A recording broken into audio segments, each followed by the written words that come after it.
여름바다는 충분히 만끽하셨나요?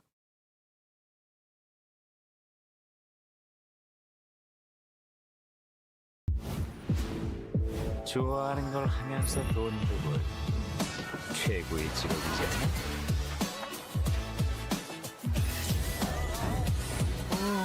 비즈니스를 감정적으로 하지 맙시다 우리. 풀스윙으로 깨부숴주지. 나랑 일해볼 생각 없어? 꼬리. 나중에 뛰어갈래? 지금 걸어가니?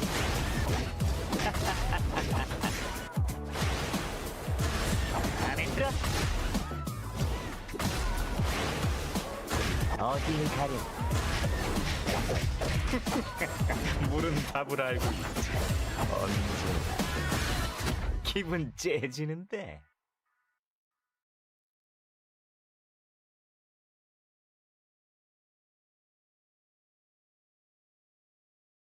시간을 되돌리고 싶다고 생각해 본 적 있나? 시간은 화살처럼 빠르다고 하지. 공감하진 못하겠다만 지금의 나를 네가 본다면 과연 뭐라고 할까? 멈춰있던 시간을 움직일 때다. 너희가 날 이용하는 게 아니다. 내가 너희를 이용할 것이다.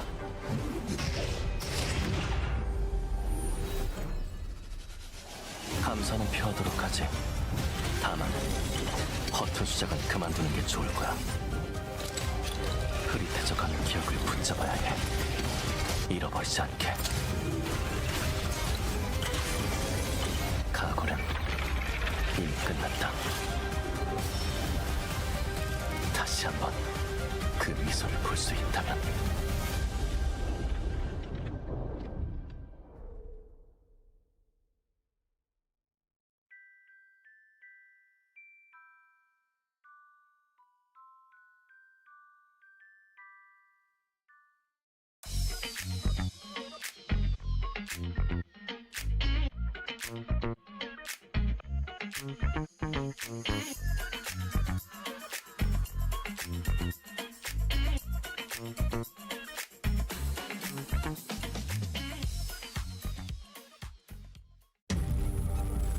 You're ready to get in the game now.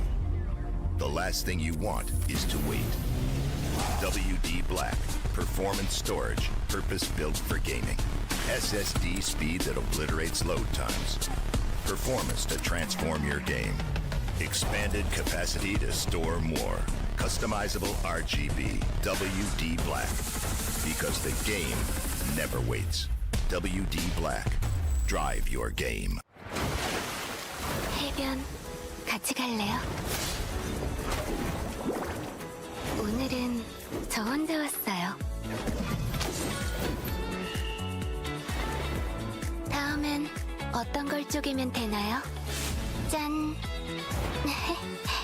브이 빨리 언니한테 보여주고 싶네요. 밤바다 좋아하시나요?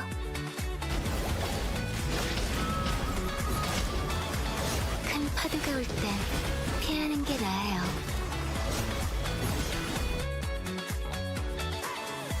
물살에 휘말리지 않게 조심하셨어야죠. 제 얼굴에 뭐가 묻었나요? 아, 얼굴을 쳐다보시는 게 아니었네요.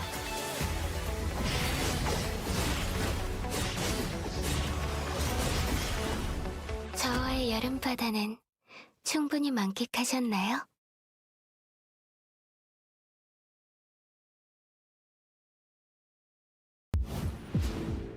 좋아하는 걸 하면서 돈 벌 최고의 직업이잖아.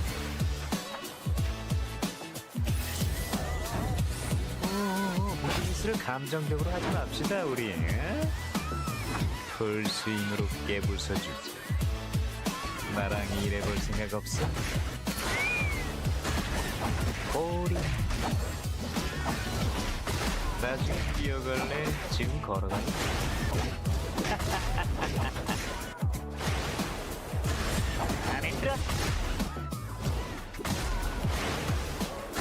어디를 가려?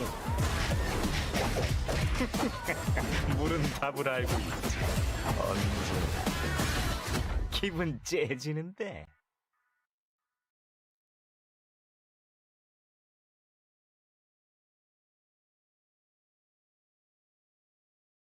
시간을 되돌리고 싶다고 생각해 본 적 있나? 시간은 화살처럼 빠르다고 하지. 공감하지 못하겠다만 지금의 나를 네가 본다면 과연 뭐라고 할까? 멈춰있던 시간을 움직일 때다. 너희가 날 이용하는 게 아니라 내가 너희를 이용할 것이다.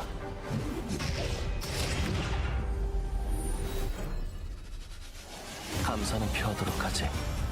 다만 허튼 수작은 그만두는 게 좋을 거야. 흐릿해져가는 기억을 붙잡아야 해. 잃어버리지 않게. 각오는 이미 끝났다.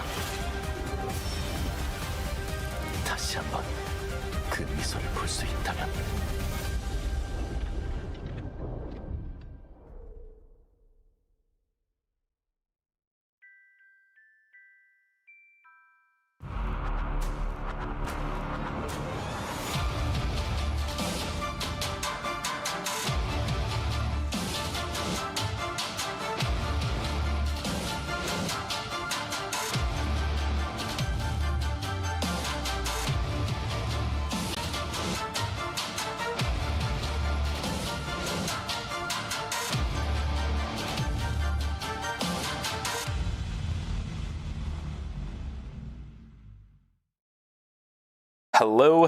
Hello, and good morning to everybody in the world. For those of you guys who are here, welcome. Thank you so much for joining us early, 2 hours earlier than yesterday. If you guys are here right now, congratulations, you were listening. It is now time for day number 5 of Eternal Return Masters Season 8 to Phase number 2. My name is 8ㅅSenpai. I'll be one of your casters for today. And alongside me, it's not going to be Superior. He needs to get a little bit of rest. I heard he has a little bit of a busy weekend. We're going to be joined by a guest that we had last week. Kaz Cross is back into the frame. Kaz, are you alive? How are you doing today, man? Doing all right. We're going to be sticking with the headset mic for just a little bit while I set up the other mic. But yeah, it might sound a little more scuffed for just a couple, like maybe a minute or two. But super glad to be here today for people on the other side of the world maybe. But it's always super fun to cast URM with you. Yeah, it's all good and dandy, right? When it comes to your headset mic, it's all good. I get to still hear your voice. That doesn't change regardless of which mic you use. He'll be fixing his mic in just a couple of moments. We had a little bit of technical mishaps right before we started, so that is all fine and dandy. Let's just dive straight into what the heck is even happening here today. We are in knockout stage number 5, as I talked about before. Very interesting set of teams we're going to be able to watch today. CNJ Esports, Milky Way, Modern, and Wait a Moment from the games yesterday, if you guys were here then, are going to be joined by Chechen Phalanx, DS Guardians, Step Back, and FN Sejong. Today, knockout stage number 5 looks very stacked. You can see it one more time here. The top 4 from knockout stage number 5 will be going on into knockout stage 6, the set we have afterwards, joined by Ninja, Nardara MG, Overlord, Shadow Golden Light, and Yangju Whales. We got 8 games that are going to be lined up for you. We're going to have a fun time today. I have a feeling Kaz is fixing up his mic. It's all good. All right, for those of you guys in the chat, first of all, once again, I really want to thank you guys for joining us, because, man, this weekend is going to be pretty jam-packed with a lot of Eternal Return esports. The fact that you guys are awake for Eternal Return Masters, I'm so glad about that. So you know what? For those of you guys in the chat early today, I'm gonna drop this for you. I'm fairly certain this should be available. There you are. 0830 HJ EVN. I'm going to turn it off probably after this, so and then give it out again towards the end of the stream.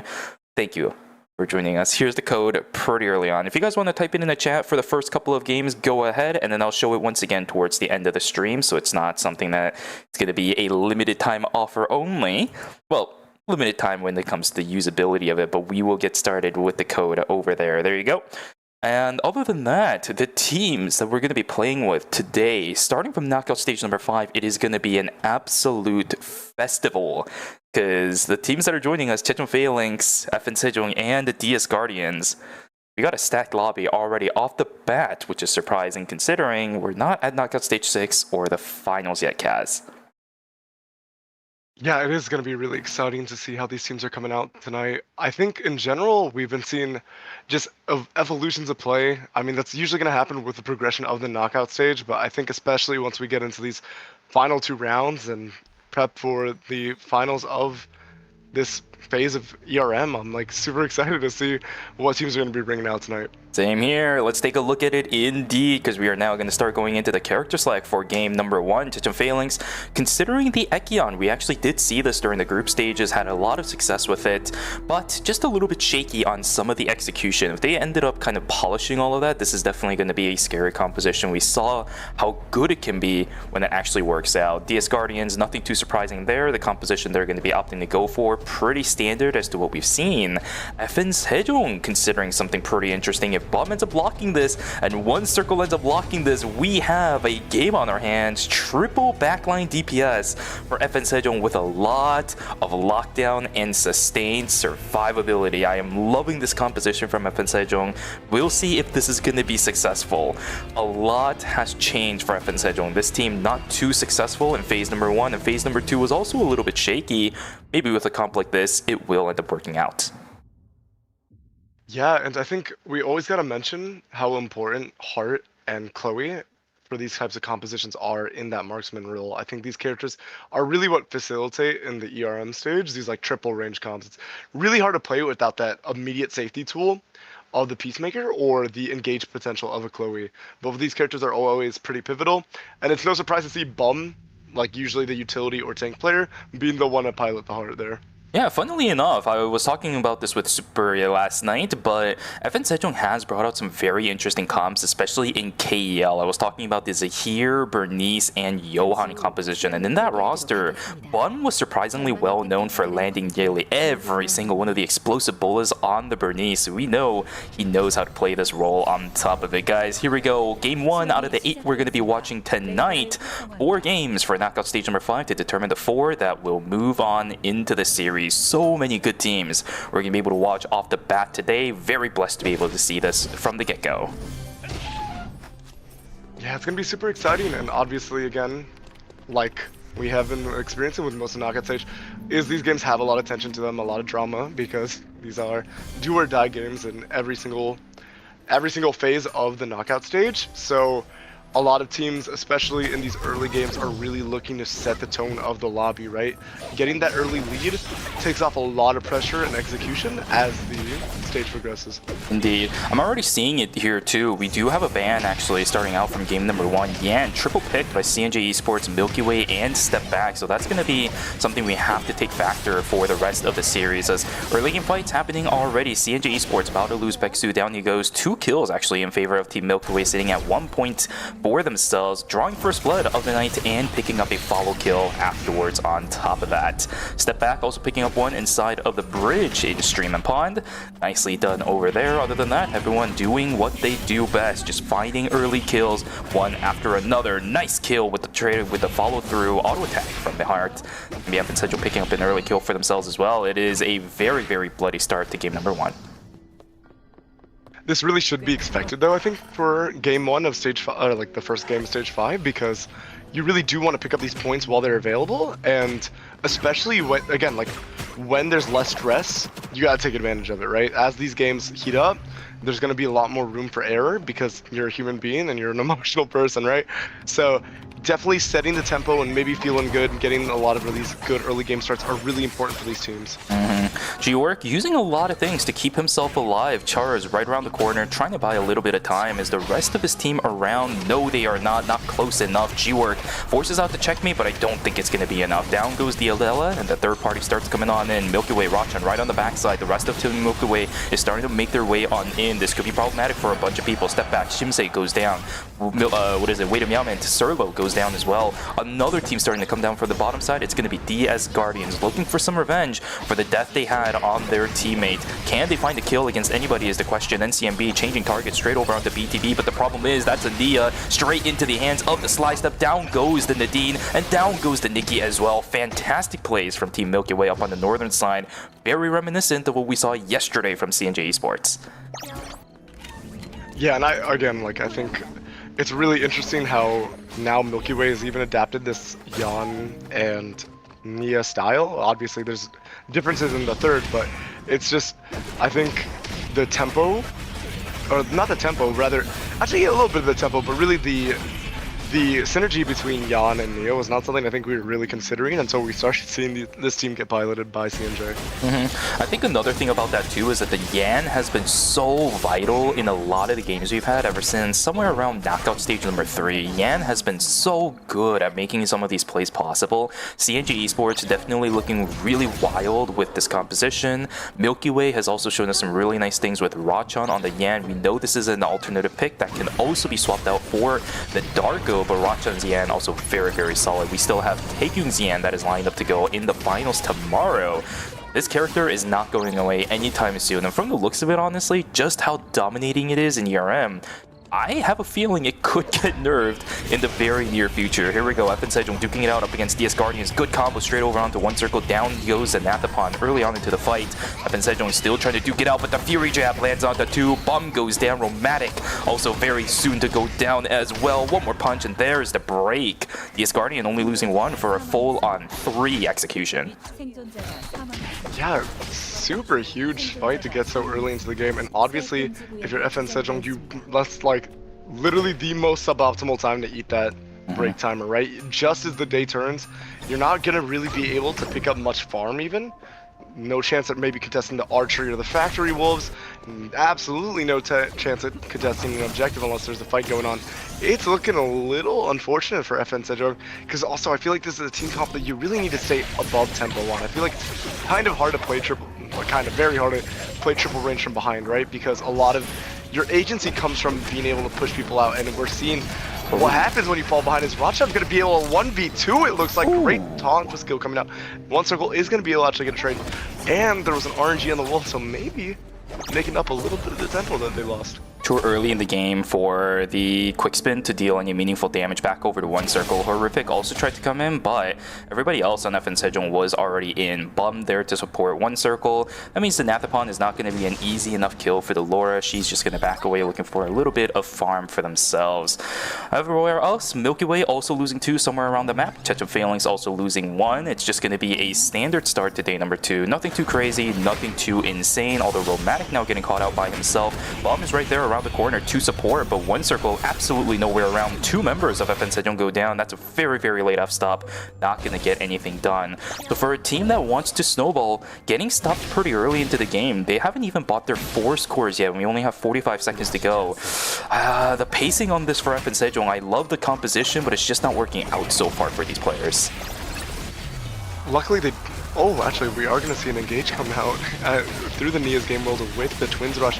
We are seeing a heavy dive onto... oh, never mind. Actually, Bubble is going to be able to stay alive the whole time. Never mind. Okay, I might have casted Chris a little bit, but it looks like Pexu should be able to pick up this kill unless the ward hop, or rather the camera hop out is... Oh, no. Oh, wow. Wait a minute, it's going to just get full wipes. Oh no, this is something that CNJ Esports did a lot yesterday, and it seems like Wade Miyame just wasn't prepared for a full-on execution. Down goes the entirety of Team Wade Miyame, and a very, very solid start, but Surlo getting way too split away from everybody. There is no way a Jackie is going to be able to get 1v1 by a Luke just yet this early on into the game. On the backside, KCW just ripping people to shreds. Rachan missing out his entire combo. Tetragon is down on the ground, and the Nia's game world is doing a lot of damage in return. Team Modern trying to salvage this as best as possible. So way on the backside, trying to stay alive. Horrific will be enough to push them away. It's a 1-for-2 exchange in favor of Team Milky Way. Well done, but the rift goes completely gone. Yeah, lots of aggression, honestly. I mean, it's not often we're going to see a game 1. Actually, probably game 1 is the most likely you're going to see a night 2 wipe, as we do see actually Horrific looking for the engagement. We will see the Blast Energy Field to disengage, and it looks like we will be able to get a retreat. But actually, it's an incredibly strong Theo coming out from step back. That's gonna be quite scary coming into this day 3 contest on whatever objective they want to fight for, because they can absolutely win any fight. And not even the Alex or Jan are bleeding 2 battle items themselves either. It's definitely a pacing that's going to worry a lot of teams going on into day number 3. Although, for night number 2, not that much contest over any objectives, really. As I said, Dimensional Rifts completely for free. A lot of alpha contests went really with 0 contests, I should say, right? There was no contest to begin with. Team Modern splitting. We saw this yesterday. Going to get punished this time around. Nicely done from Team CNJ Esports, who is starting to rack up an insane amount of points. 6.5 for that team. Same thing for Team Modern, so not as passive as we saw them yesterday in the early stages of the game. Milky Way, again, as I mentioned earlier, doing an incredible job keeping up the aggression, making sure that this snowball is happening. 8.5 points for them already in night number 2. Very good pacing from those 3 teams, and FN Sejong trying to follow through. 5 points on their side. I feel like the entirety of the knockout stage, CNJ Esports has had amazing tempo in the early game. Sometimes it's on the closing aspect that they have a little bit of struggle with, but I feel like they've always been pretty consistent about getting the snowball rolling in the early game. CNJ Esports is playing this so smart. Can they get the kill over onto Milky Way? I think they can. BTB with a +1. No, not even there. +1's not going to go through, but Bubba also gets executed by Horrific on the backside. He has no crowd control to stop this anymore as the slide step is gone. Well played from CNJ Esports, keeping patient and targeting down the oh-so important criteria of that Nia. Unfortunately, on the backside, yeah, as I said, Horrific also knocking down the counter side of the Nia. At least it's not a -200 for Team CNJ Esports. Well played from both of the sides. Yeah, to steal a term from FPS casters, I think that's like a great example of like trigger discipline and eternal return, right? Yeah. Where you let the initial frontline pass by and then wait, because you could probably burst down, but why not get the priority target of the Nia immediately before the 1-up can even go off, as we do see Cadmus diving so deep. Romatic is in a lot of trouble. Peacemaker being brought out. We do have the Jenny going into play dead, but there's going to be a trade probably onto Bum immediately afterwards. Yeah, you do see the dash and blink onto them. We do see the spring shot coming out, and that's just a great fight coming out. Fight looks so weird. I don't know what it is. They have triple damage dealers, but Cadmus is so fed. Look at the items that he has. Even the Centipede's Pauldron to deal extra damage once he takes enough. And everybody's right around this range. Everybody took the extra damage from Centipede's Pauldron. Nobody usually thinks about that, but it does quite a bit. When there's 3 very squishy targets stacked up against each other, yeah, the value out of that Centipede's Pauldron is going to be massive. Unfortunate for FN Sejong, this triple DPS composition just doesn't seem to work because, in my opinion, the Nathapon F-Stop as well as the Heart Peacemaker, they don't really have that good of synergy with one another. I'm a little bit worried about this team composition in this game. I hasn't been able to snowball fast, are trying to spend credits to get the res back too, which means unless they get really lucky with, you know, transitions from either Wolves, Bears, or even Dimensional Rifts going on to the mid to the late game, I don't know what the prospects of this composition is going to look like. Yeah, I actually really like that you mentioned the kind of anti-synergy. I don't know if it's anti-synergy actually, but I'd say they do this, it's redundancy, right? True. The Peacemaker and the F-Stop do very similar things in kind of just prolonging the fight with damage being mitigated for a little bit. But both of them do the same things, and I guess you could use them consecutively, but then you're just kind of doing nothing for longer.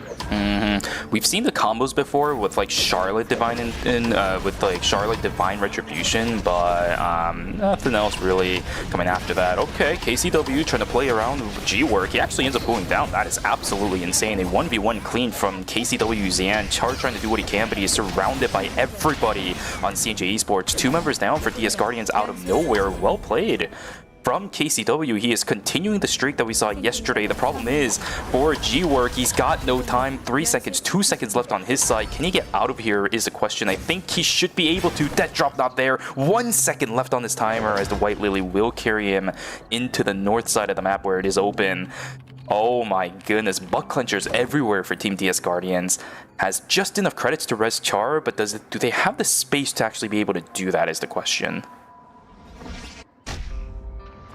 Given enough time, maybe a little bit of a delay on the res, but you have a whole day to work with. You usually will be able to find at least a zone. It's once you get to that night 4 area where those reses become almost impossible off kiosks, especially in an ERM lobby where often teams are going to be making, like, I mean, we see all but one team still alive, right? So the cluster and kind of how much concentrated team. Yeah, exactly. As we do see Troll get picked up right there, but it's always really scary once you get into these later bits.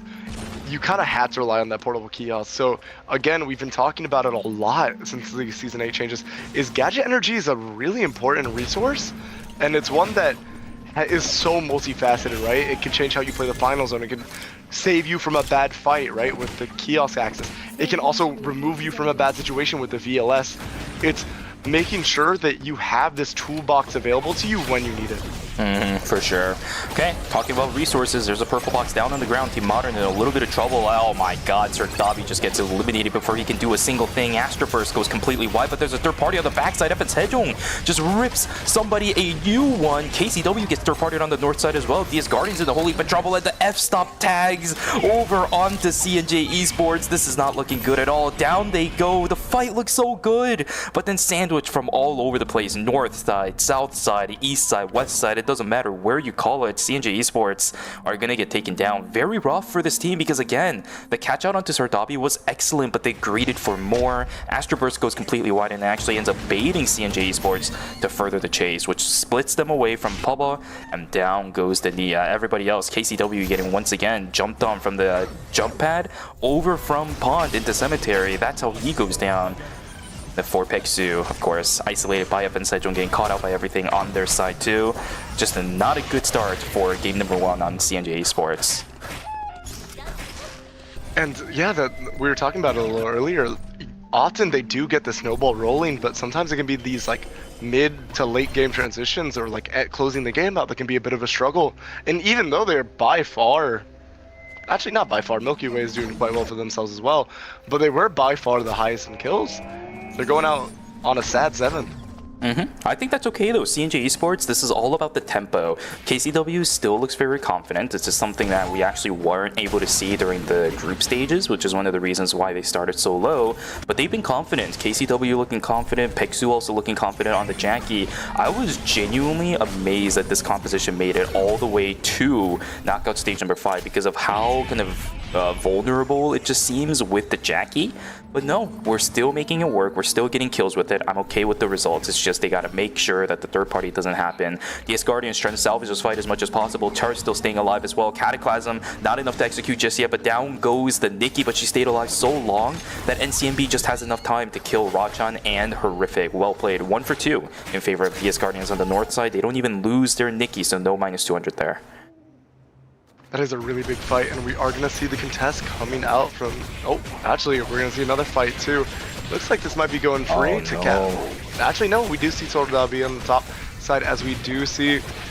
Yeah, Milky Way losing 2 there. It does look like Jichon Phalanx was able to pick it up pretty free, though. Jichon Phalanx, yep, getting that wick line for free inside of Cemetery. Way too many teams around, right? FN Sejong as well as Modern just kind of... sitting around, kind of pressuring each other, which opens up an opportunity for Jichon Phalanx to get that wick line. Pretty happy with it too. The item is going to go straight over onto, I believe that is actually going to be Cadmus, who has a VF Blood upgrade onto his Black Mamba King. Very, very big of a threat now starting for the rest of this lobby. Cadmus on the Zekion is going to do a whole lot of damage. On the backside, same thing for Revolu. He has the High Noon. The damage output from this team is going to be extremely difficult to deal with if you aren't well equipped for it. Let's see if Team FN Sejong can. They couldn't earlier. With all of this power up, can they even attempt this? No, absolutely not. It's going to start moving their way up. We'll have to eat a little bit of timer, but that zone should open up in a couple of seconds. Horrific. Also getting isolated, taken down by Team Modern. Milky Way down to 1.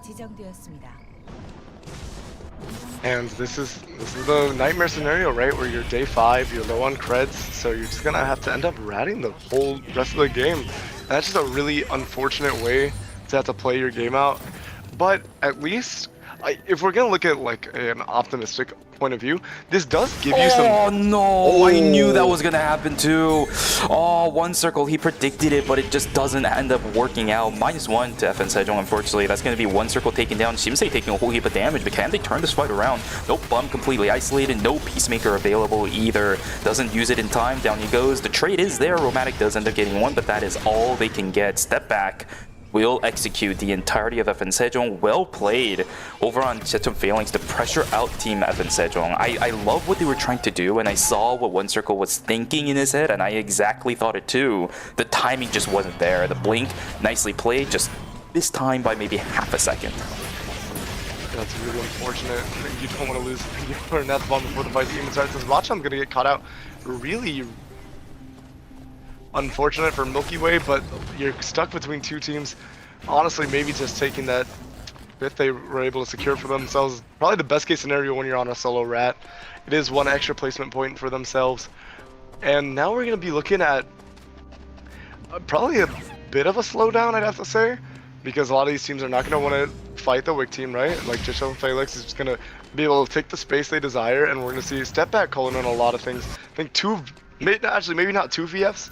Maybe that was just a VF getting given to the Theodore rather, and then we're gonna see a lot of blinks called in. So we're gonna see the tactical skills come out. Step backs definitely looking a little strong for themselves, but yeah, 8ㅅPhalanx is definitely the team to beat in this lobby. This is probably the strongest Alex we've seen the entirety of groups and knockout stages. There's the parry, but the timing is just all wrong. Nightfort still catches Sensei out at the end of the parry. Down goes 300. My goodness, the Asgardians just putting on a clinic to see how you deal with that parry as an Adela. Perfectly timed from G-Work as well. Catching that knockup right at the end of parry requires a lot of timing, because you need to make sure that the pieces that gets thrown around with Nightfork actually lands right when that parry finishes. Well played to G-War. Well played from Chart to just make sure the call out is there, immediately catching the Alex off guard, making sure that the punishment for him stepping a little bit too far into the red is there. GG's to Team Step Back. 9.5 points is all they get for game number 1.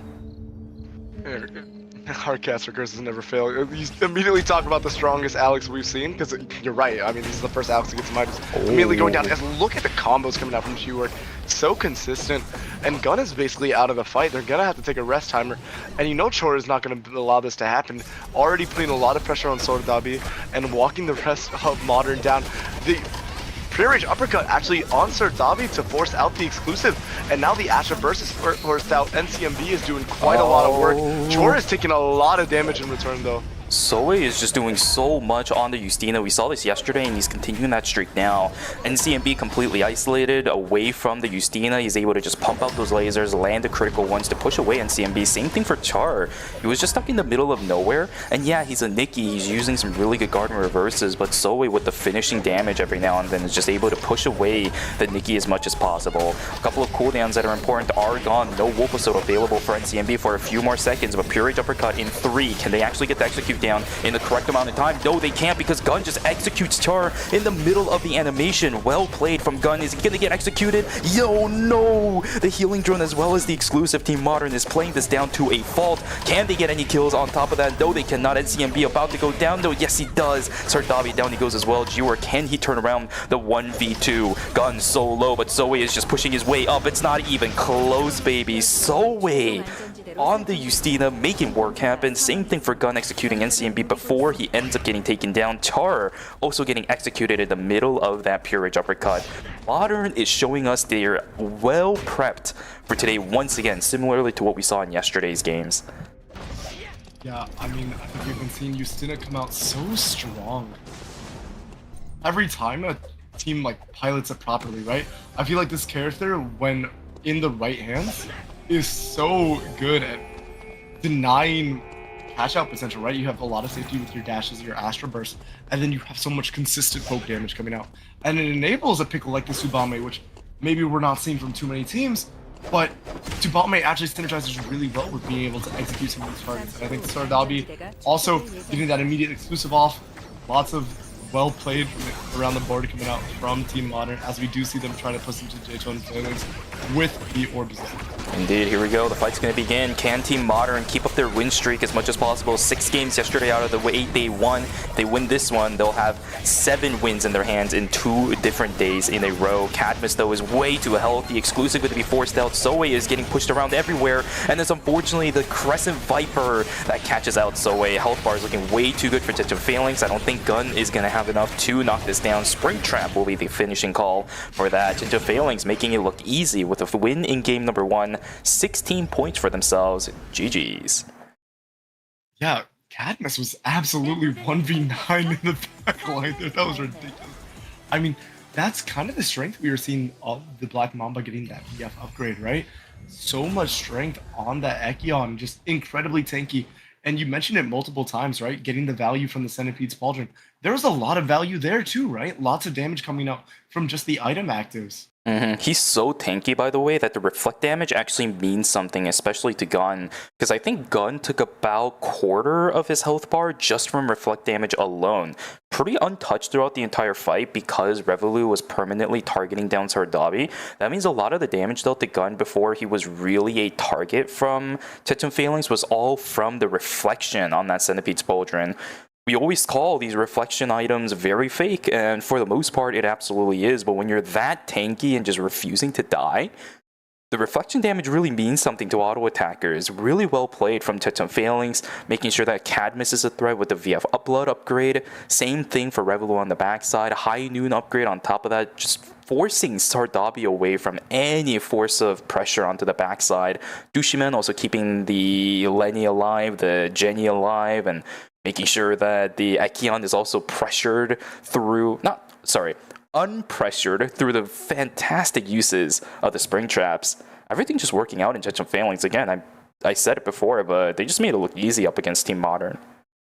Yeah, I think also, not to be understated, I think the value of Elf Dress on a super tank like that is really high, right? Because you're not actually getting a lot of AP scalings, right? But through the Elf Dress, you're getting some of that adaptive force, and then that adds on to now you have this unkillable thing that also does damage.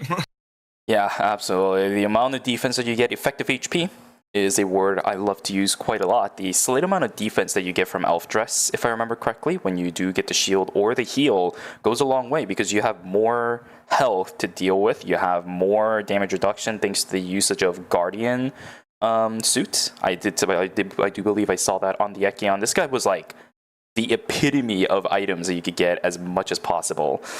Didn't really notice what his headpiece was. I would have to assume the Captain because of how good it is on tanks like the Echion. If arm piece of Centipede's Pauldron, that's the only option really that I'm going for. So everything just looking in favor of 8ㅅPhalanx. Item looking absolute Exodia. The composition just kind of flowing like water as well. Nothing going wrong. Just doing what they're supposed to do. Pressure's way too much for Team Modern, and a team that looked so dominant yesterday just crumbles into pieces.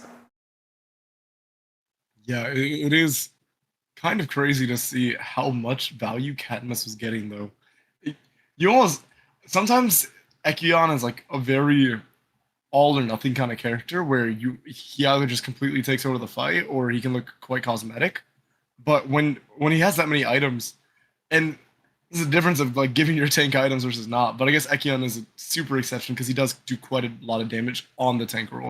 Yeah, for sure. If he doesn't have items, he doesn't really feel like a threat. If he doesn't also land his envenomizations, I think this is one of the reasons why Sidewinder sometimes is preferred for people who are starting to get into Echion, because there's no second part of Sidewinder's ultimate, right? Envenomization, once you use it, it's done. You just get the slow, you just get the damage, and that's done.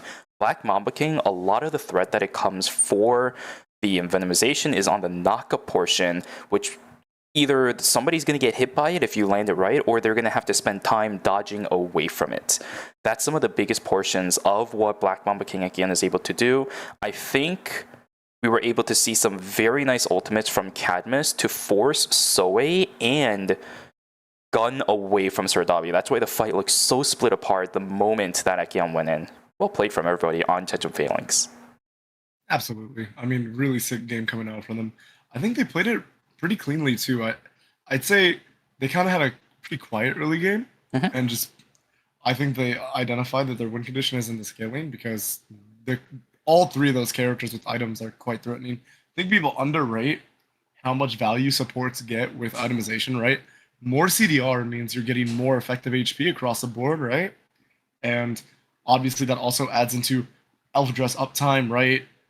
And then for Lenny, you have more opportunities to fish for Spring Traps. And then obviously a Jenny getting itemized throughout the game is going to hyperscale. She's one of the strongest marksman characters in terms of once she's on that full build, she has so many different forms of damage, right? her auto attacks are doing a lot of damage and a unique form of damage, right? Because a lot of it is also skill damage. Then you also just have her skill damage itself, and then also the utility that she adds with having access to play dead. It's just that the whole comp, once you get to that point that they were at, it's not unbeatable, but it is a very uphill battle for sure. Very hard to discern which person to target. That's why I'm so excited to be able to see this composition again. I think I stated it during character select. 8ㅅPhalanx's composition, very good if you're able to execute it correctly.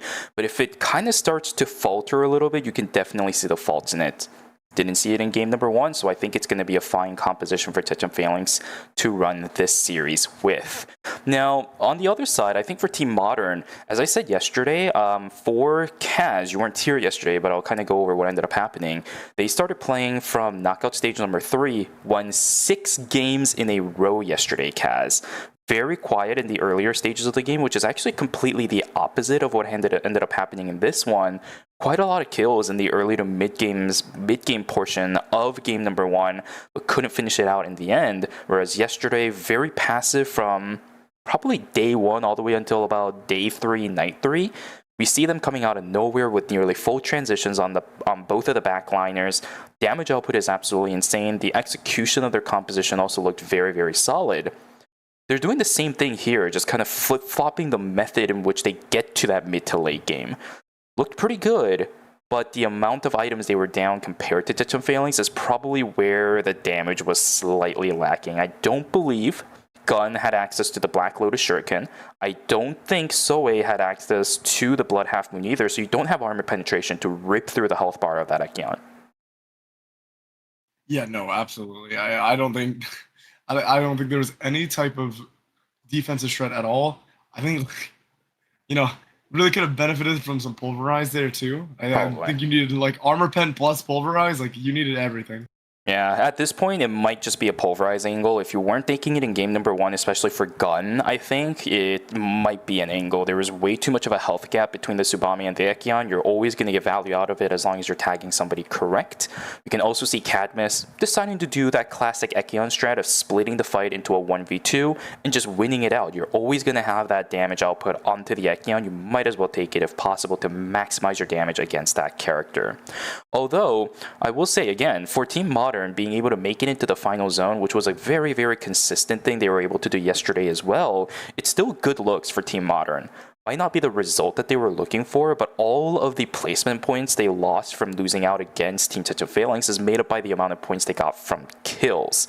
So good stuff on them. If anything, I'm more surprised that we don't have the scores yet. It should be up in just a moment, guys. We're kind of yapping to wait for all this stuff, but yeah, it still doesn't change the fact that both Team Modern and 8ㅅPhalanx are kind of doing what they need to do with their compositions, which is good to see from game number 1. Yeah, I really do. While we're gonna. Oh wait, actually. Yeah, maybe? It's gonna start coming soon. It's gonna start All right, coming goodness, soon. Goodness. All right, I was gonna say like, I'll probably get to this point in the next game while we wait for the scores to come up, Sure. but. I mean, definitely an exciting game 1 for sure.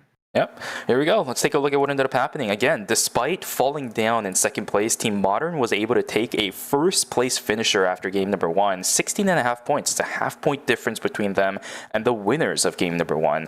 8ㅅPhalanx in second place with 16 points. DS Guardians in third with 13.5. Milky Way holding that top 4 with 12.5.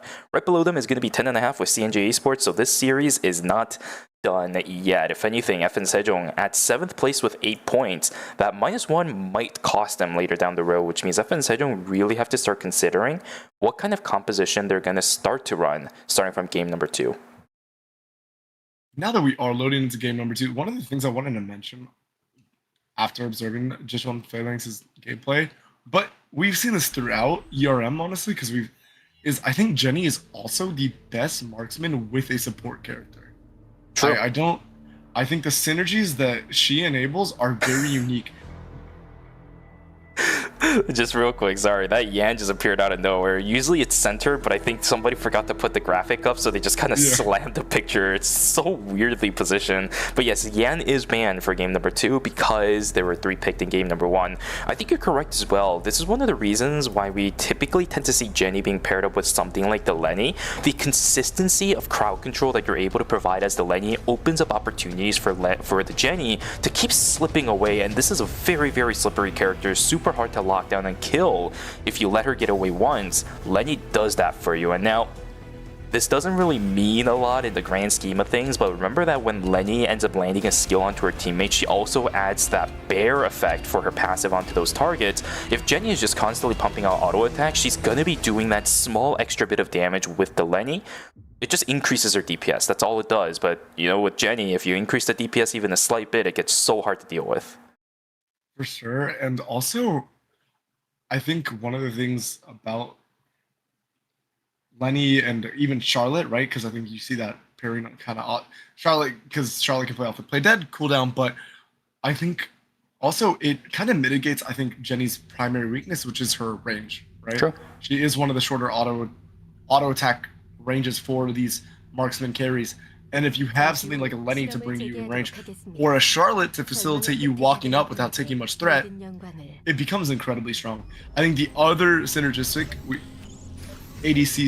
marksman support combo rather we're seeing is definitely the Heart, right? And then the Charlotte with the Divine Retribution on top of Peacemaker, always gonna be a really solid combo to stall out a fight. But we were seeing that we were seeing it from Wade and Meowman last game. It's like sometimes we're having to carry completely isolated, and then they're not going to get much value out of it. But I think this decision is probably the best, or one of the better compositions. I think that maybe they can pilot it in this lobby, because I think you're going to get a lot of value from that combo. I think outside of maybe dealing with some of these Justina or FN Sejong's triple range comp, I think when you're playing against a lot of these comps that have a lot of backline threat, right? Like Kitchon Phalanx or Step Back or CNJ Esports, right? You definitely want those tools available to you. Yeah, with game number 2 starting as well, we're going to start to see some fights happening now as about a minute has passed into it. One getting taken down inside the gym, one getting taken down inside the forest. Both of those team members were actually, unfortunately, on Team Wade and Meowman. 2 different teams are going to take it, Modern and Milky Way, to kill each other for that. CNJ Esports also swapping over onto the Dargo, which is a pretty interesting development for that team. Didn't see it yesterday at all, but this time KCW opting to go for this. I guess he saw the success that Rochan ended up having on this character yesterday.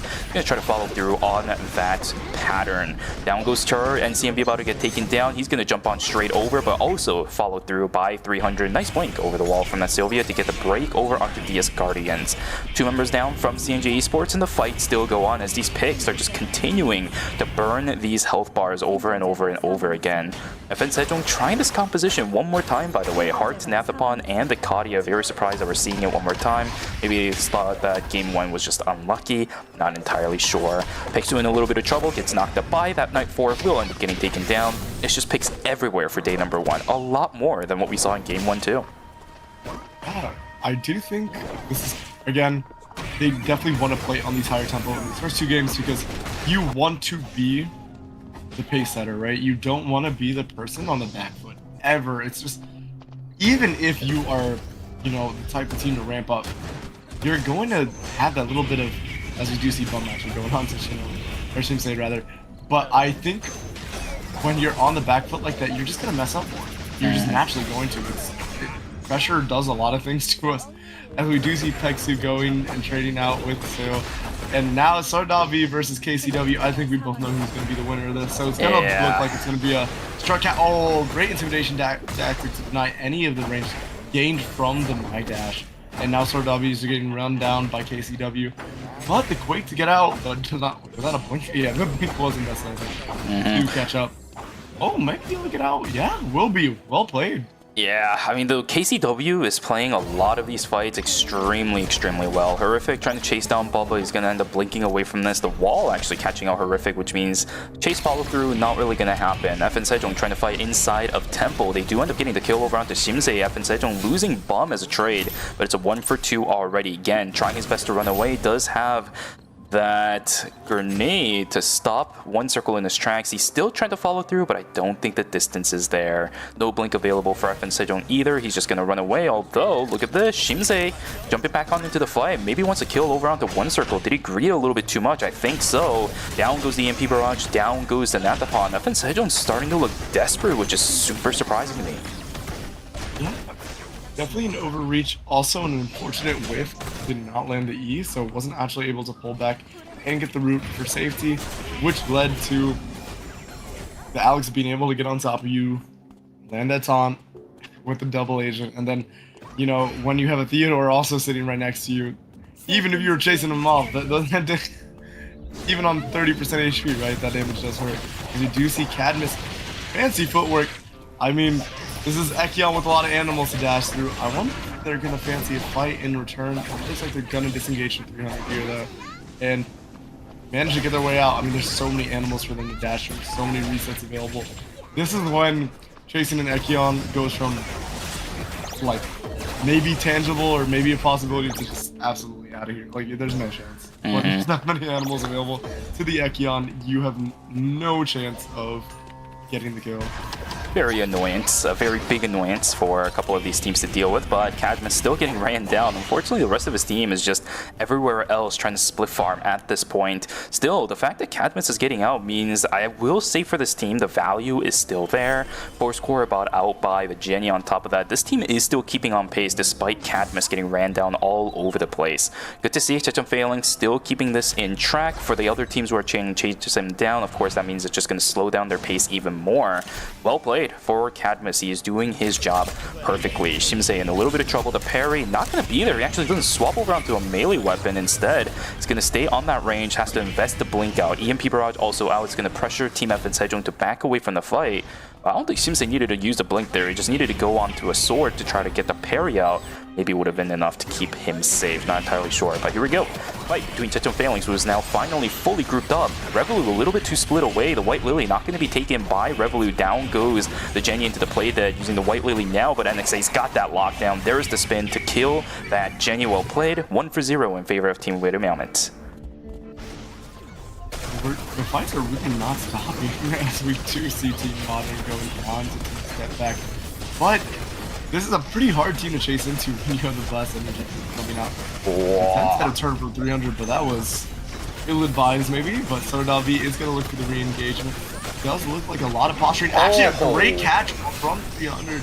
And now we could see there is still Theodore with the wall up. Gun is doing as much damage in return as possible, but you are severely outranged. This might be a Gen was not able to call in their items diff because should they've been what is it? Probably the Holy Orders coming out?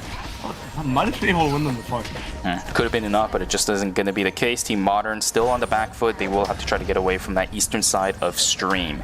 As we start going to night number 2, a couple teams looking to get positioning inside of Beach. It's going to be DS Guardians versus Team Milky Way. A blink on in from Rajan, but it's just not advised, ill-advised for that player. Horrific about to get taken down. BTB under chase. I think this could theoretically be it for Milky Way. Down they go. Another team getting wiped out early on into the game. This time it's now Wait Down. It's going to be Milky Way to go down during night number 2. The fight inside of the Dimensional Nerf still going to go through as Stay Back, fortunately losing out on Glenn. Down goes one. CJ Esports ending up losing out on Bubble, but the problem is Peksu is still alive. Crowd control is there to try preventing something. The parry is there too. KCW making the wrong call to try to go for the res instead. Now he's stuck in the 1v2. I don't think the Dark was going to be able to do it. Step Back wins the temporary zone of the Dimensional Rift. 7.5 points for this team, still continuing to move on in the game. Great fight from these players. KCW making a little bit of a decision-making oopsies to cost Team CNJ Esports that Dimensional Rift.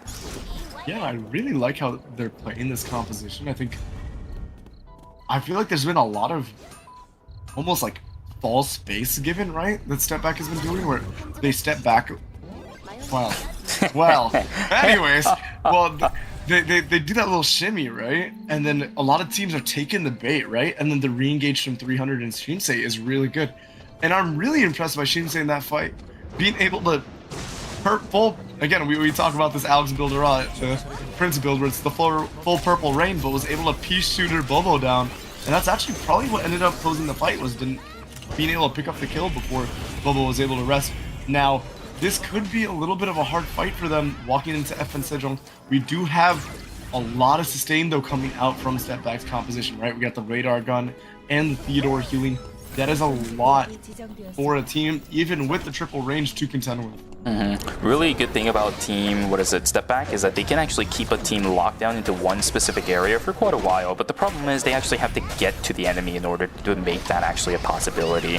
Alright, these Guardians looking to fight up against Team Modern. It's going to be over the Tree of Life inside of Hotel. Char is still looking for an angle, but he's taking quite a bit of punishment for this. Look at that. Soe continuing to land things, but oh my god, they just go for the tank instead. Sardavi taken down. Checkmate is going to seal the deal. It's Gun trying his best to run away. NCMB, he has the lockdown. And the third party on the north side, CNG Esports, is just not there to receive it. Soe is gonna get out with murder, but Char's still on the chase. No! How the hell did the Justina get out of that? That is absolutely wild. A fight inside of Hospital. Team Wait of Yaman forced to use the Divine Retribution very early on. Down goes NXA, but it's traded out for Simsei. The problem is, again, still too healthy. That means Yeojun and Serlo is gonna have to back away. A bunch of weird shenanigans happening around the map. I'm again surprised that the western side worked out in favor of Team who is that? Team Modern. I have no idea how Soe got out of that. And now, wow, the value actually from the Charlotte Soul is going to be pretty huge. They're really looking for we this. do see NXA really going for that chase. Yeah, NXA on the backside. Can he get the kill round again? I think so. He's spinning onto the Theo. Down they go. Lockdown damage is enough. 300 trying his best to run away. He is a Sylvia. Will get out, but Shimsei also taken down. Overall, it's a 1 for 3. Yeah, and this is a really interesting dynamic because even though Step Back was able to get the revive off without using the credits, because Wait of Meowman actually took the time to walk back and use a portable kiosk, they got the res faster. So even though you go down -200, you're able to re-engage really quickly, as we do see. Speaking of engage, KCW getting absolutely obliterated by Team DS Guardians. NCMB taking a little bit of a damage from Bobo. Bobo is trying to cut this out as best they can. A lot of good. The points is doing as much as it can to create space, but the checkmate coming out from G-Work is going to be good, and that's going to be 2 kills going over to DS Guardians against Team CNJ Esports. Peksu forced to run away, and they are very broke. We're going to have to see a bit of a duo farm game, as we do see Wait a Meowman versus, oh my goodness, look at how quickly Gun went down from Team Modern. That was a lot of damage coming out. So I'll be immediately going for the rest on the kiosk. This is actually interesting. Soe already knocks down one. Serlo is taken down out of the fight. He still has a blink to get out of the rest of the fight too. Yeojun forced to use the Peacemaker. It's an overall 1 for 1, -200 for both of the teams, but a great response from Soe to turn that fight around. Actually gives his team the priority inside of Hospital. A lot of things to take value of. I see some wolves in there. There's also a gold cube up on the top side as well. Well played from Soe. Again, this guy's Justina ever since yesterday has been so critical to making Team Modern's composition work. Single-handedly turning fights that almost looks very difficult, standing still in 1v3 fights to make sure he can take away his team's victory. That is insane. Soe still in it. Gun, same thing as well. He's doing pretty good on the Tsubame, but Soe's Justina really starts shining through in these kind of situations. Absolutely. I think we do see that. I feel like even in the last game, a lot of the fights was just Soe just getting so much value that honestly it became very easy for Gun and Sardabi to play the fight out, right? And we are going to see some posturing between CNJ Esports and Team Modern. This is a kind of scary team for Team Modern if the Nia's Game World finds a good way to force maybe a sectioned off fight or just a lot of clumping. You can get a lot of value from the Darko and the Jackie as well. Arco needs to get a lot of value out of this fight. We saw Team CNJ Esports still struggling up against Team Modern. It doesn't matter how scary Team CNJ's Esports composition is. If the composition can't do what they want to do, it's still a bit of a problem. Good damage output onto Team Modern. Oh my goodness, the healing drone popped in an instant. KCW really still looking for this. Intimidation to the backside. I don't know if that was the right decision. Straight into the Astro Burst. Down goes the Darko.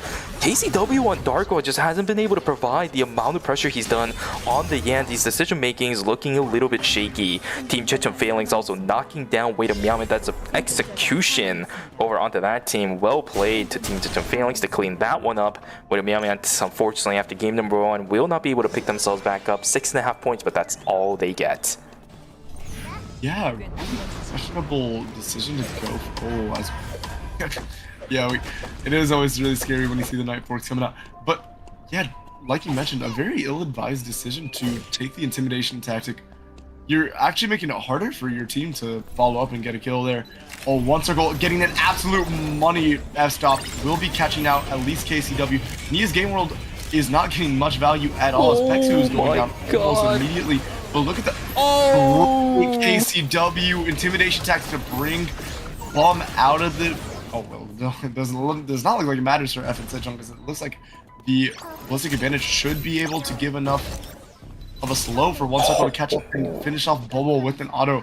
I was gonna say great intimidation tactic from KCW to pull Bum out of the peacemaker, but it didn't look like it mattered because the rest of the team was untouched, so you had one circle that just constantly pumping out damage with the Kaya, and that's just so much value. And I guess Bum just bought a lot of time and baited that cooldown, right? It was forced to be used on the Heart, who was already very low HP. We saw yesterday Darko is being absurdly tanky, but that's only if he's standing in the middle of 3 people, because your shield gets stronger on your W the more people that AoE hits. So that's really good. And a couple Darkos yesterday, I think Rachan was also running the force field sometimes, which is why we saw these Darkos being absurdly tanky. But for CNG Esports, KCW was completely isolated. You're correct. The intimidation tactic was really nice to kill somebody, but there's still 2 threats left on FN Sejong that he has to deal with by himself. You saw the positioning. He was so isolated away from the rest of his team that you just didn't get anything out of it. Really rough for CNG Esports. That's all they're going to get to. 5.5 points to finish out game number 2. One circle, 1v3 inside of the Rift. We've seen this before where teams will just sack the -200 in an effort to go for the risk. If they get the free zone, that's a couple of objectives. If they don't get it, this is exactly what happens. The problem is, Team Step Back, they just got the red box out of that. It's going to be a huge amount of value going for this team. The blood sample picked up for Team Step Back. It's going to be hand-delivered by FN Sejong, who is going to res back up 1 circle, all back up to 3. Chechum Failings trying to chase down Modern as much as possible. Good return damage over onto Cadmus. They're just going to back away. This time around, Modern will hold their ground. And yeah, that is a pretty scary BF to hand over, because that is going to be the high noon coming out from Sylvia. Very, very measurable spike, right? Once you get that armor penetration online, the Sylvia does so much damage and becomes a big threat to any backliner, and especially with a composition like Step Back. It really does enable the Sylvia to dive once the neutral has been played out, right? And I think their neutral is quite good too. I actually really like this comp. I think it's quite well thought out. I think it's one of the better usages of Sylvia I've seen in competitive in a while. Yeah, for sure. Okay, as we start heading into day number 5, Wickeline was picked up by DS Guardians off of their screen. Cadmus jumping into the backside, trying to pressure out the end as much as possible. The problem is, Ekion just completely isolated by himself. Does he have a force field to supplement his health bar? Yes, he does. He just ends up using it. Gen is not a part of this fight at all. Revolu and Dushiman on the backside trying to push in damage, but way too much distance made by everyone on Step Back. Nice try from Chechum Failings. I think Cadmus went a little bit too far. He's an Ekion, he can do that. The problem is, on the backside, there was just no support because Revolu and Dushiman a little bit too far away to help. Also, Dushiman was getting dove by 300, so it made the support for the Ekion a little delayed as well. This is a bit better. Neutral restart. I do not love the positioning for Gen against this Ekion, and you're going to have to see the blink coming out, but look at that. Able to chase down the whole time, even through the root. Yeah, it's just a really terrible position to get because it's just such a narrow choke. And there's a wall waiting for you if you kite back. So you have to kite to the left, but that's such a narrow window. You're just going to be in melee range of the Ekion the whole time. And even through the blink, Cadmus is so good on this Ekion being able to stay and mark his target. The position of the backline for Chechen Phalanx was also really good, right? This time, the Jenny was actually able to pump damage onto some priority targets, 300, just getting tagged permanently by auto attacks from the Jenny. This is what I meant earlier when the backline just wasn't in place to support the Ekion. If he's there and everyone else on the backside is there, then great. You get the damage out, it actually is meaningful. But we just saw what happens in cases where that isn't the case. Shimsei sitting on 5 seconds for himself. This is a little bit of a problem for Team Step Back. They're going to have to time this pretty well. One more safety drone is going to have to be invested, or do they not have the points for it? Seems like they're going to take the -1. I guess they just didn't have the credits to get... They didn't have the gadget points to get Shimsei out of there. That is really insane. Did that recon drone mean to be a safety drone? Did he just misclick? Well, there's another kill going in favor of Team DS Guardians. Team Step Back making a really crucial mistake. I think that vision drone was actually meant to be a safety drone. That was misclicked. I can believe it. They look similar. Yeah, very rarely should you also not have safety drone credits at Night 5, unless you're just, like, constantly like using the vision drone off cooldown, which is not. I mean, it's good, but it's definitely, I think, actually the weakest, because a lot of it can be utilized through just proper EMP and recon drone usage. You get the same info, and I mean, yeah, I don't think you're using it so much that you shouldn't have safety at Night 5 for sure. At least one of them should have got it. Really unfortunate for Team Step Back, because they were looking pretty strong this game, all things considered. Almost the point leaders in this lobby, if you kind of discount DS Guardians ripping that entire team to shreds just now. Very unlucky for Team Step Back. Unfortunately for them, 11.5 is all they're going to get, even though the prospects looked pretty good. Again, the blood sample picked up earlier inside of the Dimensional Rift should have theoretically given them a good chance to win out on the game, but with a small misstep and a small misclick, that possibility is gone. We are down to 4 teams now: Modern, FN Sejong, DS Guardians, and Chechen Phalanx. We do see FN Sejong making it to the end game with this composition, so the amount of threats that it actually has on this roster, now we'll start to see some value. The question is, can they rip through the health bar of Cadmus, because he is strong once again. In place of the fact that he doesn't have the VF upgrade onto his Black Mamba King, he has red shoes probably equipped on the backside.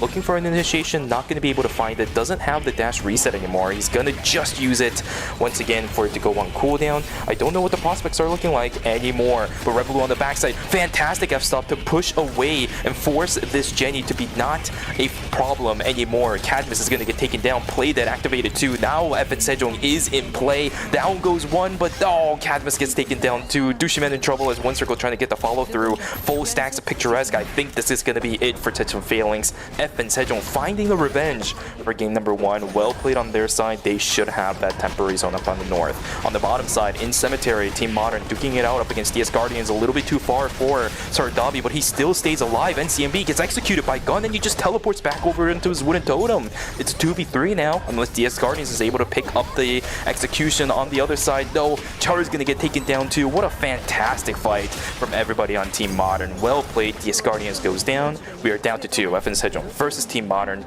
15.5 versus 15 points. A good Tsubame, I'm not gonna lie, when you're on the spectator in the observer role, it's kind of awful to keep your camera control on, because there's so much range, or not range, rather, so much range of where she can be on the screen with the totem being able to be swapped, and you saw that with Gun in and out really quickly after securing the execution, which is really quickly played. It is really fun to watch this character. So Wei being forced to use the Astro Burst pretty early on, still gets pulled back regardless of that time lapse. Well played from One Circle. Now we are down to a 2v3. I don't really see Team Modern having the damage output to continue this anymore. Kiao's down on the ground, but you can't get the res anymore. Gun just split away from the fight. There's way too many threats on the side of Team FN Sejong. Can they get the executions? Down goes Gun. They're the first ones to go. Sardabi to follow through. FN Sejong 21.5 points to finish game number 2. It seems like this composition works. I'll give it to them. GG's. Yeah, we were a bit of a downers, but it looked like they performed pretty well on it. I think a big difference maker for them was just being able to get their feet off the ground in the early game, right? They weren't just completely... Their tempo wasn't obliterated by that day 2 break, or rather, immediate day 2 break, right? So they were able to get their composition rolling. Everybody had items, and it looked like they were playing it really well. Really clean fights coming out from Team FN Sejong. And this is what we were kind of expecting from them coming into ERM, right? I feel like the performances, or maybe the lack thereof, is more surprising than we'd expect. So I'm really glad to see them showing up today, or tonight, rather. The really cool thing, by the way, about FN Sejong's composition as well, especially up against a roster like Team Modern, the moment Soe goes down, Gun kind of needs to do everything on his own. But the problem with Tsubame up against these squishy characters is she's really good if the isolation is there. In a clean 1v1, Tsubame will typically win out in that 1v1 against somebody else that's very squishy.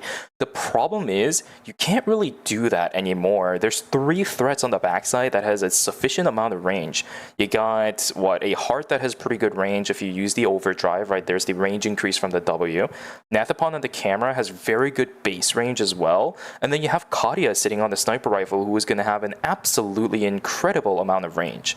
You saw Gun going in towards the end of the fight, so Dobby taken down to about 1/8 of his HP, but still Gun's the one that gets taken down first, because despite trying to jump onto one circle, everybody else is still in range to do damage to him. That is not isolation any more than it is on, a character like Ekion trying to split it into 1v2. That's not what that was. It was just a full 1v3. Gun gets taken down first despite being at max HP the moment he jumps on in with his ultimate. It's just how it's going to go. I love the positioning from Team FN Sejong with this. The fan out, the split apart was perfectly done so that everybody is still within range to support each other. Just a great fight from FN Sejong making this composition work. Yeah, I'm super excited to see how the rest of these games are going to play out, because now we actually have point leaders, right? We're done with game 2. Once we see the scores come out, we're going to be seeing who's actually setting the tempo for the lobby, right? Because you have teams to watch, and at this point, there will be at least some sizable gaps between first and maybe like 5th and maybe like even 3rd and 6th, right? And when you're playing for that top 4, that does actually matter quite a bit. For sure. And the problem with this lobby right now is that Chechun Phalanx is almost kind of running away with the series. Yeah, they might have not won game number 2, but still was part of the final 2 teams that were remaining in the temporary zone. From placement points alone, they have already secured 17 points. There's a couple teams in this lobby that honestly might not even have that. From everything combined in games 1 and 2, Chechun Phalanx is doing really good. I think their consistency with this composition is very scary right now, the way that it is. A lot of other teams don't have a good response to it. Maybe DS Guardians, but we haven't seen the fight between Team Chechun Phalanx and DS Guardians too much. Never mind, Chechun Phalanx doesn't really have that many points to begin with. Wait, this feels wrong. Because they won game 1. Was there a -1 for Chechun Phalanx, or did they get penalized for something? This looks wrong. Because they got first in game 1, they got second in game 2. They should have 17 points from placement points, but this only shows us 14. I don't know what that's about. Scores look a little bit funky. I'll be real with you guys. Maybe that's a little bit weird. But for now, there is the top 4. I think the gate was 26. We'll see if we can get that sorted out after the break. But guys, that was game number 2. Kaz, you and I are going to get a little bit of a break for ourselves. We'll be back with games 3 and 4 of knockout stage number 5. So grab some water, go grab a snack, and go take a stretch. We'll see you guys in a bit.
안전지대가 축소돼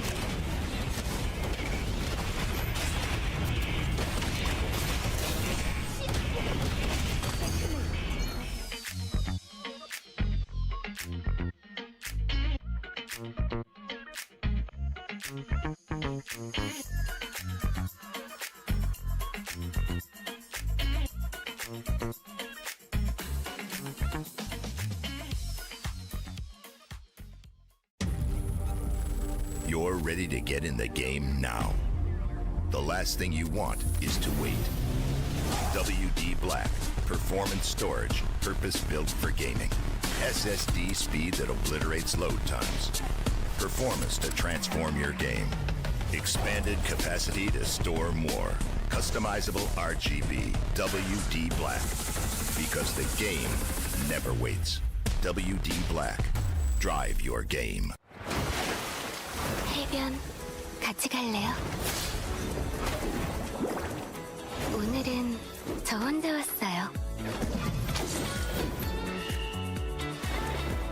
다음엔 어떤 걸 쪼개면 되나요? 짠! 으이, 빨리 언니한테 보여주고 싶네요. 밤바다 좋아하시나요?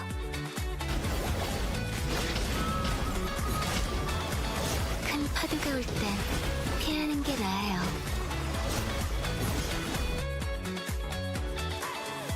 물살에 휘말리지 않게 조심하셨어야죠. 제 얼굴에 뭐가 묻었나요? 아, 얼굴을 쳐다보시는 게 아니었네요.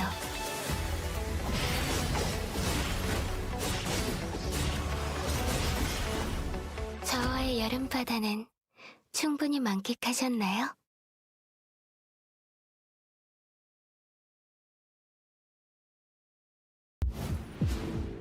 좋아하는 걸 하면서 돈 벌 최고의 직업이잖아.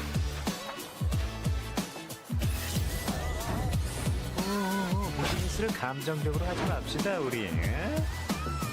풀스윙으로 깨부숴주지. 나랑 일해볼 생각 없어? 꼬리. 나중에 뛰어갈래? 지금 걸어다니.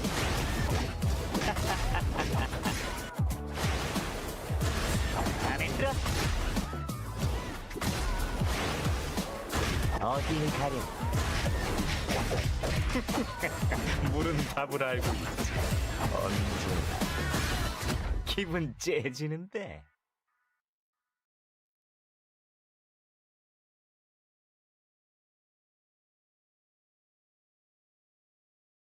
시간을 되돌리고 싶다고 생각해 본 적 있나?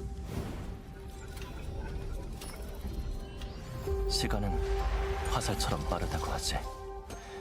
공감하진 못하겠다만 지금의 나를 네가 본다면 과연 뭐라고 할까? 멈춰있던 시간을 움직일 때다. 너희가 날 이용하는 게 아니다.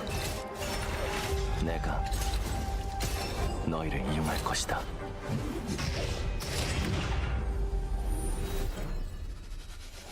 감사는 표하도록 하지. 다만 허튼 수작은 그만두는 게 좋을 거야. 흐릿해져가는 기억을 붙잡아야 해.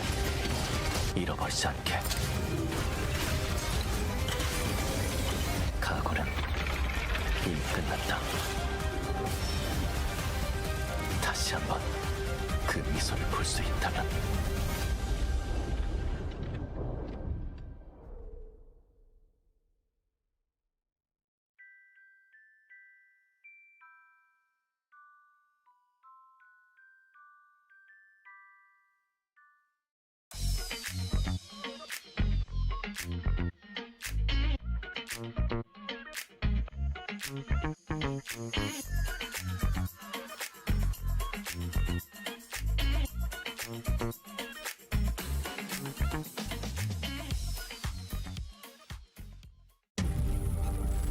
You're ready to get in the game now. The last thing you want is to wait. WD Black, performance storage, purpose-built for gaming. SSD speed that obliterates load times. Performance to transform your game. Expanded capacity to store more. Customizable RGB. WD Black. Welcome back from the break, everybody. Hope you guys had a good one. Games 1 and 2 of knockout stage number 5 is done. We are now back for games 3 and 4, the final two for knockout stage number 5. It's going to determine the 4 teams that will move on. Same thing as all the other ones. So let's see which characters are going to be picked to determine the foundations of where these teams are going to go in our final game. Kaz, no bans for game number 2. Yan is also back on the table, so do expect that to be a pretty popular pick going into game number 3. I wonder what other ones are going to be picked, though. Do we have any substitutions? It's my question. I think Step Back did put Kenshi in for somebody else. I do believe they weren't playing in the first couple of games, so that's a substitution that we are going to see. Everybody else seems to be pretty consistent. Did Wado Meowmit have GTL on the roster before in the first 2 games? I don't recall, actually.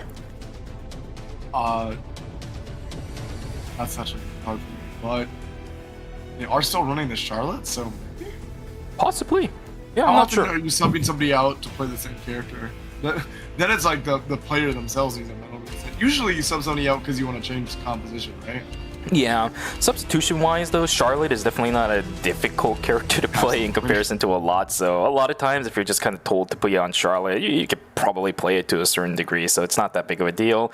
If Wade Amendment did end up substituting a player out, that means we're going to have 2 different teams that has done that overall. And with that, because Step Back pulls away from using the Yan, we're actually not going to get that ban for game number 4. That is huge for CNJ Esports and Team Milky Way.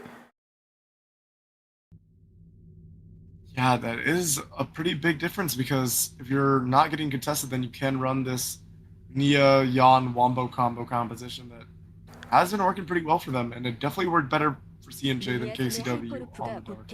Yeah, again, I think for KCW, his Yan is just way too much of a threat, and he's too confident on it right now. I see why he wanted to go Darko. He saw the example from Rachan yesterday. Same thing happened yesterday as well, where the ban for Yan came in. There were no real responses from KCW to replicate what he was able to do on the Yan. Maybe today, if he doesn't have to deal with it anymore, then he's going to be pretty happy just continuing to run the Yan. It looks so solid in knockout stage number 5. Here we go though, folks. Game number 3, once again, last 2 of knockout stage number 5. That means after this one, the next 4 teams will move on. We're unfortunately going to lose at least, most likely, one of our knockout stage number 4 teams. Wade Meowmit definitely struggling in our games today. CNJ Esports slightly behind, but they still have a way to go. And for Team Milky Way, same thing on their end. It seems like a few of our knockout stage number 4 teams are struggling today. Yeah, it is going to be pretty important though. This game 3 is very pivotal, obviously. I mean, you're not out till you're out, so game 4 is usually the game that, but there is times where point leads become too insurmountable. It isn't yet, right? Really, I feel like even Wade and Meowmit with a fantastic game 3 could find themselves in the top 4, but you definitely want to set yourself up for success in game 4. You don't want to be under type of game where you have to play so high tempo that you have to take so many risks and you're just at risk of going negative at all times. If you see a big fight going out, okay, Esports and Team Milky Way does look like Team Milky Way will get the better end of it. Unless Pek2 getting the reset. Are they going to look to get on top of BTB? No, it looks like it's going to be the end of the fight, but it will be a 2-for-2 at the end of the day between Team Milky Way and Team CNJ Esports in the pseudo mirror match. Yeah, 5-stack Jackie is just way too much to deal with. Even in the early game when Jackie doesn't have that many transitions, for someone like a Yan who's also dealing with cooldown issues in the early stages of the game, it's not going to be enough damage or crowd control to actually cancel out the effects of a 5-stack. Really rough for Team, Milky Way, but for CNJ Esports will take advantage of it. Another fight for Team CNJ Esports, parry straight on in. They want to continue the fight. Peacemaker invested pretty early on. Same thing for the Divine Intervention. composition, it doesn't matter. Yeojun just gets obliterated first. CNJ Esports is still making this composition work as much as they can. KCW not really in any trouble. NXA gets pulled back in and Bubba will be able to take him down. GTL in trouble. CNJ Esports once again on an absolute rampage as they get another break in the early portions of the game. 6 kills for this team, sitting on 3 points overall. CNJ Esports is looking so good in the knockout stages. I love this. Oh my god. Okay, it just doesn't stop. Yeah, I mean, we are seeing really the strength of this team composition. They're so aggressive when they get the ball rolling. Again, it's never been a question of if they can get these early kills, if these convert into a win.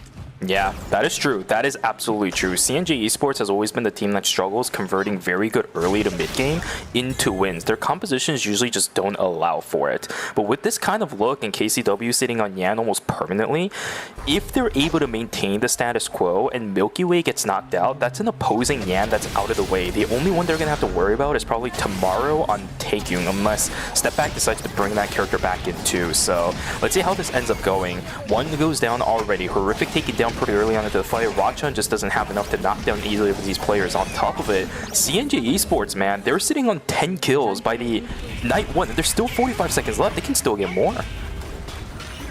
Yeah, it is quite an explosive game. And at this point, like, if you are a team looking to contest whatever objective they decide to go to, as we do see actually Yeojun going on top of it, would be definitely an unfortunate pick, because now you are going to be a little late on whatever objective you want to contest. You see one circle going down in the 1v1, but traded out on gun. But now we're seeing the power of So. Oh, never mind. Sordavi trying to go dash in after So going down, but that is just going to be a full wipe onto Team Modern, and that is, again, this is like the worst time to take those breaks, right? You're going to lose your timer and your pacing for everything coming up today too. This actually works for CNJ Esports. Look at Team Step Back. They're not even going for the Tree of Life up on the northern side because they lost Kenshi. CNJ Esports, they're only down to Beksu, but it doesn't matter. Everybody else is just running away from this objective. Free objective going in favor of CNJ Esports on top of the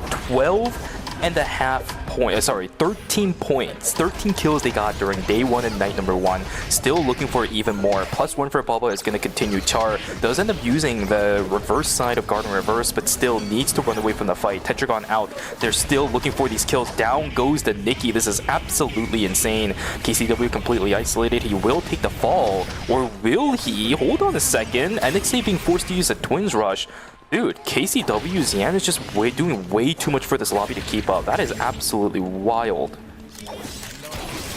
Absolutely, it's quite scary, right? They're really getting the ball rolling, and in a composition like this, you know, it really does benefit from just the natural snowball nature. As we see 2 fights breaking out across the board, we do see Team Modern getting the better of Team. Oh no way! Is he out? No, with the energy blast field, that should be it. +1 is available. No, it isn't. So down goes the. But Jichon Phalanx is gonna wipe. By the way, on the other side, we did see Rivola going down. That's what I was wondering is gonna happen. We were looking at 2 different fights. You got a bit of what was going on with Step Back, and while that was happening, Team Modern, it's the full wipe on Team Jichon Phalanx. How did that happen? Team Modern's early game, this composition isn't really meant to do much, especially on 0 transitions. Look at Team Modern. They're starting to call in items now. Wasn't able to pick up any objectives during day 2 either. This is crazy. Jichon Phalanx's composition usually shouldn't be the ones to fall down this early on. That's a huge competitor, especially for someone like CNJ Esports, to get out of the way, right? This is not a composition you can easily kill at any points in the game for a majority of the compositions that are in this game. To think that it's going to fall down to Team Modern, this is a completely different look than when we saw yesterday for Team Modern. They're actually playing aggressive early on, getting those points, securing a decent amount of it before we start to go into the mid to late game. Jichon Phalanx on 0. That 4th place spot is now completely open for everyone else. Yeah, I'm really interested to see what this ends up meaning for the lobby, because now that 4th place is really up for grabs, and yeah, it's scary going into game 4 now. The Nia damage. Yeah, the Nia damage is true, and the thing is, to get the value out of the Divine Retribution from the Charlotte, you have to clump up, right? And then Nia's just getting all his value. Okay. And that will be 1 KO proc going down. Is Bubble going to be able to clutch it out? No, great Twins Rush coming out from NXA, actually. Really clutch, because if Bubble gets that next KO proc, right, I actually think it's a decent chance you win, right? You have Van fully stacked. So close. So close for so many fights across the board. Rachan also missing the timing on the quick spin means he actually takes the full brunt of the damage in between the damage windows of the Nathapon. Down he goes, Gun completely isolated, exclusively going to be forced out by Zardavi. Modern trying to keep themselves alive, but as Zoe starts to join back in onto the fight, they immediately turn on this. Good call from everybody. Down goes one, pushed too far for Team Stepback. Gonna lose Kenshi and Shimsei at the same time. Well played for Team Modern. Again, a little bit too far away, is not able to support. Yeah, that is a pretty big deal for team. I mean, we're seeing these teams that really want to snipe up these points actually can be able to get them, right? And at this point, if you're Team Modern, if you're Team, I mean, C&J Esports actually wants to play catch up, but like teams like Modern, they just need to play point guard, right? FN Sejong, same way. You don't actually need to necessarily like have the most explosive games. You just need to have enough to like increase your margin in your league, right? And then teams like teams like Modern are really having quite an explosive early game. And you were saying this is the kind of the reverse of what they were doing yesterday, right? Where instead of playing these slower early games where they're just really snowballing items by just farm routes, they're getting items by killing people. Yeah, I said this yesterday, but if we have a bunch of teams that are trying to play aggressive early on, then you're going to start running out of resources. Sorry, not aggressive, but very passive early on, just look for resources around the map. You're going to eventually run out of those resources. So what you're going to have to do is you're going to have to beat it out of other people. That is exactly what's happening. Team Modern is opting to play the complete opposite side of Eternal Return. This is actually, in my opinion, a very good showing for Team Modern. They're showing us that we can play a composition in completely two different ways, because they ran the same roster yesterday doing the exact opposite thing they are doing right now, playing extremely passive. There was a game where they went 0 points until like day 3. This is completely different. We're at day 3, they have 8 points. That's a lot more different than what we saw yesterday. Being able to pilot a composition in 2 different ways, still getting the same result and good amount of success as they had yesterday. I love this look for Team Modern. It shows me that they have flexibility, and for a team that is trying to get to National League, this is a very, very good look going into 2026. As long as they can maintain this specific style of gameplay and actually have the success consistently, I genuinely think they have a solid chance going into next year. Here we go though, another fight between Team Wait Miamit versus Team Milky Way. Damage output onto Horrific is looking way too good, so the fight is actually going to be disengaged from everybody. Everything invested from Team Wait Miamit. I don't think the Divine Intervention was necessary, but invested from this team regardless. Does Milky Way still want to fight? They're hanging around here. Yeah, I mean, definitely has a lot of potential to pull the trigger with the Nia's game when it's available sometimes. Or rather, it's not available actually. But once it becomes available, wait, actually gonna just try to combo without it available. There's no survivability. Finding a lot of big potential from Rachan. CC is so strong, and yeah, once the fight resets, I was assuming they were actually gonna wait for the cooldown because it didn't look like it was that far off for the Nia's game mode, right? We're seeing it come up just now, but no, Rachan was able to find the window before it was up. That's when the composition can do that. It really it was quite strong, honestly, this combo, because I feel like that's usually your window of counterplay, right? When this ultimate from the Nia is down, but looks like they were getting a lot of value even without it. I think the bigger problem there was that Wait Miamit, again, the Divine Intervention was used without really any purpose. So both of the survivability tools on Wait Miamit, the classic combo of the Peacemaker into Divine Retribution, was just not available for that team. If anything, Team Milky Way was the one playing a little bit more proactive because they knew those cooldowns were gone. So hard to kill those 3 when those ultimates are all readily available, even maybe one or the other. This time around, 0 were available. We saw Team Milky Way picking up NXA, one of the more tankier members on that team. So really good opportunity taken from Team Milky Way. They're also going to, because of that, by the way, secure the Omega inside of Warehouse on top of it. I would say value of 100% gained. Yeah, for sure. I think now we're seeing seeing that point in the game where we might see a little bit of a slowdown as teams start to just farm and control specific areas in the map and prep for the next big neutral objective contest, which will be after the Omega, after the Omega's off the map, the red box in the wicker line. And yeah, there's some boxes to contest, but in general, I think a lot of the big contests and big fights you're going to see are going to be once we hit that like end of day 4-ish time frame.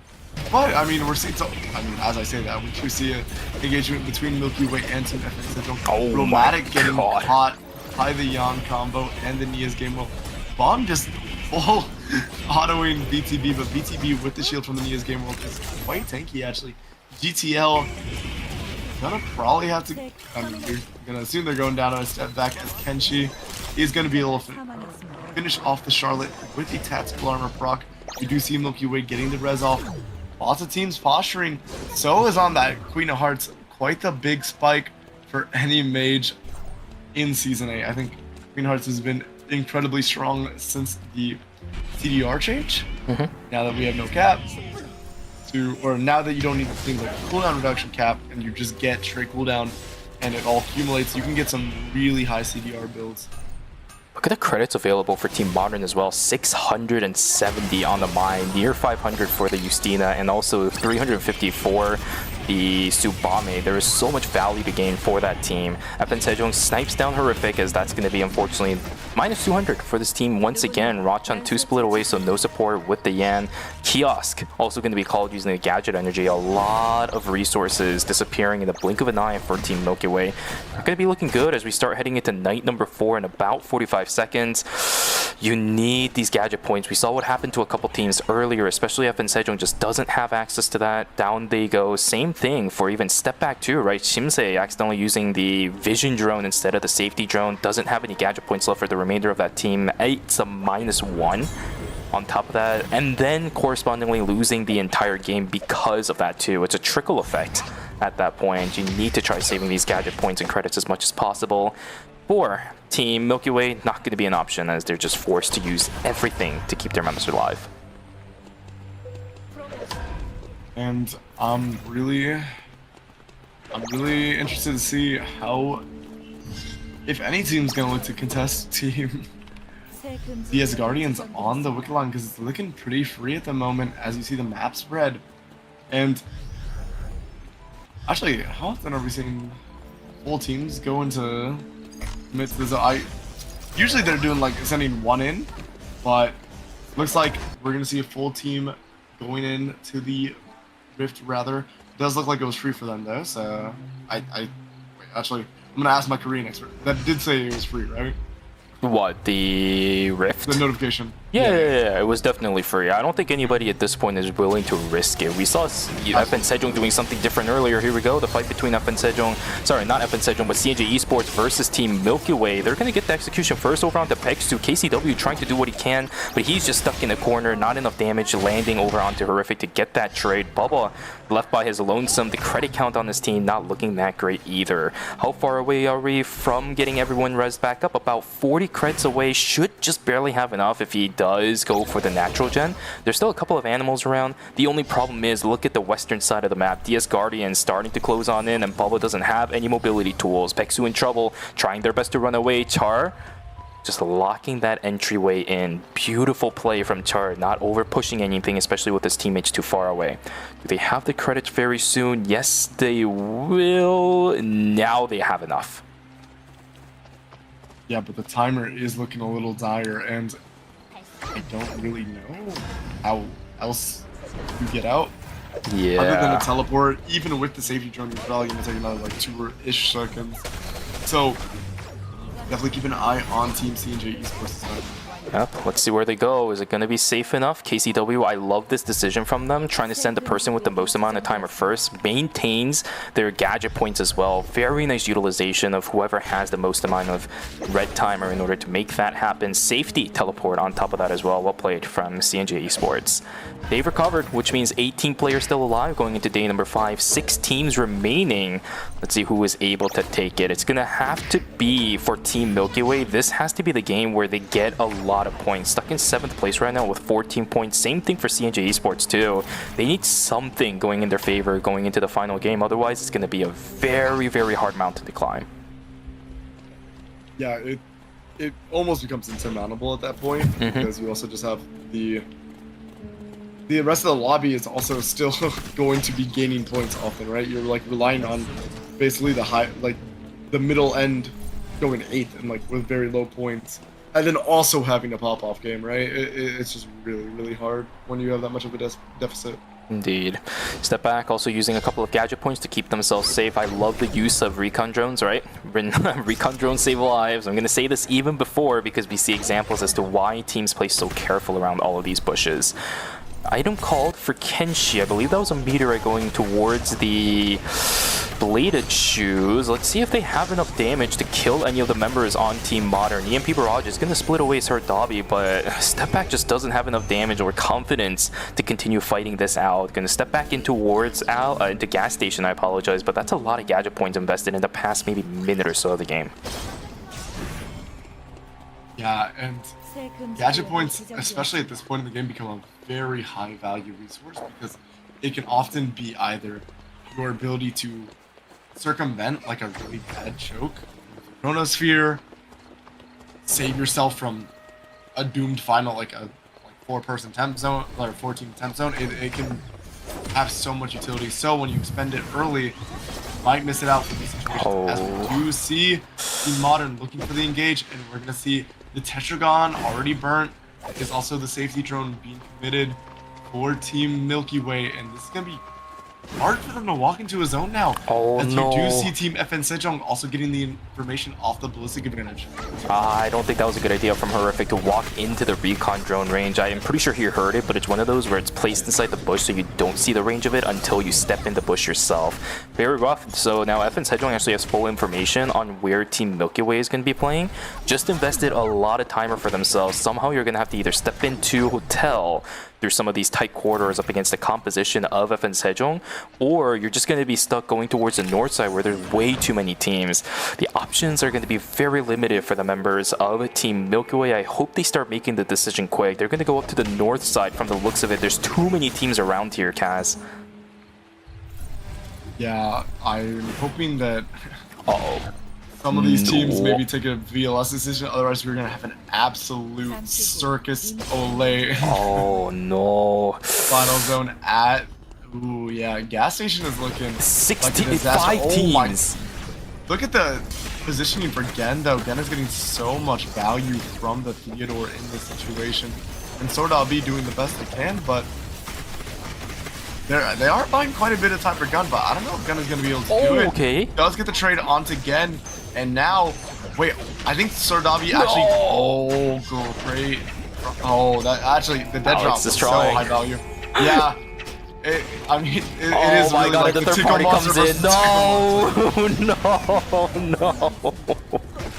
Yeah, I mean, we're just seeing the... It's the escape. Oh, is this an escape? Yeah. It is an escape play. It has to be at this point. But yeah, just Alex just doing absolutely no damage, and Sardabi not going to be able to get the res off, right? So we are going to see the Tetragon, sorry, it took me a second. Tetragon come out in case he's horrific, getting a lot of damage off. Top skill doing a great job. BTB being able to return damage, but now we have another team joining in the fray that will be DS Guardians going for the third part. Yeah, but CNJ Esports splits once again. All of these members are supposed to play together. That's the entire idea of this Yan and Nia combination, but I couldn't even see the Yan close to where the camera of the Nia even was. That is just not what you want to see. Char letting the -1 happen? Are you serious? Are you serious? Doesn't even bother hitting Rachan, so Milky Way Eating an unnecessary -1, that is absolutely hilarious. Modern escaping Milky Way -1, an absolute fiesta inside a gas station. We're getting everything we want to see of Eternal Return in one game alone. DS Guardians versus FN Sejong, the Titans of Eternal Return, duking it out in the final zone. It's going to be a pretty interesting fight as we have 1 blood each on members of FN Sejong. DS Guardians doesn't have any except for the one onto G-Work. It's going to be the Nosferatu. Seems a little bit overkill for a composition like this, but you'll take it at this point. You need to just execute somebody from the immediate get-go if you want this fight to go in your favor for DS Guardians. Absolutely. You really do need that 100-0 potential, because once you expend a lot of the cooldowns, and if the player doesn't go down, then you have so much return damage on this Nikki that is often going to be able to, as we see the checkmate coming out, but it's burnt really early. Is traded out, is the Peacemaker, but NCMB I think doesn't that's have going to be a timer. trade. Look at the, yeah, you're right on the point. NCMB forced to walk into the zone. Chor eating that, gonna get pulled back. Oh, so down. And now G-Work down the checkmate. Is able to trade out, but NCMB gonna be cashing in. But yeah, I was gonna say, is gonna be completely outranged by Romantic and One Circle. And yeah, I think A, just down a lot of timer, and also, yeah, the resources from G-Work burned extremely early means that the fight is kind of really easy and cookie cutter for FN Sejong to play it out afterwards. Indeed. GG is called out to FN Sejong 2 games in a row, 19.5 points to finish game number 3. This is almost definitely going to secure them a spot in the top 4. Well played to these players. And the biggest problem for Team DS Guardians exactly happened, right? The range disadvantage they had up against everybody on FN Sejong way too much. Information is also abundant for FN Sejong because they have the Nathapon. Trail cameras, a lot worse than it was when it first released. A camera plus a branch used to create 2 at the same time, but now it's just 1.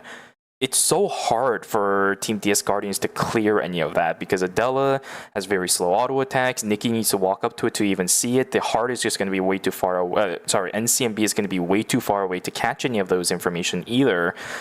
I think information was way too abundant for FN Sejong. They used that to their advantage. Very tight corridors too, so that Nikki doesn't have an easy time trying to initiate onto anybody. And the Adela as well. You don't have information, you don't have the ground advantage, you don't have the field advantage either because it was school. Nothing going in favor of DS Guardians. FN Sejong just played it by textbook to take away the win. Yeah, this is why Eternal Return is a very cumulative game, right? A lot of things that happen earlier in the game can affect how the end of the game goes for you, right? NCMB not having that timer, forced to burn it in earlier fights, means that you really don't have as much agency as you'd like. And even though they might have been able to trade out the Peacemaker, you're forced to walk into a team that wants nothing more than for you to walk into them. Yeah, it's kind of interesting to see how all of the trickle-down effects are continuing to show these teams that these resources that we kind of consider abundant in the earlier stages of the game will really affect how your team is forced to fight later down the road. And CMB also had to, by the way, be forced to use timer because he was trying to call an item in gas station. That also ate up about, I would say, 7 to 8 seconds of his timer. That mattered in that fight. It forced out way too much for Team DS Guardians. FN Sejong was able to capitalize on it. I have a strange feeling FN Sejong knew with how Team DS Guardians were playing it. So, well played to FN Sejong again, just playing the game textbook style. This is exactly how FN Sejong always tends to play the game, playing the macro fight and bringing the fight to everybody else. Look at that, 49 points for FN Sejong, 20 points away from the 5th place team of CNJ Esports. I would have to say they're pretty well in slots going into knockout stage number 6. Congratulations to them. Team Modern in 2nd place with 43.5. TS Guardians in 3rd place with 41. And Step Back in 4th place with 29.5. Seems to be a pretty wide gap between our 3rd and 5th team. It might be a battle for 4th. Yeah, those are usually the big ones, right? You look at 3rd and 5th and even 4th and 6th, right? Those are usually the one.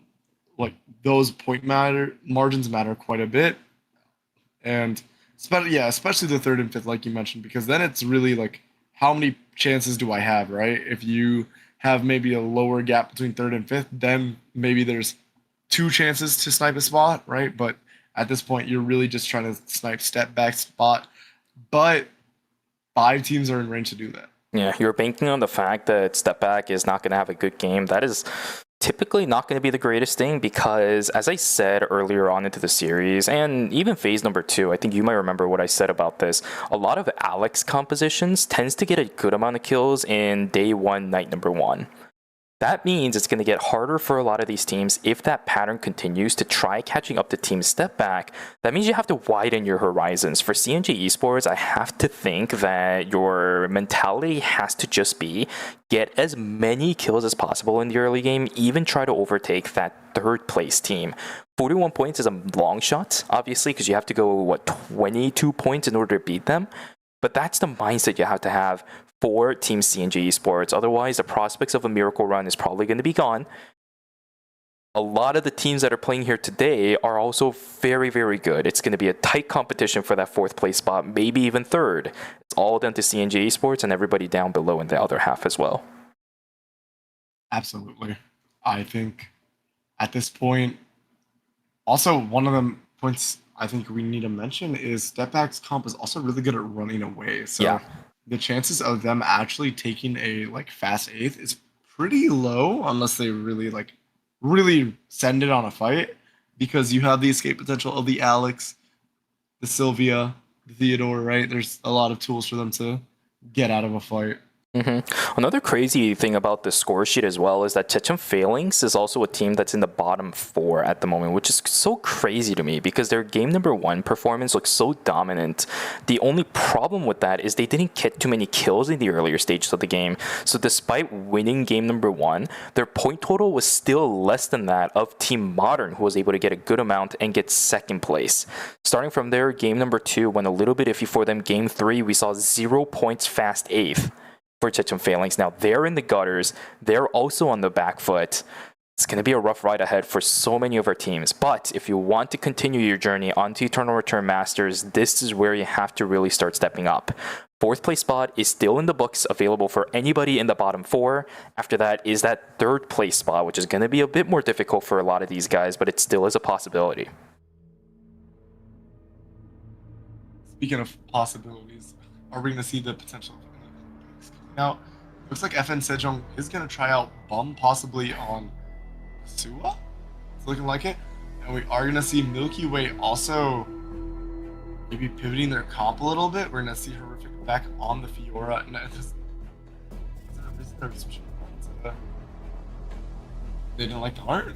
They just won 2 games on it. Maybe testing it out. But we also see Yochum switching to the Nia as well. I really want to see the Nia bin come out if this was not game 4.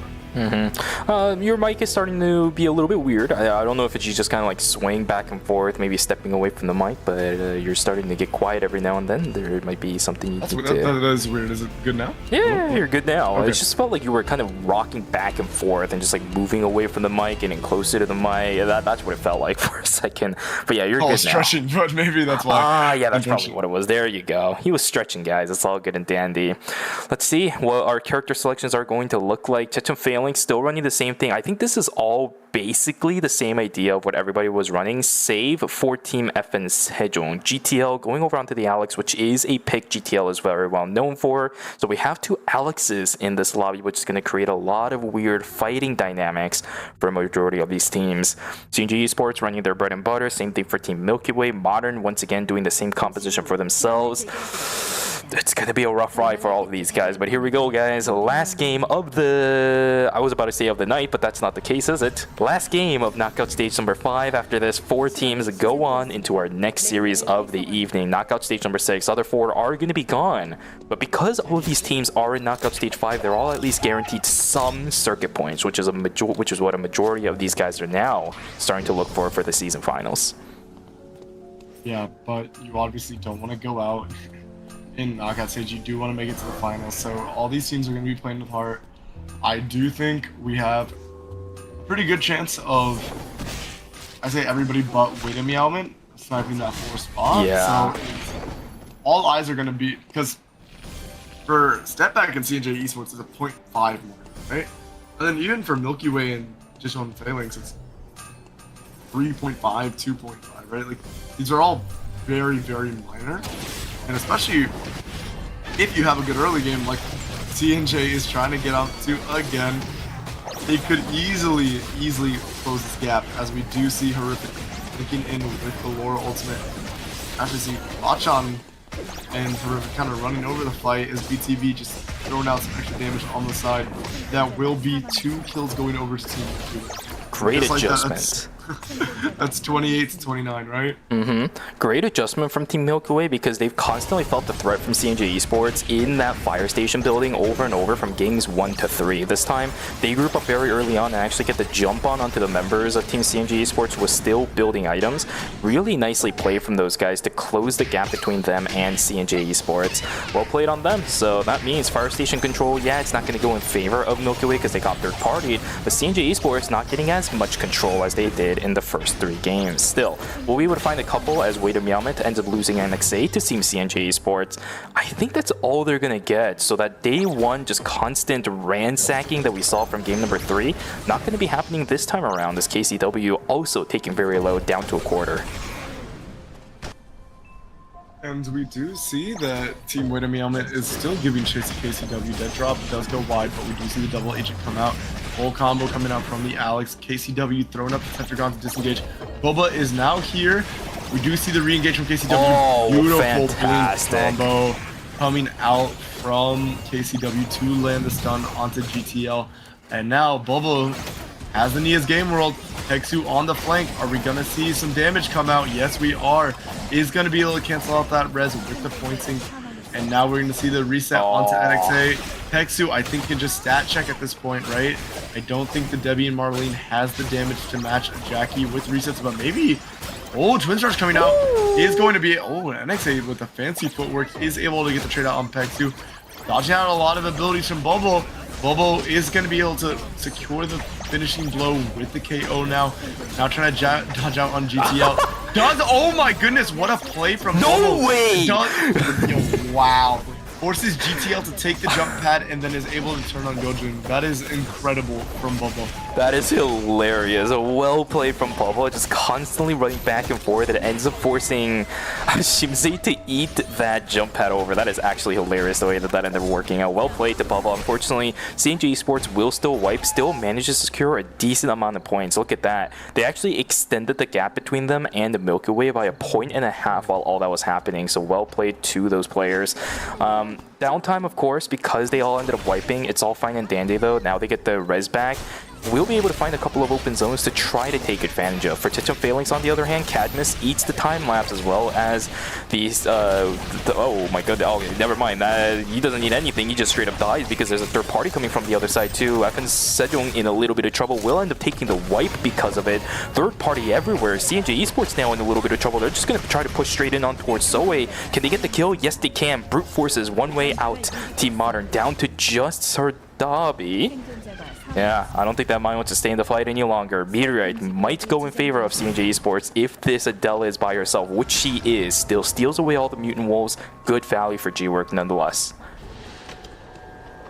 Yeah, and CNJ Esports off to a great start, and that's what you need, because Stepback is also racking up a little bit of kills for themselves, as One Circle does get the pullback and combo onto Dushman. That's unfortunate, because now, as we do see Romantic go down to Vacha, yeah, you don't want to take these early tempo hits if your team's like Jetchon Phalanx or Milky Way or CNJ Esports, because you really do need to make enough to close the point gap and then get some extra. So you really want to.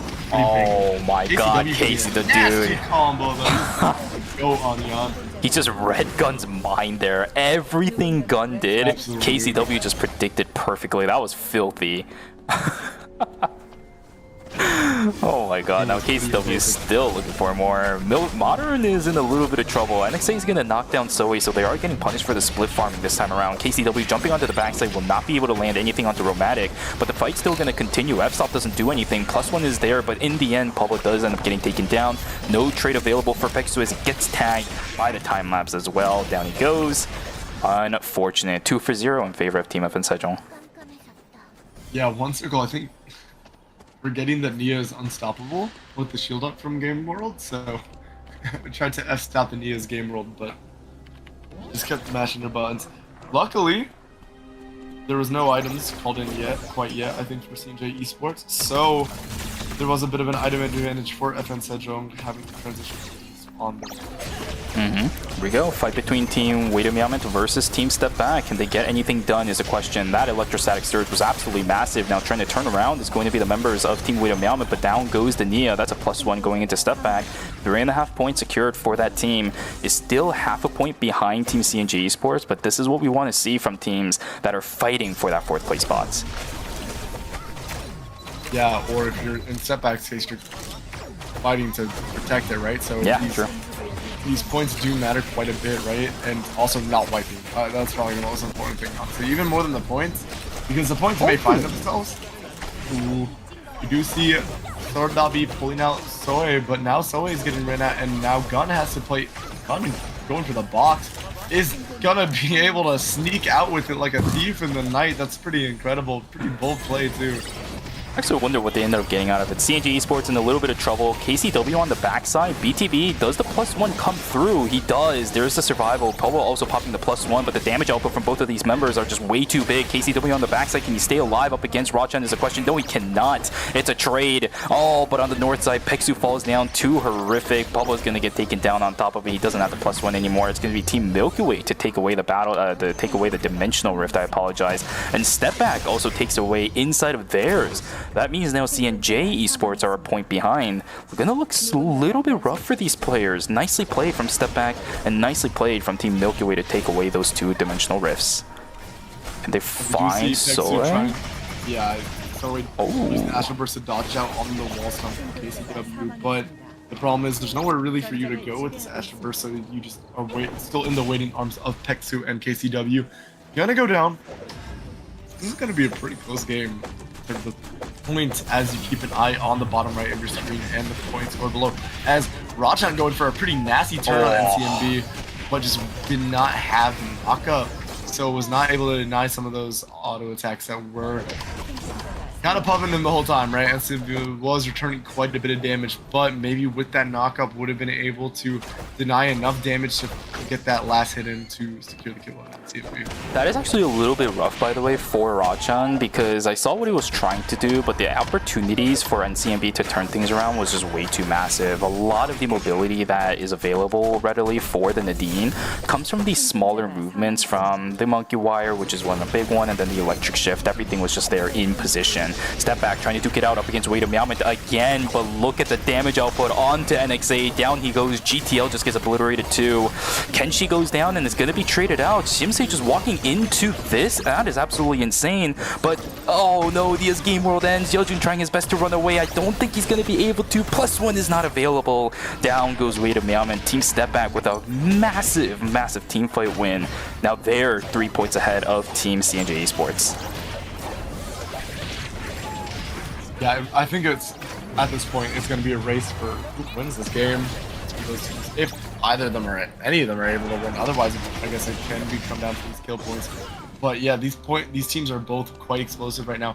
But we did just see a pretty bad pick-ons again, right? That's going to slow them down quite a bit. The 4th, 5th, and 6th place teams right now are fighting genuinely for their lives. The way that they're all playing is trying to consistently find fights. Funnily enough, none of them really have fought against each other. Chechen Phalanx also trying to fight for their tournament lives is going to jump over onto C&J Esports to completely split apart. This is not how you deal with the Ekion. Damage output over onto Pablo is just looking way too good. Fantastic Tomahawk Roundos to push that Ekion away, but he's still got the resets. Early +1 being utilized to keep himself alive. There's the Nia's game world. Do they have the damage to actually knock down anyone is the question. All they need to do is kill the Nia. Down she goes. That's a -200 at least in the books of Team C&J Esports. Pava is down. Down goes Peksu. Ends up missing the jump over the wall on top of it. KCW the last one alive on that team. The credit counts on C&J Esports is also looking dire. I don't know if this is going to be possible anymore for this team, Kaz. It's going to look like a very rough road ahead. Yeah, it's definitely an uphill battle. Really, the only chance you get is maybe gambling a zone. I think that might be your best bet, right? Is gambling a rift, get that res off, because you don't have the chances of a credit res, really, realistically, and then you'd be down so much you'd be out of the game anyways. I think KCW is actually electing to go for this gamble. might be able to sneak in. Oh, he's running up. Oh no! Does he have enough time now? There's about what 15 to 20 seconds before the dimensional rift closes. Let's see it. Yeah, there's nobody here. Oh, there's also the speed zone as well on top of it. Tetragon invested. There it is. 10 seconds left. Are they gonna have to fight anybody in the zone? Is the big question. If they do, it's a matter of life and death now. Let's see, CNJ Esports. They have to fight anyone. No, it is free. Yeah, usually it would be like shorter. It would just be like combat's about to start for them. Yeah, it's not free. So big bailout for CNJ Esports coming out from the Dimensional Rift. Is able to maintain their credit counts as well. This is huge for CNJ Esports. Eating up about 30 to 40 seconds of time is not that bad as long as you can maintain your credits. You're still able to just hold on to everyone's survivability tools on top of that. This is really good for CNJ Esports. I'm genuinely amazed that they weren't punished for it, but Team Modern looking to do exactly just that. Poba puts a piece down into the bush. Should be able to see Team Modern stepping up a little bit. There we go. Just sees Sardabi. Do they even want to fight right now is a question. KCW jumping on towards the backside, but his entire combo ends up missing. Nia's game world also stuck in a very awkward spot. Beautiful tomahawk round us to lock down 2 in the backside.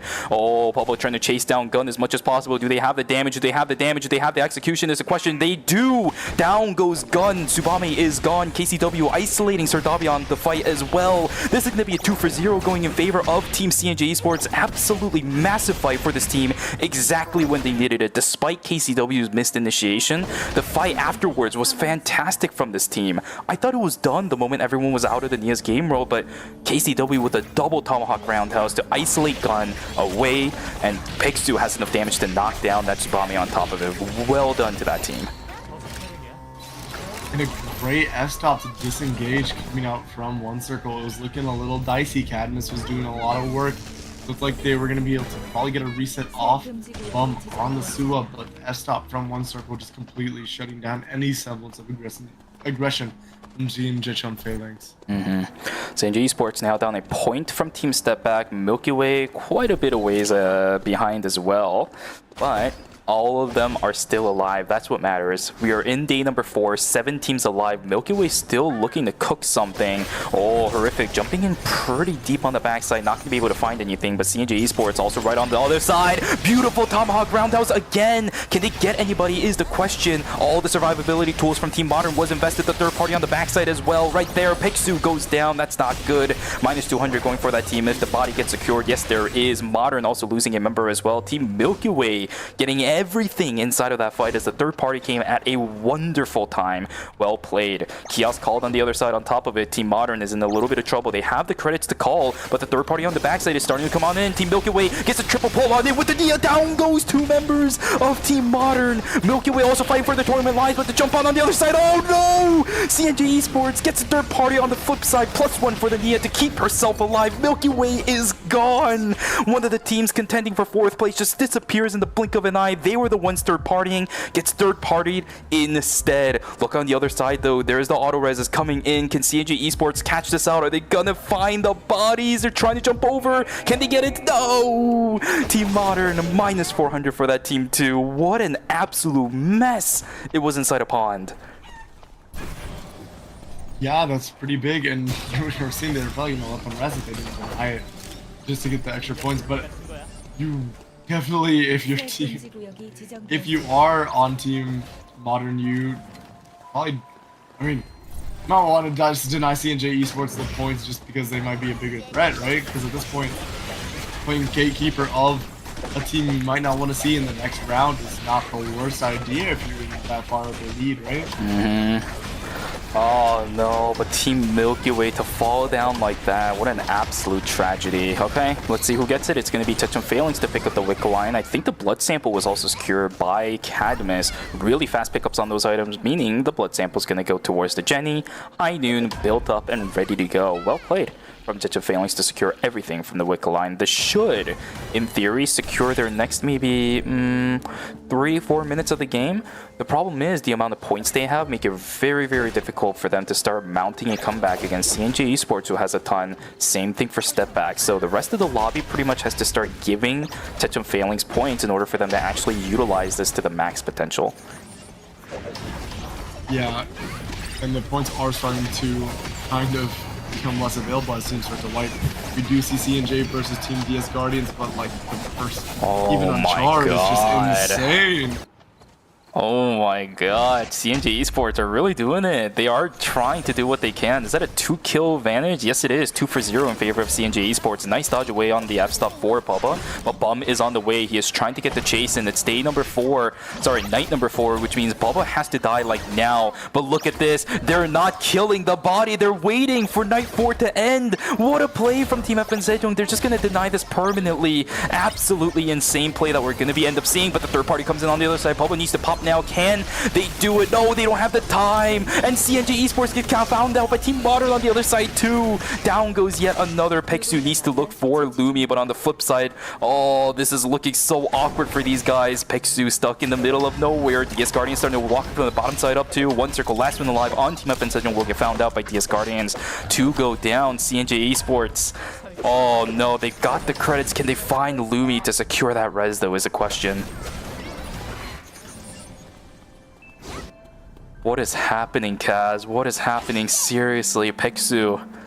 He is trying his best to keep his team alive. If he can somehow find the Lumi, it will be an absolute miracle. But she's so far away in school, making its way down towards Forest as well as the hotel spot. It's gonna take a long time before Lumi makes his way all the way into the eastern side of the map where Peksu is sitting.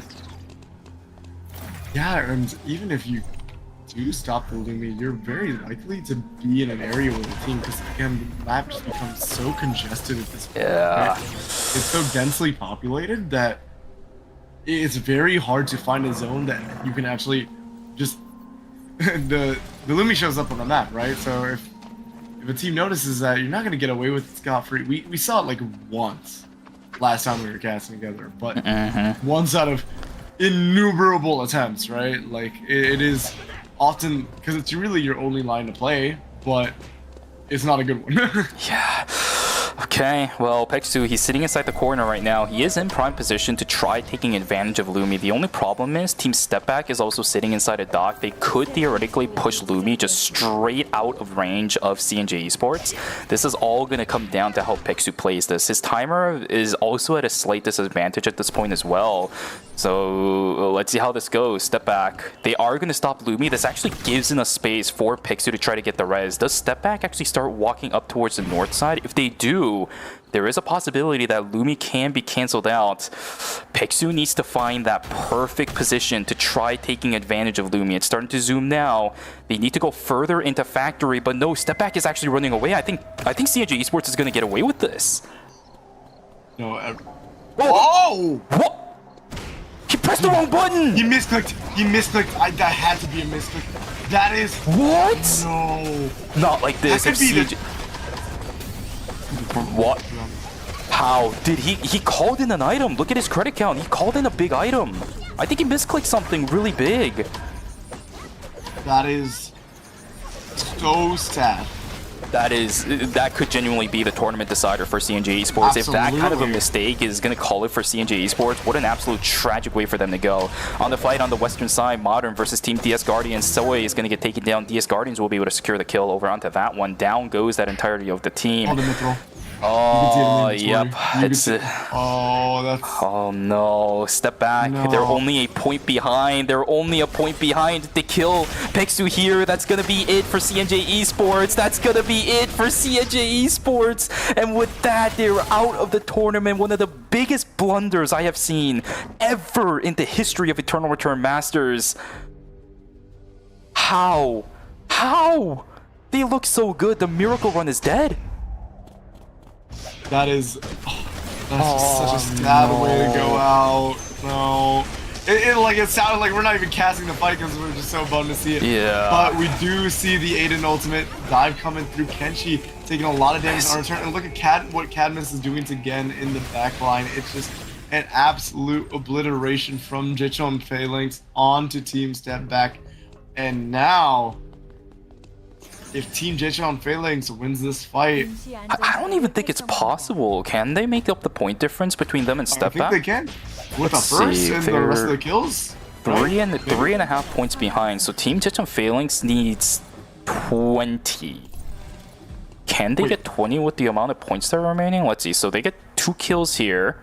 That's going to be 11.5 plus 1 for the placement. That will be at 12.5. I don't think they have enough.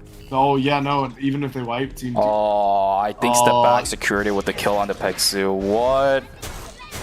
What a... Man. 8ㅅPhalanx can try all they want, but if they don't let the reses happen, yep, that's going to be it. I don't think DS Guardians is also going to get the freest reses in the world. If 8ㅅPhalanx wants to win this, 2 people from DS Guardians are going to have to res back up. I don't know if they're keeping track of this, but... Yeah. Oh, they have to. boy. They have to at this point. Like, you got like, if you're in a tournament like this, you got to be able to play that meta game with the point game. Yeah. I think that, I mean, Chora is quite weak compared to Cadmus, so maybe you look for the pick on the Nikki, let them revive, but we'll see how they decide to play out this fight. Okay, here we go. Damage output onto Cadmus is still non-existent. Char actually ending up eating a lot of punishment.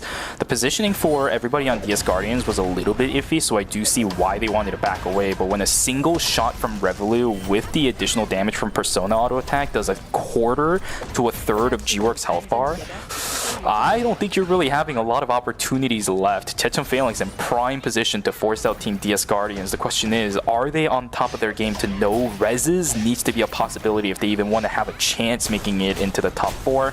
Let's see. What is your prime target? Cadmus is going to jump in on towards the backside. NCMB is going to be the main target for the Ekion. A lot of damage over onto the Nadine on top of it, but on the backside, Jenny just gets completely popped. The play that is gone. Checkmate comes in at the worst time ever as well. Can they get the kill onto Char? No, they cannot. And now we reset. Health bar is looking very dire for a majority of the players, but Revolu still can get healed by Dushimen. Cadmus as well, same thing. Both of these players all just looking for the heals. It's going to be the healing plant in advantage for 8ㅅPhalanx. DS Guardians in a little bit of trouble, but for 8ㅅPhalanx still on the back foot, right? Do they know? Do they know? Yeah, it's gonna be a pretty down to the wire fight, even if just to win it in the first place, let alone get a res off and then win it again, right? Yeah. But we are seeing the timers getting pretty low for Team DS Guardians as you see Char forced to walk forward. Cadmus is just doing no play dead. Oh my god! They don't even win the game! DS Guardians land so much onto 8ㅅPhalanx in the blink of an eye. The game is done. DS Guardians wins out on the game, 21 points to finish us off. Game number 4 with the first place victory to DS Guardians. GG's. Yes, just heartbreaks all around in this game 4 for ERM knockout stage 5. It's just brutal. I mean, really... that misclick from Peksu is the kind of thing that, like, it's gonna be talked about for ages. Yeah, it's they're not sleeping today. You know that one cartoon character from certain station. You know that one meme with the bloodshot eyes. Yeah. Oh man, like it's brutal. How do you? If that happened to me in the middle of a tournament play, like I would just alt F4 right there because. Wow, and it directly led to the entire team wiping. They had the window to get the res. Step back started walking away. DS Guardians was walking up a little bit too slow too. Maybe they would have gotten 1 res off at least, at the very least. But they don't even get the luxury to get that. Oh man, Peksu. And I don't know if you noticed this as well, but he also misclicked the position of the safety drone. It started walking east in factory. I think he meant to make it walk down. So he hesitated for a little bit. You saw him kind of going back and forth inside of the safety drone. Do I stay in the safety drone? Do I go get the res onto Lumi? He walks down to Lumi, but his mouse... Oh, man. Probably just too eager to click on it. I think that's exactly what it is. Because if you think about where the Lumi's highlighted items, if you're just like spam clicking it, yeah, I could see. Oh, that is like, it's sad that that's the biggest highlight. I think probably of that game too. Yeah, that is. But maybe the low worst light is a better term. That just is so depressing for Team CNJ. That's just That is the saddest way to go out I think I've seen for Yeah. a team in URM. Yeah. All right. Somebody is asking for the replay on it, so I'm gonna do this. I'm gonna bring up my other monitor because the clean feed on our side I can't really easily control it. So here's what I'll do. Oh man, I can't believe I'm really doing this. I'm gonna try to find it. Let's see what ended up happening. We are here. doing Pexu, Yeah. the Omega Slime right now. I'm not gonna.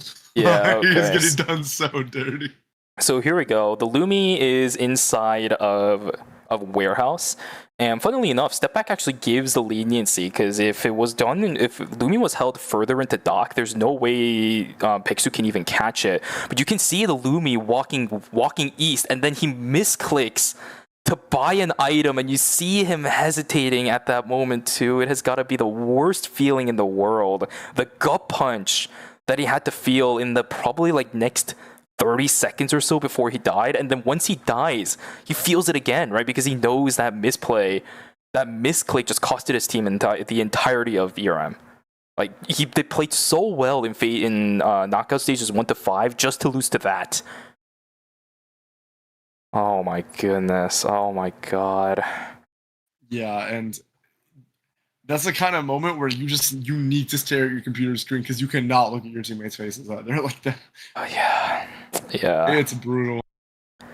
Yeah, so whenever you buy like the big item, right, like the transition item on Lumi, Lumi instantly runs. That's how you get the idea, even without checking the bottom of our screens or even the inventory of Pixu. I'm probably gonna during the break check back onto the JP side and the KR side just to see what their reactions were like. Because how do you live that down? And I hate to be talking about this for such a long time because I know Pixu is a fantastic player, and that was just a blunder, right? But that blunder is defining the entirety of CNJ Esports' career. Let's see what the scores are looking like. By how many points did CNJ Esports lose it out on? By 1! They would have won the tiebreaker! No, no. Don't show me that. Don't show me that. No, next screen. Next scene should be next scene. No, this is too depressing. This is actually too depressing. I need to see something else. And you know what's the real stab in the back? It's not just that it was a 1 point in terms of placement. It's that the 1 kill step back needed was on Pexu too. Yeah, and the extra placement point they got. Somebody said it in chat. It's a disaster. Somebody said it in chat, but because Pixu tied, if he fed the kill onto anybody else, that would have been enough. That would have been enough to push Team Step Back into that tiebreaker where CNJ Esports would have had it, but that's not the result that we end up getting. Guys, we know the top 4 teams that are moving on. It's going to be DS Guardians, FN Sejong, Modern, as well as Team Step Back. We'll see them in knockout stage number 6. That's going to be coming up right after the break. So for those of you guys in the chat, don't go anywhere. We might be wallowing in despair for CNJ Esports, but this game still have to continue. We'll be back after the 15-minute break for knockout stage number 6. So grab some water, go grab a snack, and go take a stretch. We'll see you guys back here in a few.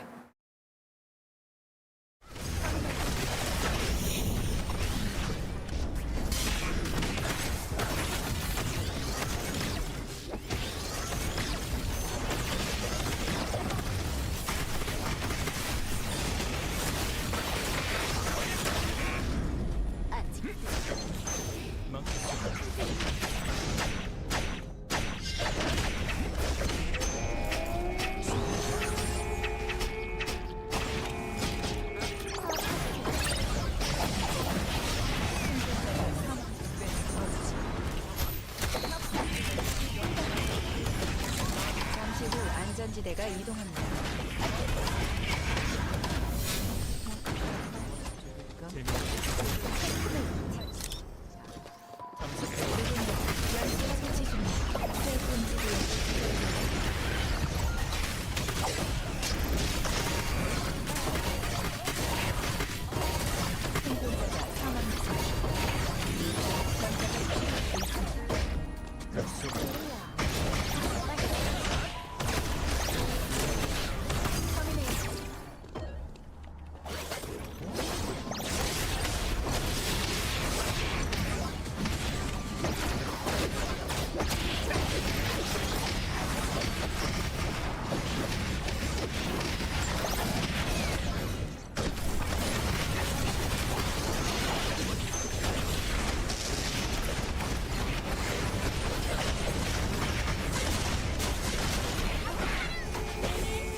곧 크로노스.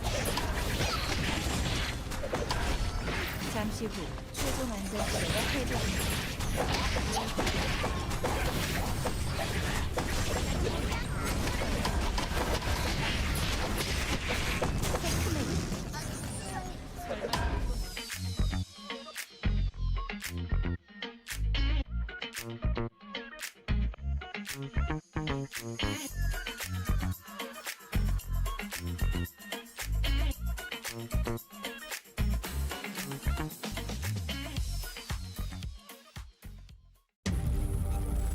You're ready to get in the game now. The last thing you want is to wait. WD Black, performance storage, purpose-built for gaming. SSD speed that obliterates load times. Performance to transform your game. Expanded capacity to store more. Customizable RGB. WD Black. Because the game never waits. WD Black. Drive your game. 해변 같이 갈래요? 오늘은 저 혼자 왔어요. 다음엔 어떤 걸 쪼개면 되나요? 짠! 으이, 빨리 언니한테 보여주고 싶네요.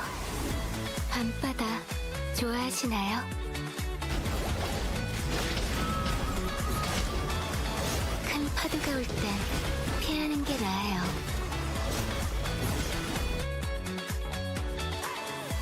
물살에 휘말리지 않게 조심하셨어야죠. 제 얼굴에 뭐가 묻었나요? 아, 얼굴을 쳐다보시는 게 아니었네요.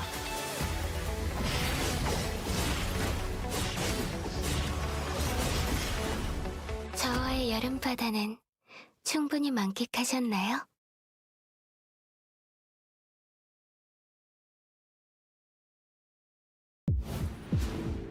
좋아하는 걸 하면서 돈 벌 최고의 직업이잖아.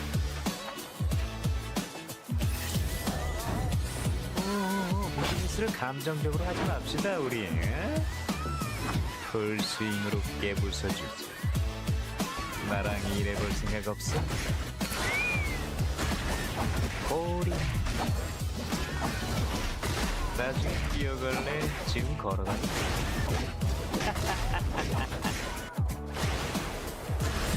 안 힘들어? 어디를 가려? 물은 답을 알고 있지. 언제 기분 째지는데.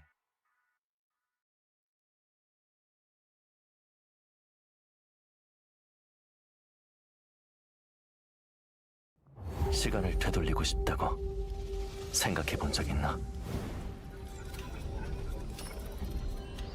시간은 화살처럼 빠르다고 하지. 공감하진 못하겠다만 지금의 나를 네가 본다면 과연 뭐라고 할까? 멈춰있던 시간을 움직일 때다. 너희가 날 이용하는 게 아니다. 내가 너희를 이용할 것이다.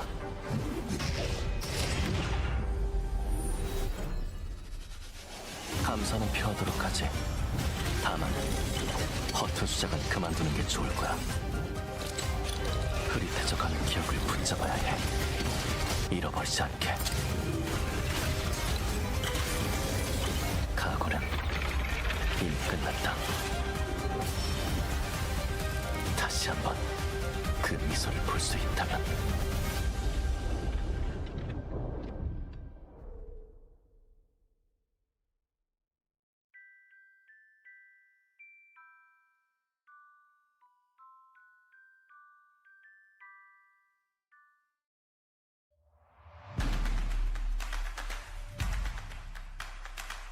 자, 럼프레벨도 추가적인 킬을 가져갔습니다. 균열 안쪽에서는 락스가 균열에서 싸우고 있고요. 상대는 밀키웨이입니다. 이게 그리고 그렇습니다. 밀키웨이 조합이 한 번 이렇게 딱 들어가서 연계됐을 때 니아까지 콤보가 딱 들어가면서 진짜 한 방에 터트리는 그런 조합이었는데, 방금도 사실 원딜 거의 락스의 2명을 그 콤보로 먼저 메이킹을 시작했음에도 불구하고 대응을 굉장히 잘한 락스가 이제 이겨낼 수 있을 것 같은데요. 주요 스킬들이 많이 빠져있는 밀키웨이입니다. 그렇습니다. 커리 선수 뒤쪽에 와이어 박아주면서 앞쪽으로 이제 포커싱 들어가는 플레이도 굉장히 좋았고, 자 그러면은 밀키웨이 입장에선 이거 한 번에 들어가서 누군가를 잡아야 되는데 그러기가 쉽지 않거든요. 심지어 니아 궁극기가 없다 보니까 CC기적으로 많이 부족한 밀키웨이입니다. 그렇죠. 그리고 아까 그래서? 처음 진입했을 때 블링크도 빠졌을 거기 때문에. 자 그래서 이쪽으로 에어본 뭔가 띄우고 싶은데 자, 하지만 여기서- 와이어 뒤로 이미 다 박아놨고. 네, 굉장히 안정적으로 뒤쪽을 살짝 빠진 성남 락스입니다. 현재 2대2 상황 계속해서 교전이 이어지고 있습니다.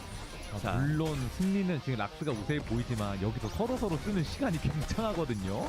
자 그리고 벽. 강로! 와 저 좁은 벽에 강로 기절이 다 맞았어요.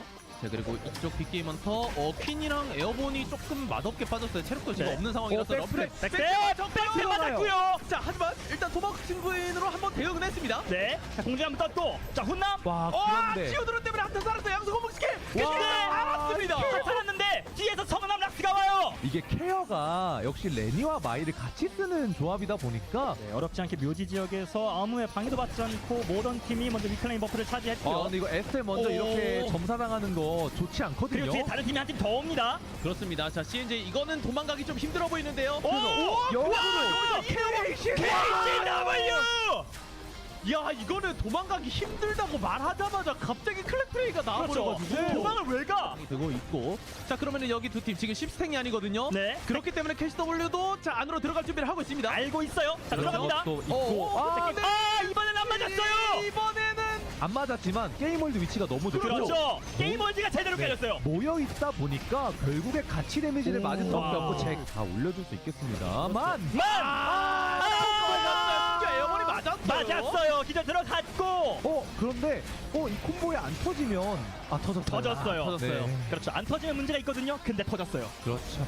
터미네이트됩니다. 깔끔하게. 하지만 그 앞에는 CNJ가 기다리고 서로 있습니다. 발소리 들었습니다. 들었어요. 에어본까지도 와, 이게 뭐예요, KCW? 그런데 사실 CNJ 맞닥뜨렸을 때 바로 안 도망가면 이렇게 그래서 CNJ는 한 명만 밟아주고 있다가 상대팀 들어오네 하면서 뒤쪽으로 빠지기만 하면 시간적으로 이득을 봐가지고 이렇게 근데 막타 먹는 것도 중요하다 보니까 네. 결국에 니아가 조금 때려주는 부분도 있어야 될 것 같은데 그렇죠. 막타 먹는 거는 중요하긴 해요. 그렇습니다. 자, 시간이 얼마 남지 않은 밀키웨이가 먼저 교전을 시도합니다. 하지만 먼저 일단 커리 선수 다운. 네, 커리 잡았고요.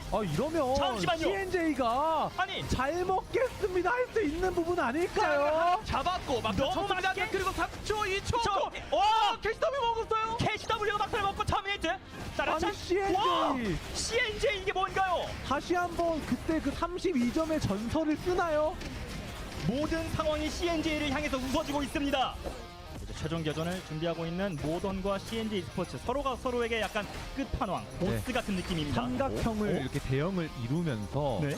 네. 이거는 그냥 궁극기 쓰면서 네네. 스택도 좀 채울 겸 그리고 니아가 아이템을 만들고 있었거든요. 혈액 샘플을 뽑아가지고 그거 시간을. 만들라고 좀 시간을 번 것도 좀 있는 것 어차피 같습니다. 지금 토마호크 스핀 벽에다가 연기할 거 많다예요. 그렇죠. 자, KCW 선수 먼저 안쪽으로 들어갔는데 제대로 스크린 들어가지 않았습니다. 들어갔어요. 이런 부분이 이제 얀 입장에서 스킬을 맞추기가 너무나도 어렵거든요. 스파베 카이팅이 너무 좋아요. 네, 굉장히 날렵한 모습으로 KCW의 스킬을 한 번 흘려줬고요. 이러면 깔끔합니다. 네, 체크메이트. 맞습니다. 지금 그래도 일단은 빅게임 헌터즈 럼프레벨스 같은 경우는 킬점수를 어느 정도 벌어놔서 뭐 럼프레벨스 크레딧이 좀 적기는 하지만 어느 정도 반감이 되는 부분은 있거든요. 하지만 자, 일단은 여기 교정부터 이거 방망이 무기 스킬로 한번 먼저 밀어놓고 강제 집행으로 한 번 더 연계됐기 때문에 이거 그냥 구도 자체가 망가졌는데요. 락션! 이거 에어본까지도 너무 깔끔하게 들어갔죠. 네, 이렇게 되면 정석을 보여줬습니다. 현재 1차 낮이 약 12초 정도 남은 상황 계속해서 대치해주고 있고요. 아래쪽으로 빠지고 있는데 이혁 선수 먼저 납치에 성공했고요. 자, 근데 결국 페이지가 얼마나 오래 사는지를 좀 봐야 되거든요. 그렇죠. 이 정도면은 사실 다르코 궁극기 싸게 뺄 편이긴 합니다. 네. 에어본도 양성건 무기 스킬로 흘려줬고 궁극기 이후에 뭔가 메이킹이 됐던 팀 그런 밀키도 아니라서 자, 요번 서커스가 이제 천천히 또 와. 어긋이고 자, 해요.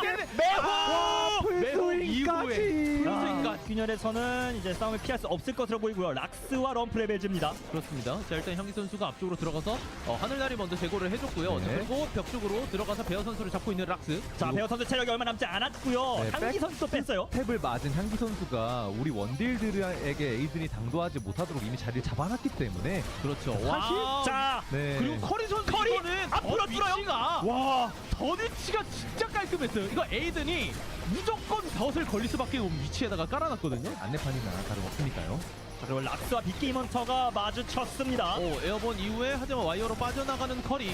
자, 아비게일이 암살이 될까요? 이게? 아, 근데 일단 이거 커리. Welcome back from the break, everybody. I can't even say I hope you had a good one because for me, I was in shambles. I feel like I was going through the 5 stages of grief, man, at that point. Man, oh man, oh man. But it's time to reset because we are now here for knockout stage number 6. Guys, let's take a look at which teams are going to be playing. DS Guardians, FN Sejong Modern, and Step Back coming up from the stage that we just watched. And joining us from the group stages are second place teams Ninja, Nardara, MG, Overlord, Shadow Golden Lights, sorry, I apologize, and Yangju Whales to finish out our roster. Yeah. We were talking while we were on the break that every time I come here, I just bring the bad juju. Like, the energy is off. The players do some real goofy stuff when I'm here. But, you know what won't be goofy? Knockout stage round 6. Knockout stage round 6, you're right. Yeah. I see why you said wait. Yeah, you meant stage 6. There we go. There we go. Reading at this hour of the day is, you know, the Kaz.exe, it gets a little laggy. You know, my I haven't properly overclocked my brain yet. You say reading at this time of day. For me, it's just reading in general. And not a good time for any one of us. But here we go, guys. Character selection now is underway for knockout stage number 1. Knockout stage number 6, round 1. Gosh darn it, Kaz. I think you got me stuck up in the loop as well. What is going on? I mean, the energy is what matters, right? It doesn't matter what we're saying it. We can say it wrong.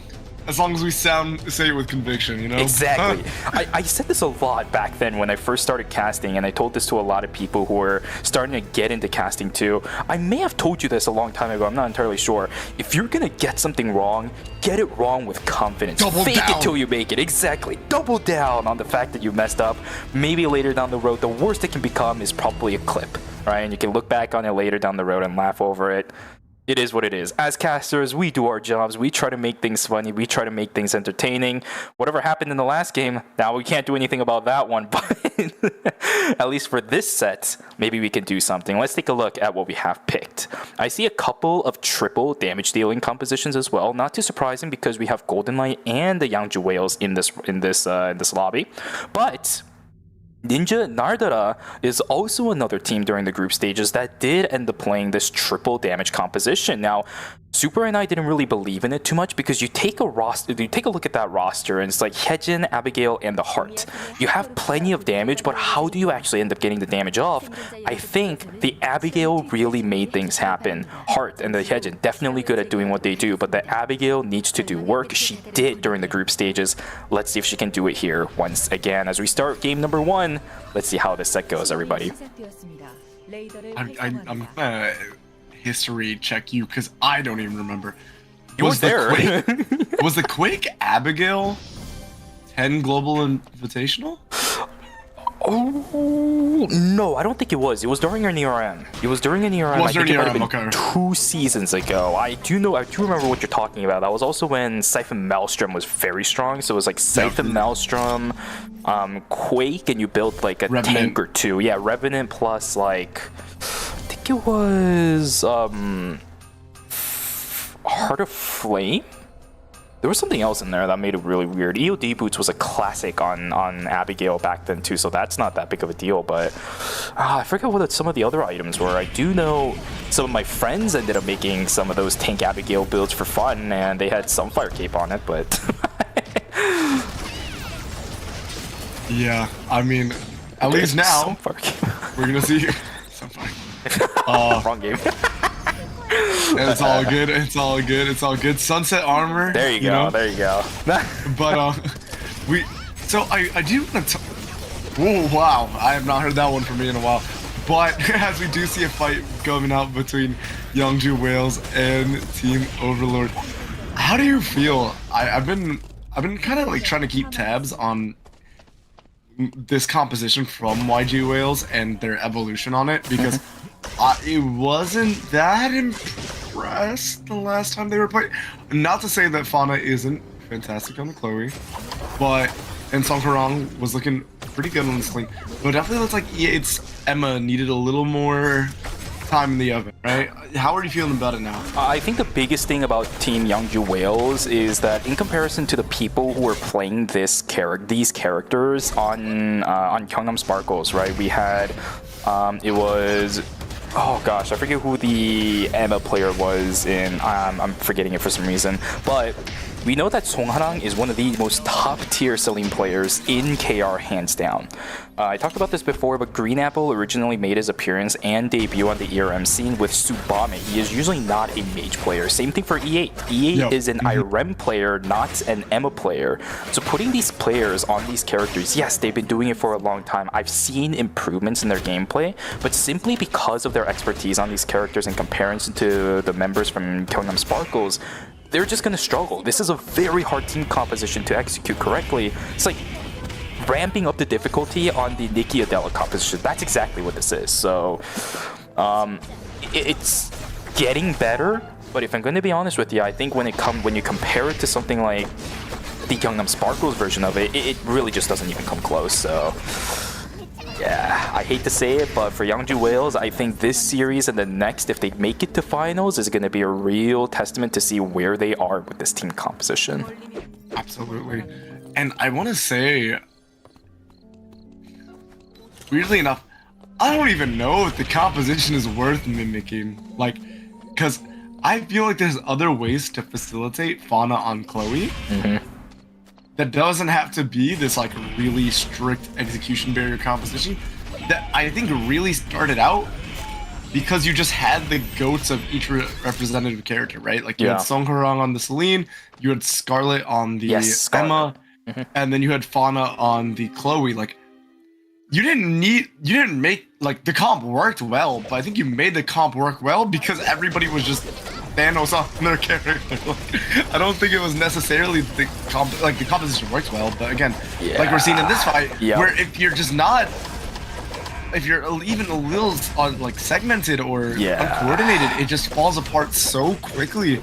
I'm glad that we're getting a demonstration live, but that's what I'm saying is, like, I don't think they need to play this composition to enable Fauna to pilot the Chloe. I don't think so either. The way that Gyeongnam Sparkles played it, and I know we're not casting a lot of these fights, guys, but let's be real, it's day one. The way that Gyeongnam Sparkles played it, it was a pick comp. You isolate one target, whether it was Fauna getting the puppet theater on towards somebody to knock them up, and then the blast wave from Song Harang comes through, whereas Song Harang just gets the blast wave straight up, and then the follow through from puppet theater is there. There was a pick potential, but for Youngju Whales, they just don't seem coordinated enough to get the picks off on anybody, like, almost ever. That's the part that I have problems with. They just got 1v2'd by Ike with Celine and Fauna both on the table, so there's still a lot that Team Youngju Whales have to work on, but as I said, they've shown us a lot of improvement in comparison to when it almost felt like E8 and Green Apple going to Emma and Celine was a bit too forced. There's definitely significant improvement compared to that. For sure. And obviously we were putting a lot of emphasis on YJ Whales, but we're seeing a lot of explosive early game start. Obviously, like you mentioned, sometimes just don't even expect us to cast. It gets to a point where when you're casting on ERM, especially when it's been like 5 games, like this is our 5th game, it, like, the early game fights all blend together because everybody's just doing it constantly. I also feel very bad for our observers because you have the Herculean task of trying to keep up with all the aggression that goes on in the average competitive game. Beautiful S-stop coming out, clipping both of them, but it looks like Romantic was nowhere to be found to capitalize off it. I think maybe they might be able to still get... Yeah, they were able to secure the box. What am I saying? Maybe. They got the pick on. But we are going to see a fight between YJ Whales and... Oh, I mean, we did see a fight. And step back. I feel like the moment I mentioned it, though, The Aiden was nowhere to be found. Kenshi going down real fast there. I actually think FN Sejong ended up stealing the box from Team Overlord, by the way. We can see 2 items on Romantic right now. Yeah, on that Kadia. Probably the chest piece and the arm piece being something like Dice of Destiny, and then the chest piece. I actually don't know what the chest piece would be. Maybe it was a smaller call from Overlord. Not entirely sure, but either way, good position for FN Sejong to be. They're going to start looking for even more items. We finally go to night number 2. Great catch at the Youngman. G-Work is going to be able to find the pick onto that one. Fancy in a little bit of trouble. Dozy just needs to completely book it because now he doesn't have Flanger. Needs to actually end up use the blink to get over the wall. Char is still on the chase. He wants to try knocking down Golden Light, but the distance is there. Well played from Dozy to get out, but man, that was close. I'm wondering what the call-in for Rumex that they're down, because I think it's Rumex who is go down. As we do see the pure rage uppercut, but look how fast Serdavi is on the exclusive to pull Gun out of the fight, and on the other side, Ninja Nardarm looking pretty sharp. Yeah, not gonna lie, that was really clean. Again, I think it's all the Abigail, because Abigail jumped in on towards an Aiden to get the single 1v2 fight up against Aiden Theo, but the Abigail was able to stay alive because she set the reset stacks way too often. One circle also getting a pick by himself. Can you pick up another one? One more auto tag. Oh my god! A 1-for-2 trade for one circle in a 1v3 situation as a Nathapon, no less. Well played from him. There's a lot of very interesting things going on in knockout stage number 6 already. Down goes Shimsei in the right. He's going to need a lot of timer for that. Same thing for Gen, as he needs to traverse through the entirety of gas station by himself, waddling down into school. Oh, game 1 for knockout stage 6 is already looking good. Look at Team Ninja. They have 6 points already with this composition, snowballing extremely well with a very unconventional team composition. Looking pretty good. Yeah, I mean, this is a fun lobby to watch. Oh my goodness, look at the blink! Just like that. I mean, wow, the dimension strike. He gets another one. Wow, Gobom played that clean as can be. Look at this. Chica looking for the follow-up with the 5 omens. No wipe, but it was looking a little dangerous. Yeah, that seemed a little bit forced. I don't know if the blink from Chica was really worth it, but that does allow Team Overlord to run away and actually get a purple box for all their troubles. Very lucky for them. Team Ninja just going to take the extra kill they got and the extra point, walk away with it. Youngju Whales trying to duke it out for this purple box, but Modern is not going to let this go so easily, or are they? Gun will end up getting executed. Fauna trying to stay alive up against Serdavi. Down he goes. Oh man, Serdavi taking down Modern now in a little bit of trouble as Soe has to run away. That's a -400 going towards the hands of Team Modern. Day 3 deaths across the board. Early -400 for Team Modern. That's going to suck. You know, I was just putting this together. I know One Circle has been playing a lot of Nathapon and Lone Wolf. Do you think this is just like a I just want to play Nathapon kind of composition? Like I've been smurfing on him in solos. Let me play him in competitive. Could be. Funny enough, for those of you guys who are unfamiliar with ERM/ERL/ERC history, when One Circle originally made his debut back in early access, like Season 1, Season 2, in competitive, because he's been playing for that long, by the way. Yeah, if you guys didn't know, my god. He's very decorated. Yeah, he originally debuted with Nathapon, so this is a character that I always say whenever I see One Circle playing, an homage to the past for good reason. He is so good on this character, and consistently as well. The fact that he's able to play like this long into his career with the same character that he debuted with, my god. Oof. Nathapon is not an easy character either. I think a lot of people understand that, like, the lack of mobility, but also I cancel autos on him all the time. Yes, I thank you.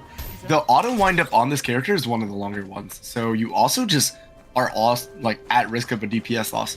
But if you hit your skill shots, this guy pumps. Yeah, I've had times where I auto attack and use snapshot his Q, but I keep canceling my auto because I mistimed the snapshot. It sucks, and I'm one of the people who have lower pings on North America too, so you can tell how hard of a situation it is. What? Okay. Okay, alright. Picturesque stacks maxed out are pretty good, guys. Let's just not stand in front of Anathapon waiting for him to do something. Why do we just not auto him? Down goes the heart out of nowhere. Shadow Golden Light losing 2 in the blink of an eye out of nowhere. One circle should have theoretically died, but max Picturesque stacks into an auto plus a snapshot. Yeah, that'll get you killed as a squishy backliner. Another fight inside of school. Team Overlord in a little bit of trouble. Trio now going to get caught out by the electrostatic surge. Down he goes with the execution from Kenshi. Rumex trying to run away to the north side. He only has 10 seconds left on the Nikki. No transitions for this Nikki either. In a little bit of trouble. 7 seconds left, but walking up is a death sentence. Look at the minimap. DS Guardians making their way down too. They just see the Nikki and she has nowhere to go. Yeah, Kenshi looked really clean on the Aiden there with that combo though.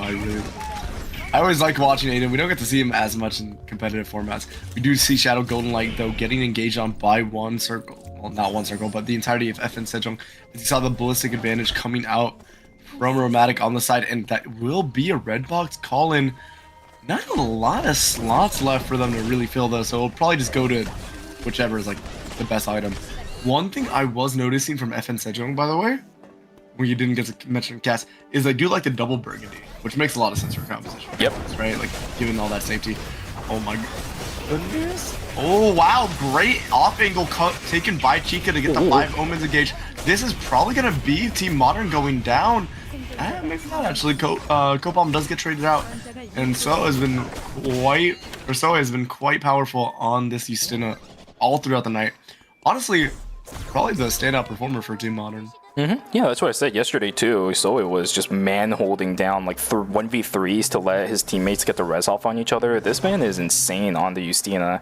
The only problem in the situation that they were in just now is as Justina runs diagonally to try escaping into that little alleyway into stream, you don't really have good angles on the laser. That's why they ended up walking away from the fight, losing out on the -200. Team step back, walk fighting it out up against Team DS Guardians. The Aiden is just all the way in there, but Georg is already gone. NCMB trying to salvage this to the best of his abilities, but the auto attacks just aren't going to be enough. Inside of Chapel, 3v3. There's a third party going on. Team Modern in a whole heap of trouble. One goes down already. Soe in trouble trying to run away. Yellow Blue is going to tag, but the distance is made thanks to the stun from the Mutant Bear. Fancy, I don't know if you want to chase this, because chasing into Justina is not exactly the greatest of ideas. And Gamma being opted to take in by Team Youngju Whales. Down goes Soe finally, as Fancy's going to have some support with the Youngman coming into the fray. It's a fiesta. Game number 1 already is a fiesta for Knockout Stage 6. Not in the way that we would normally expect, but a fiesta nonetheless. One thing we did highlight that we have a lot of like really, like if you want to like use like game theory, like red, like super aggressive compositions with this triple damage. These team comps are all really susceptible to third parties. Because a lot of them, their one safety utility cooldown, right? The Peacemaker. Yeah.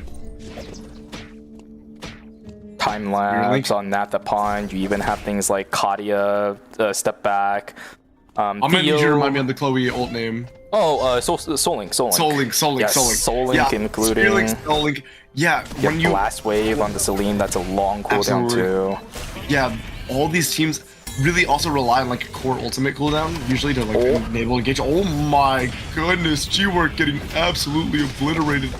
And now we are seeing the rest of the follow-up from actually Trey on to Chica. No. I'm going down to NCMB.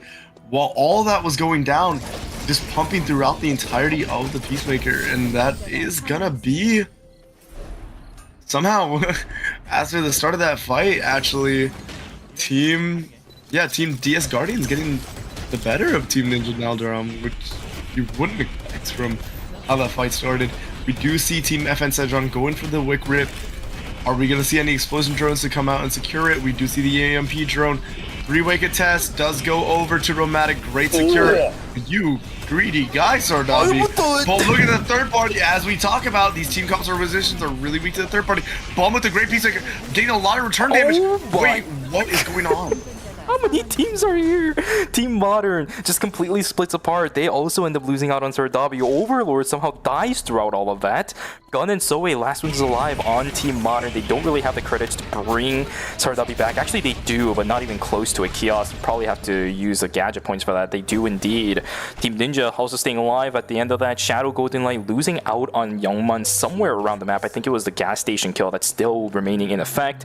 Needs to get the res back. About 10 or 15 credits to go on the heart in order to get that too. But look at this. They're getting surrounded by multiple teams. Third party coming in from the backside. Down goes the Hedgen, all in the blink of an eye. The Abigail's going to get executed as well. Ike in a whole heap of trouble. Peacemaker down, but I don't think it's going to be enough. There's the explosion shot to guarantee the kill. Out goes Team Ninja. 11 points on hand, but DS Guardians are on a rampage. 12.5 for them. Yeah, they're looking really good. And what's incredible is that, oh, wow. Fancy just getting immediately caught out as we are going to see G-Work, I think, get the solo kill too. Nice job. Nicely well played.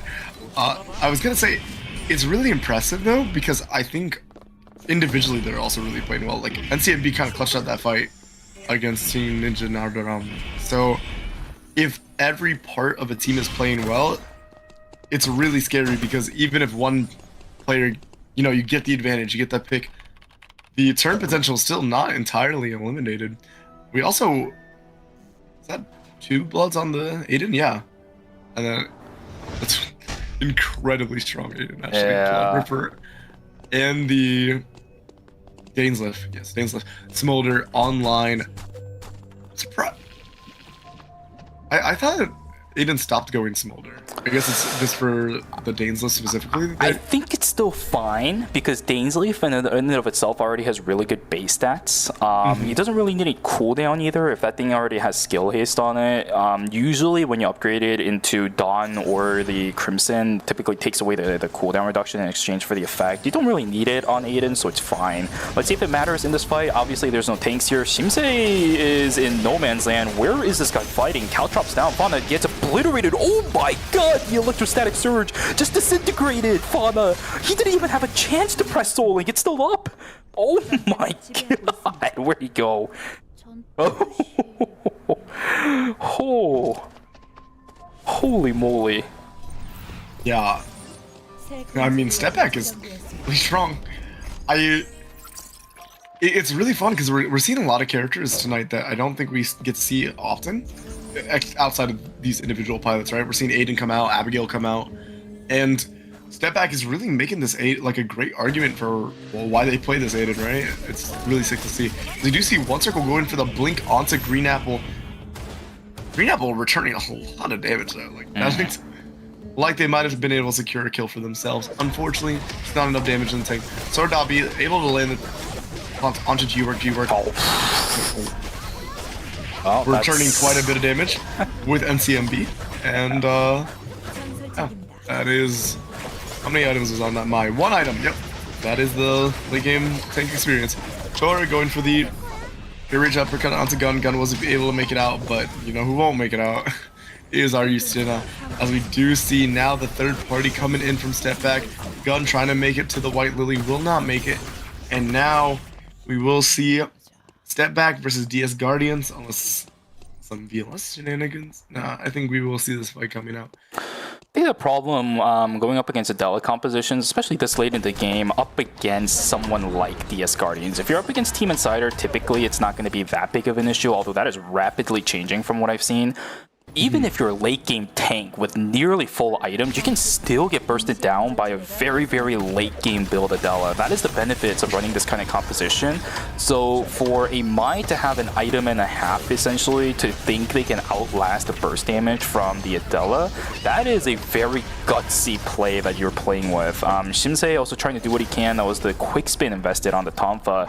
This Guardians mispositioned a little bit, will take the fight reset. We should see these two duking it out inside a police station.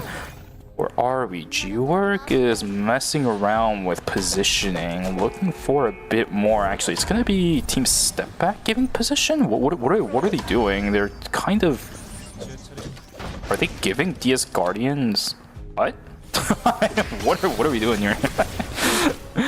It's so funny because Chora was actually able to secure a tree too to finish their gloves off the bear, and that's like what started the initial fight in the first place. It's because They were contesting over the bear drop.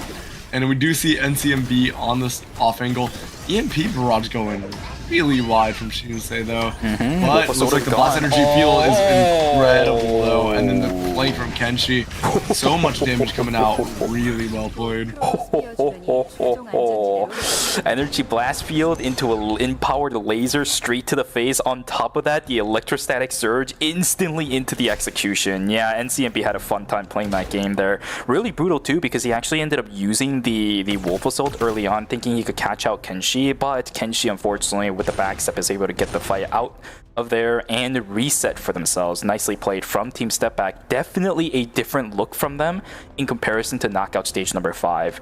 The only problem is, in order to win the game, now they have to deal with the triple DPS composition of FN Sejong. Look at how tight these corridors are. This is just unlucky for the members of Team Step Back. They still have to push through.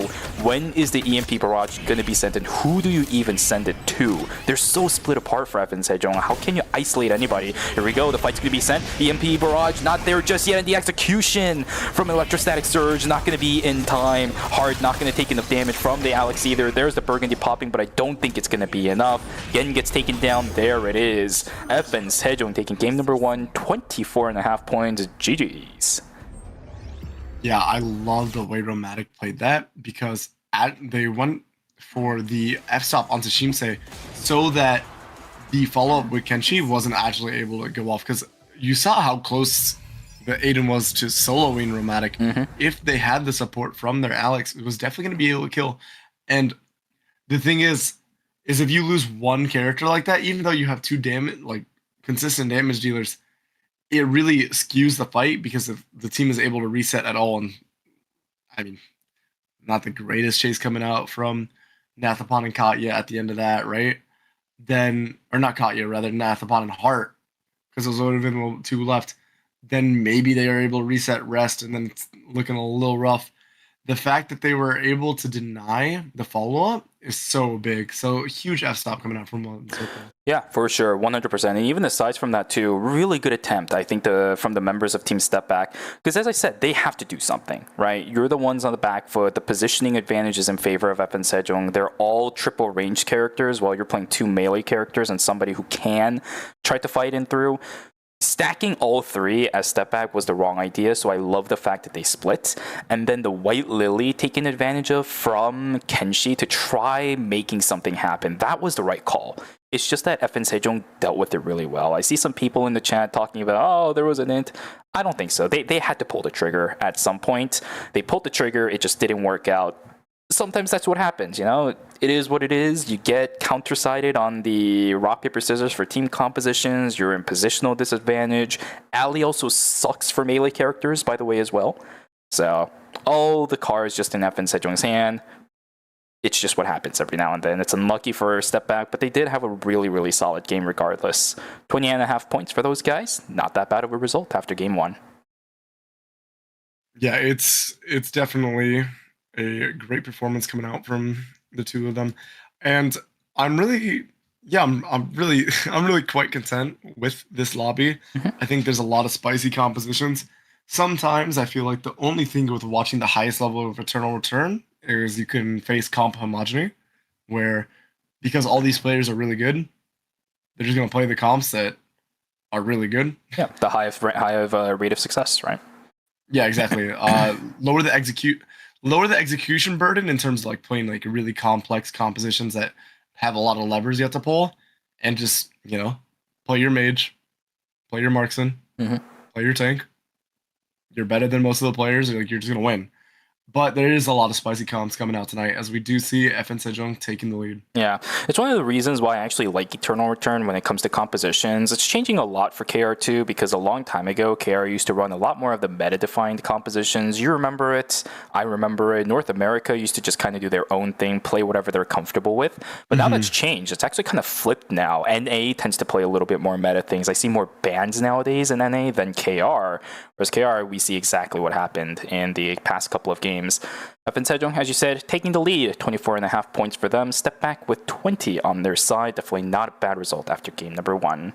Same thing for DS Guardians, 18.5, 11 points for our 4th place team. We'll round out the top 4 after game number 1.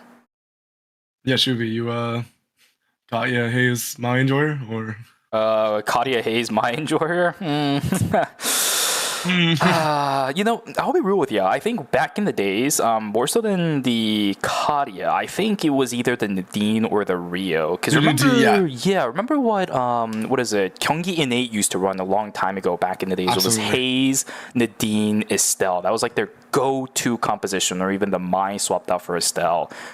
That's what you would normally see back in like post-release season 2 or 3. This is completely different. So I love this. Absolutely. I love it too. I just remember one finals. It might have not been a final. It might have been like a phase finals where there was like 7 out of 8 teams running. Laura. That was before the ban system was implemented. That was Laura. And then I also remember one where every other game was Katya. True. Yeah, that happened. There was a game where there was like 4 or 5 artists at one point, so we ended up having a triangle of Nimrod's gaze. I think I'm pretty sure I posted that on Twitter. If I scroll through I'll my never complain about timeline, Arda, though. I'll never True. Arda is too funny. Like when Arda is in the game, like the way his abilities interact with the game, it's like even if he becomes I'm fine. That's like the one character where if he just becomes like the GOAT of the patch and everybody's playing him, I'd be okay with it. I still think it'll be a very fun patch to watch because that character adds so much chaos to the game. I love to play Arda as well. I was talking about this to Super, I think it was yesterday or last week, but Arda is one of those characters that I would always just kind of default to if I want to have fun with the game. Very interesting character, not just to play, but to watch at the same time. Because when you play him in a competitive setting, when you're actually calming with your teammates, a whole different story of Arda starts to unfold with how you can use the Nimrod gates. So you're absolutely right. A lot of fun that we can have with team compositions. Some of the issues that I have in other esports is that a lot of coaches in some of these defined esports metas tend to just lock in the most safe picks, and it's just so either boring or things that don't work because they're considered quote-unquote safe, they'll just keep going back to. That's the problem I have with a lot of other esports. ER is not like that. We just play whatever the heck we want. If it's meta, we can see why it's meta. If they're not playing meta, it's because they're comfortable on it. That's what I want to see in esports. Do what the heck you want. Yeah, I think also, Shaq can tell me, but it is always fun for the viewers then too, right? If we have more character variety. And I think in general, a lot of it is also thanks to NN just doing a better job, like just constantly improving at balancing the game too. True. I think anybody who has played for a long time should appreciate like how much growth the dev team has had with the game. Yeah. So, yeah. This is my, little pep talk. Average nimble neuron phrase, but they are doing better and better with that. I am quite impressed. We can already see it from the differences between Phase 1 and Phase 2. We're not seeing an amalgamation of Priyas just starting to run amok everywhere. That was a problem during Phase number 1. Not so big of an issue in Phase number 2. We do see him every now and then, like we're seeing on Team Overlord. We're not seeing 4 or 5 teams running Priya at the same time, causing multiple banned rounds for that character. It's not the same case here in Phase number 2, but here we go. Character selections are now locked in. We have an 11 in the game as Youngman going to default back over onto the 11 with that heart ban coming in. This is what we did see from Shadow Golden Light before. If the heart is banned because they can't run the triple DPS comp, they're just going to default onto Youngman on the 11. It's not the most optimal pick, but if you're forced to do something like this, I think 11 is the right call. Very, very easy skill ceiling to hit. Yeah, they won a game on it. And the funny thing is they won a game, and there was a... I'm not going to say it like... I'm not sure trying to be a hater, but there was quite a few misses from Yeoman too. So if they've had any time to iron out the kinks, then that's... all the more power to Team Shadow Golden Light, because that means they're probably going to pop off. But, yeah, I'm a big 11 doubter in competitive. Yeah, she is way too one-dimensional. It's the same reason why Magnus doesn't get played often. He just does one thing, which is run into, try to do a little bit of damage, pressure you a little bit, but other than that, there's nothing else that he really does. The only thing about 11 is at least she has Calorie Cyclone. That she can rotate through her skills maybe twice throughout a fight just because she can stay alive for so long. Outside of that, there's nothing really else. She just jumps in, gets the taunt up, that's really about it. G-Work gonna be able to kill Fauna before the Soul Link start to come out. Typically it's the other way around where the Chloe is able to capitalize on some people starting to fall behind on items, but that kind of fell out of meta ever since we've had builds finishing in 2 zones. You can't even do that with Sidewinder Pen Ekion anymore, which is a little bit of a dismay in my side. Although, overall being able to finish items faster is a good thing in the game. Yeah, I think the only sad thing I mean, if you want to view it, is I think some of the skill expression in like, especially in team modes, is like making routes to complete each other's items. It's still there a little bit. True. It's not as much as they used to be. Yeah, we all remember the times. Big Dancer Combre coming out, burning the Blink from Gen almost immediately. Freeze. Oh no. On 2, so they're actually not going to be able to follow up as quickly as they'd like to. Dead Drop goes a little wide. Double Agent does not though, but you do see Gen getting absolutely ran down by YJ Whales, and with that, they're securing a decent start for themselves, getting 2 kills on the board. Modern with 2 kills themselves as well. Seeing a little bit of posturing between Team Step Back and nice parry from Shinsei onto the knockup from Fauna. Great combo attempt coming out. I mean, on a counter blink though. On the combo. Gen able to secure the kill. I assume did the Soul Link just go down? Because I think Fauna had it popped, unless Fauna didn't pop it in. E8 gonna be like, Kenshi is insane. This guy has to go on. He's quite clean. But it doesn't matter. The wait, this guy is too cold. Again with the smooth moves, using the Sapphire Protocol, stealth.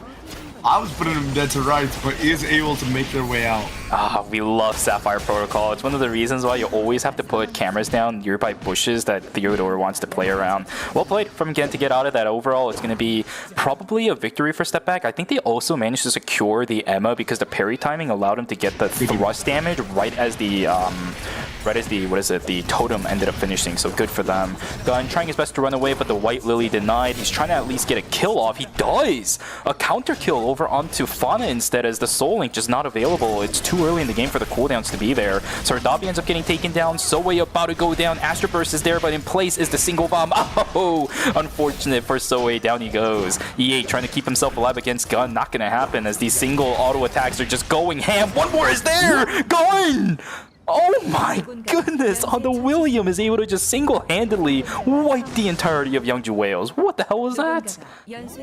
Gun looking really sharp. Maybe the pivot off William, or to William from Tsubame rather, was the call. William is always such a fun character to watch. Oh man, the 0-2 count all the way into the 0-3 for 3 different people. Strikeouts onto everybody. Well done for Team Modern. All actually grouping up and allowing Gun to get that snowball going too. He just farmed a ton of weapon mastery in the first couple minutes of the game, so good stuff for them. FN Sejong positioning for the Tree of Life. It's going to be Team Overlord to contest for it. These rocket launchers getting a lot of value from one circle. There's a good shotgun to deny any further initiations from Rumex. Oh, that's not good though. Bomb's going to get taken down first. There's a recess coming in from Trio. Uh-oh, that's not good. FN Sejong just gets eliminated like that? Oh, they get taken out by a Jackie again. We saw it in the group stages where they just completely underestimated the power of Jackie from CNJ Esports. They get caught out by it again with their pants down, eliminated early. A fast save for Team FN Sejong. 0 points. Zero. Nada. Nothing. Yeah, if you wanna find a quick way to mitigate a win, it looked like it's like Team Overload found it. I mean, like, you gotta know when to back away from a Jackie. That was easy setups for the Jackie resets, man. You just let him have it. It's so funny because I'll talk about this later as we do see some teams looking for engagement. We've been talking a decent amount together about like characters we're not as high on in competitive. Jackie is definitely on my list for characters I think are quite strong in solo queue, but maybe not as strong in competitive. As Green Apple is getting engaged on by Shimsei. Shimsei being able to land everything, looking very clean. Nice blink out too. Oh no! Wow, that was some primo Alex gameplay. Take notes. Okay, he also dodges out on the double calling card. Oh my god, Shinsei putting on a showcase of how to play the Alex. He drew literally everything. All the damage that was meant to be done on the Alex from the Emma, nothing landed except for a single auto attack. Well played from Shinsei. He is able to buy enough time for his teammates to get the teleport back on in. 2 kills in the blink of an eye for Team Step Back inside of Pond. Love to see that an Alex team is playing this confident in Knockout Stage 6. Oh, that was really clean. So, like, probably my favorite 1v1 we've seen tonight. Honestly, that was just cool. But usually Alex doesn't have that much damage this early on with zero transition, so Green Apple not on the highest damage, or not rather highest defense build, of course, with the early game amp items, but definitely really cleanly played by Shinsei regardless. 누군가가 연쇄 처치 중입니다. pretty good. Team Modern now positioning up against DS Guardians, but DS Guardians, I say it's just G-work on that side. That means Team Golden Light might take the advantage on this. Jumping in is going to be Youngman sitting up on the backside, trying to time the food for thought for Zoe. It doesn't matter as he's going to get taken out. DS Guardians still on the right, maybe trying to capitalize on Golden Light. Being down a couple of cooldowns, not even going to have the chance to do it. Sardabi doesn't take the rift. That means it's just going to be gun in there. Let's see if he can actually capitalize on that if it's a free objective for him. Sardabi will end up taking the fall, unfortunately, regardless. The Theo, sorry, not the Theo, but the William. I think he's got it. I don't see him in this one. This is the only one that's actually having combat. I don't see any swords flying for the Williams head either. This might be something going in favor of Team Modern. Whereas in this fight, Yangju Whale is in a little bit of trouble. The execution over onto Shimze is going to go through. The last one alive is E8. I don't think this is going to go well. We saw the result of this earlier. E8 up against Step Back. Not going to go in his favor. Step Back winning yet another dimensional rift for themselves. Step Back looking really strong. It almost feels like just this... What the gift Pexu gave, they're like carrying his honor on right now, you know, like they really locked in coming into round 6 and sorry. Oh. Hey, don't even worry about it, you know what, we're just gonna play it out. But yeah, coming into stage 6, they made it by just like the narrowest of margins, and you can't, when you're given an opportunity like that, you can't let it go, right? You have to take advantage of it. Not that big of an issue at all for a majority of these players, especially in a situation like this where you're still alive. That's the end game anyway. Staying alive is all that really matters. We're going to start stepping into day number 3 in about 20 seconds too. That means minus 200 is a go in very just a few moments. Team Metage in the chat, we might actually end up seeing our first fight. Yangju Whales, where you watching, Fauna? Caught with his pants down. Down goes yet another member of Yangju Whales. Oh my god, Team Overlord not even opting to wait to kill that one. It's just going to be an instant minus 2 players down for Team Yangju Whales. Well played from Overlord. Yeah, and Overlord on a composition that definitely needs to get the ball rolling early is, right? But I don't even think, I'm not gonna lie, I was gonna say this composition is a lot of eggs in like the Jackie basket, but we get the Stellar Charge on the Elena, and then Priya is no slouch of damage. They'll actually look pretty strong throughout this game, I'm pretty sure. I'm surprised about the Stellar Charge because a lot of Elena tends to dealing with gauges. You do have the charges on your W as well, but I think a good chunk of Elena kind of deals with the gauge so your figure 8 can actually work. Skating is hard on Elena if you don't have that gauge going for you. Stellar Chase and the Stellar Charge is that's an interesting one. Okay. Well, it worked out. They were able to get the pick onto 2 members of Yangju Whales. They are all back thanks to it just being a night to death. Good for them. Start of day number 3, not that much fighting going on, but we are going to see it for the first time now up against Team Ninja versus Team Modern. Ike is taking a little bit long to get into the fight. Joining in on this is going to look a little bit difficult, but somehow the Abigail stays alive. Ike on the backside doesn't want to deal with gun, especially when he has the fastballs rolling. Sardabi on the backside. Remember, Abigail doesn't have ult this time around. Down she goes, immediately taken out of the fight. Ike trying to do what he can. There's the execution onto Sardabi, but it doesn't matter. 2 for 1 already in favor of Team Modern. Yeah, I think maybe the start of the fight from Team Ninja looked a little segmented, so Chica probably not getting as much value from the 5 moments as they would have liked. Oh.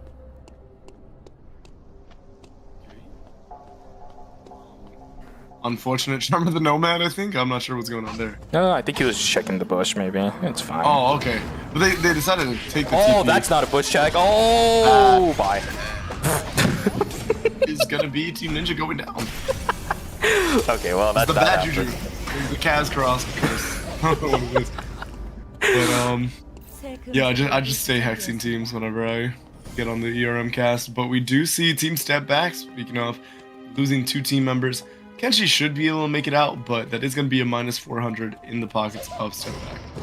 Unfortunate for these guys. Do they have the credits to actually come back? Yes, they do. Just barely enough, as the Theo should be able to call the Alex back. A little bit of extra timer being invested inside of the red, but with the hyperloops going on in there, it should be all fine and dandy.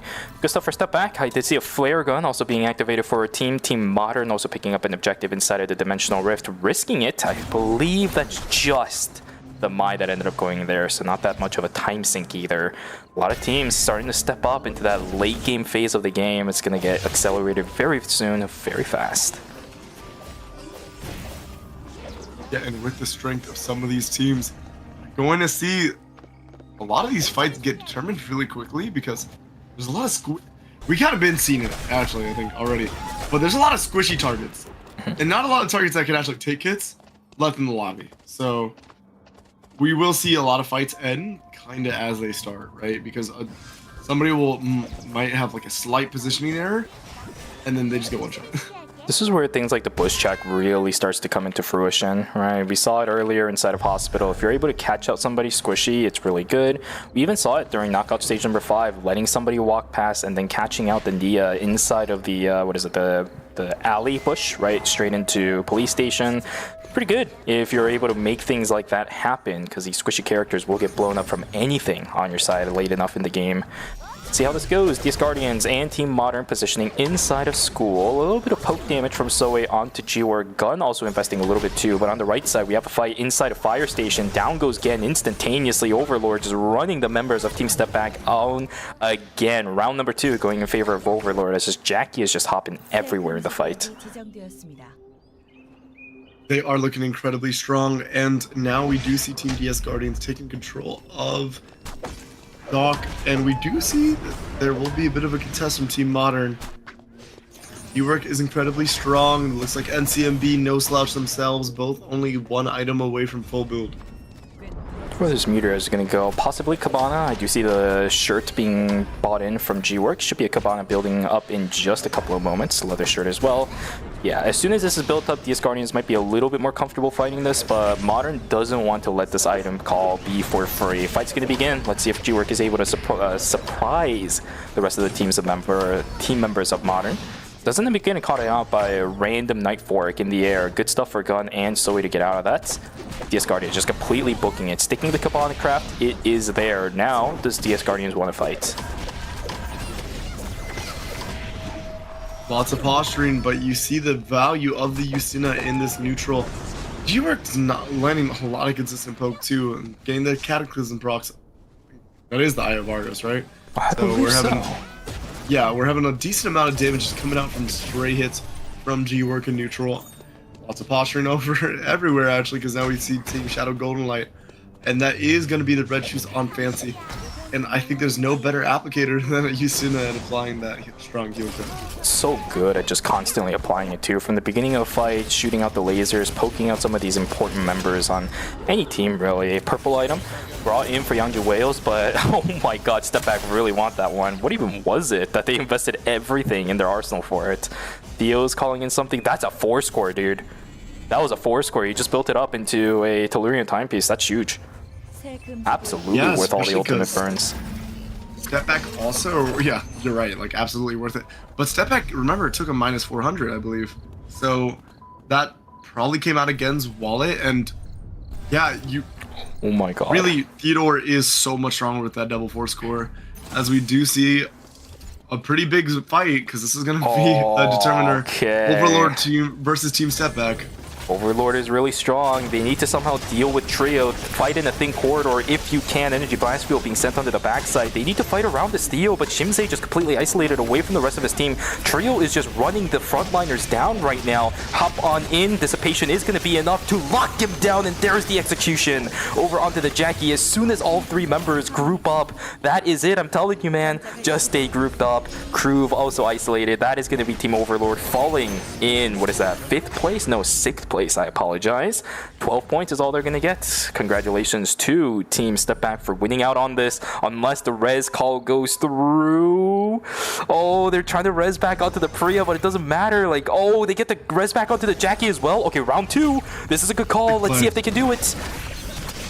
Yeah, but look at this. So like, they weren't actually able to get a rest because of the timer constraints. Energy Blast Field's up. You see the Blast Energy Field to disengage. Echoes the Earth, but look at Gen's timer. Wait, Gen's pretty low on timer. Oh, they get the kill over onto wasn't Kruv. able to get a kill. Ooh, that's such a bummer. Oh my gosh, Shimsei lives too. Holy moly.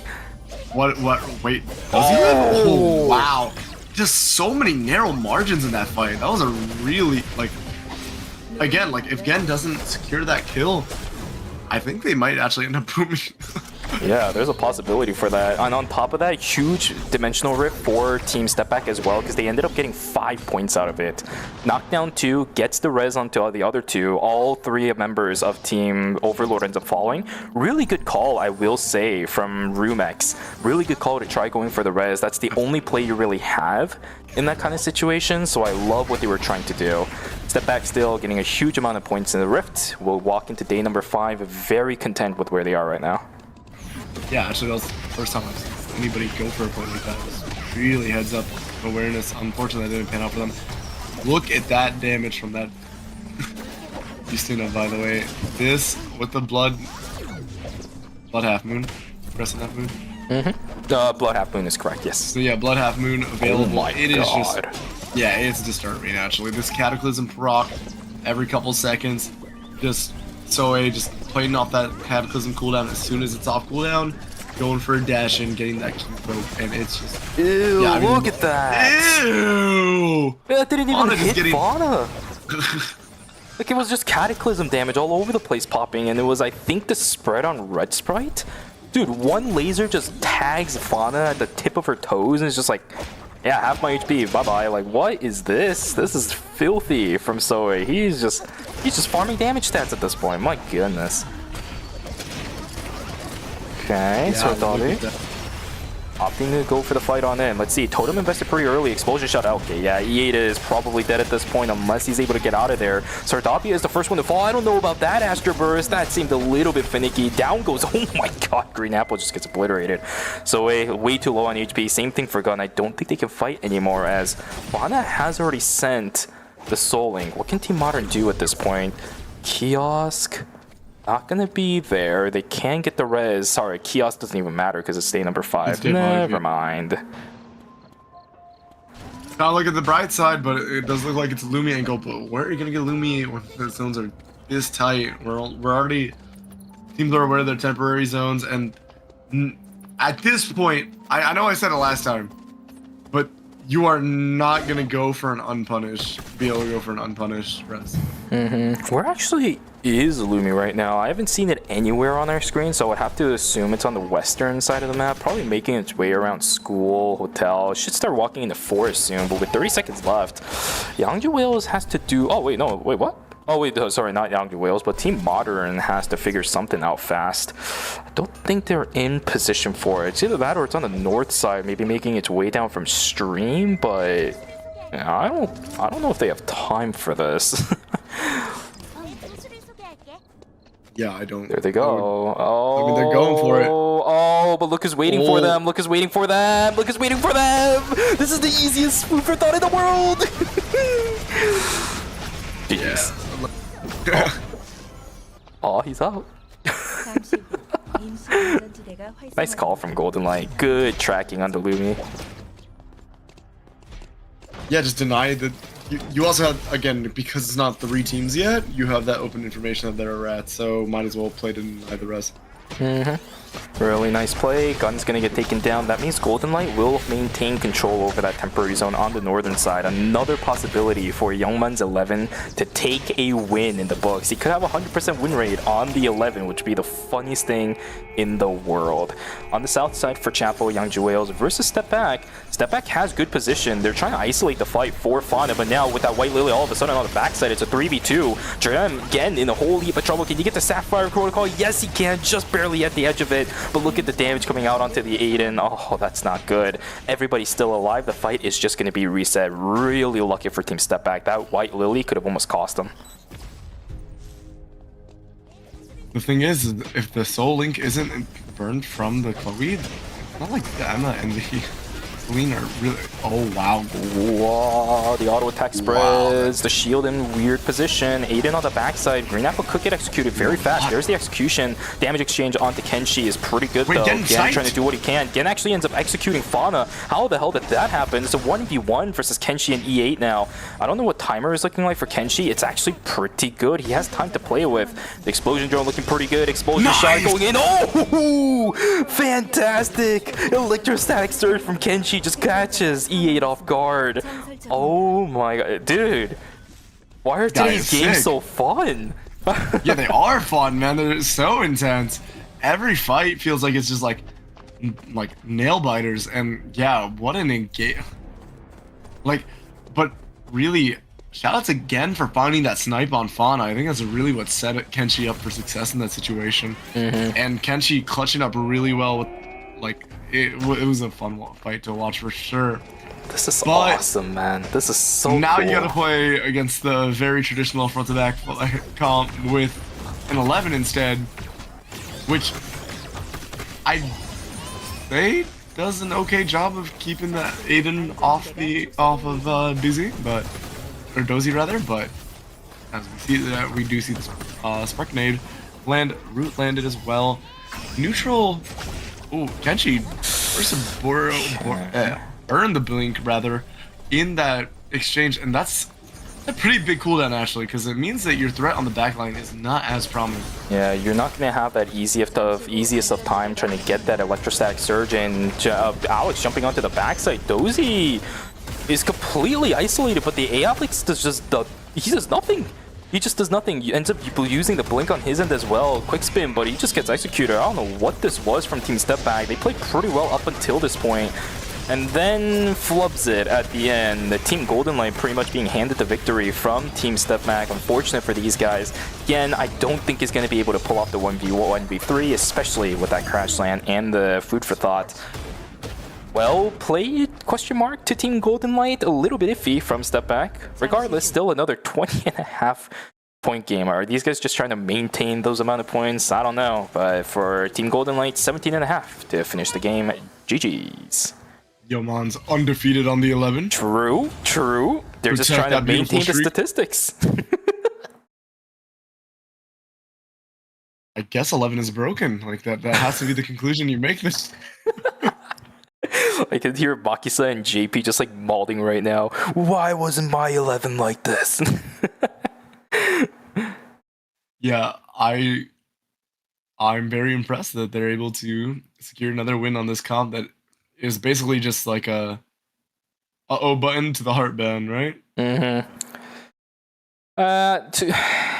I don't know about that one. That initiation, I would look. That's one of those things you look back into the VOD, or you look back during replay checks with your team.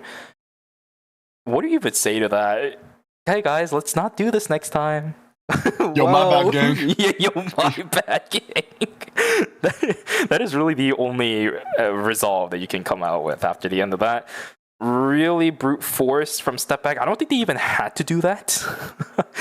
I think you just bank on waiting for the Chronosphere to start moving first and then start making a play like that. But Step Back just trying to pull the trigger early on. I like the idea of pulling the trigger, because sometimes as the people sitting on double front lines, or the teams that's sitting on double front lines, you might be the ones to do it. But there is a time and place for everything. That one right there was wrong in both fronts. Yeah, but I mean, Step Back is definitely crying into their like millions of kills, so they're still probably honestly at the top of the scoreboard, especially after what FN Sejong just ate. Yeah, fast 8th 0. 8-8. Oh boy. Yeah, and with that, that means 2 games in a row, 20.5 points for Team Step Back. They're going to be sitting in game number 2, after game number 2, I apologize, with 41 points in total. That is a massive amount, especially considering for knockout stage number 5, the team sitting in first, second, and third were sitting at like 51, 54, and 56-7. So the fact that you're on 41 after game 2, if you kind of pattern comparison to knockout stage 5, you're almost already there to punching your tickets into the finals. Step Back is doing really good this series. And we are going to see our points come up. And yeah, look at that lead. 41, you're looking at the right? wrong screen, buddy. You're looking at the wrong screen. There it is. Now the points are up onto the screen. There you go. 40.5 points for Team Step Back. It's not 41. I guess I miscalculated a little bit. That's all good and dandy. Yes, Guardians in second place, 26 points, 24.5 for a tie between FN Sejong and Shadow Golden Light. But right behind them is Team Modern as well, 21.5. Yeah, no, that's a pretty big lead. And the other story of this is that outside of Step Back, there's a very snipeable 2nd through 4th for the rest of the lobby. Still 2 games to decide this. And yeah, any adjustments made really do matter, right? Because this game 3, I do emphasize game 3 quite a bit, because obviously game 4 is where all the marbles are, but game 3 is your tempo setter for what happens in game 4, right? Are you going to be playing from the back foot? Are you going to have to make all these plays? Or can you play gatekeeper, right? You just have to play a clean, consistent game, and then you don't have to make as many risks, which means you don't have the burden of execution of like having to pick up all these kills. Exactly. But guys, that was game number 2. You guys know what that means. It's time for a break. The final time of the evening. You guys are going to be able to get some water, grab a snack, and go take a stretch. So we'll see you guys back here for games 3 and 4 of our final knockout stage of Phase 2.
생존자가 사망했습니다. 잠시 후 안전지대가 이동합니다.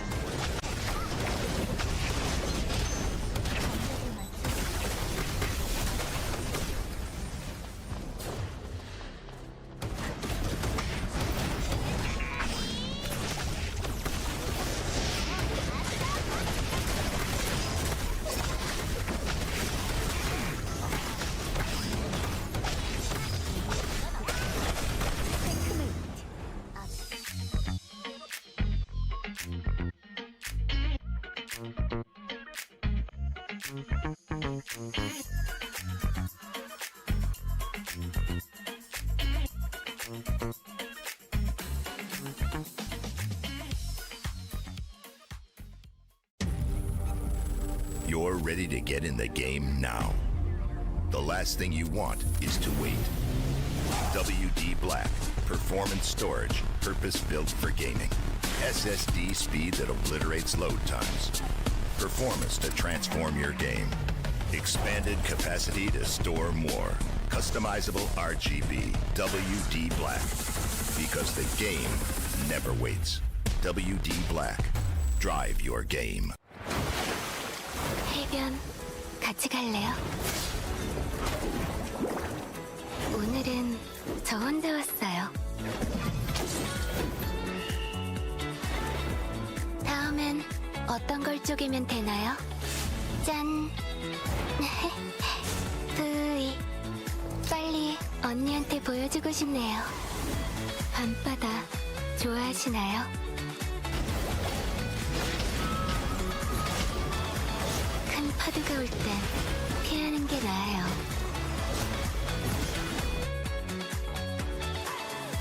물살에 휘말리지 않게 조심하셨어야죠. 제 얼굴에 뭐가 묻었나요? 아, 얼굴을 쳐다보시는 게 아니었네요.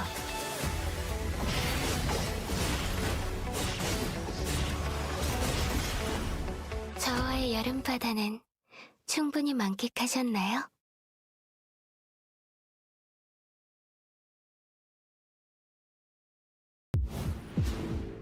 좋아하는 걸 하면서 돈 벌고 최고의 직업이지 않나?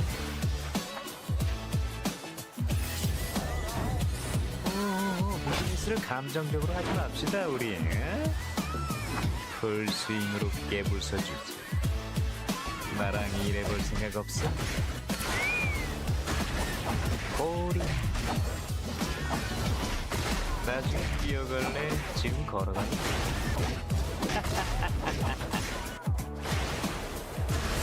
안 힘들어? 어디를 가려? 물은 답을 알고 있지. 언제 기분 째지는데.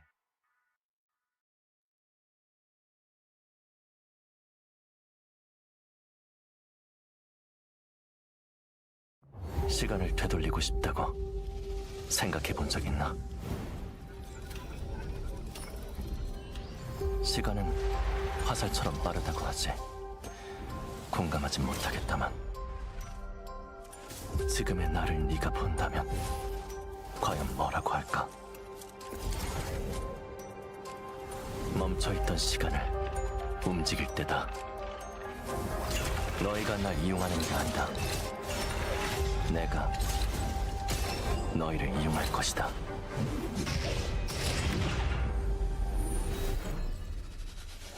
감사는 표하도록 하지. 다만 허투 수작은 그만두는 게 좋을 거야. 흐릿해져가는 기억을 붙잡아야 해. 잃어버리지 않게. 각오는 이미 끝났다. 다시 한번 그 미소를 볼 수 있다면.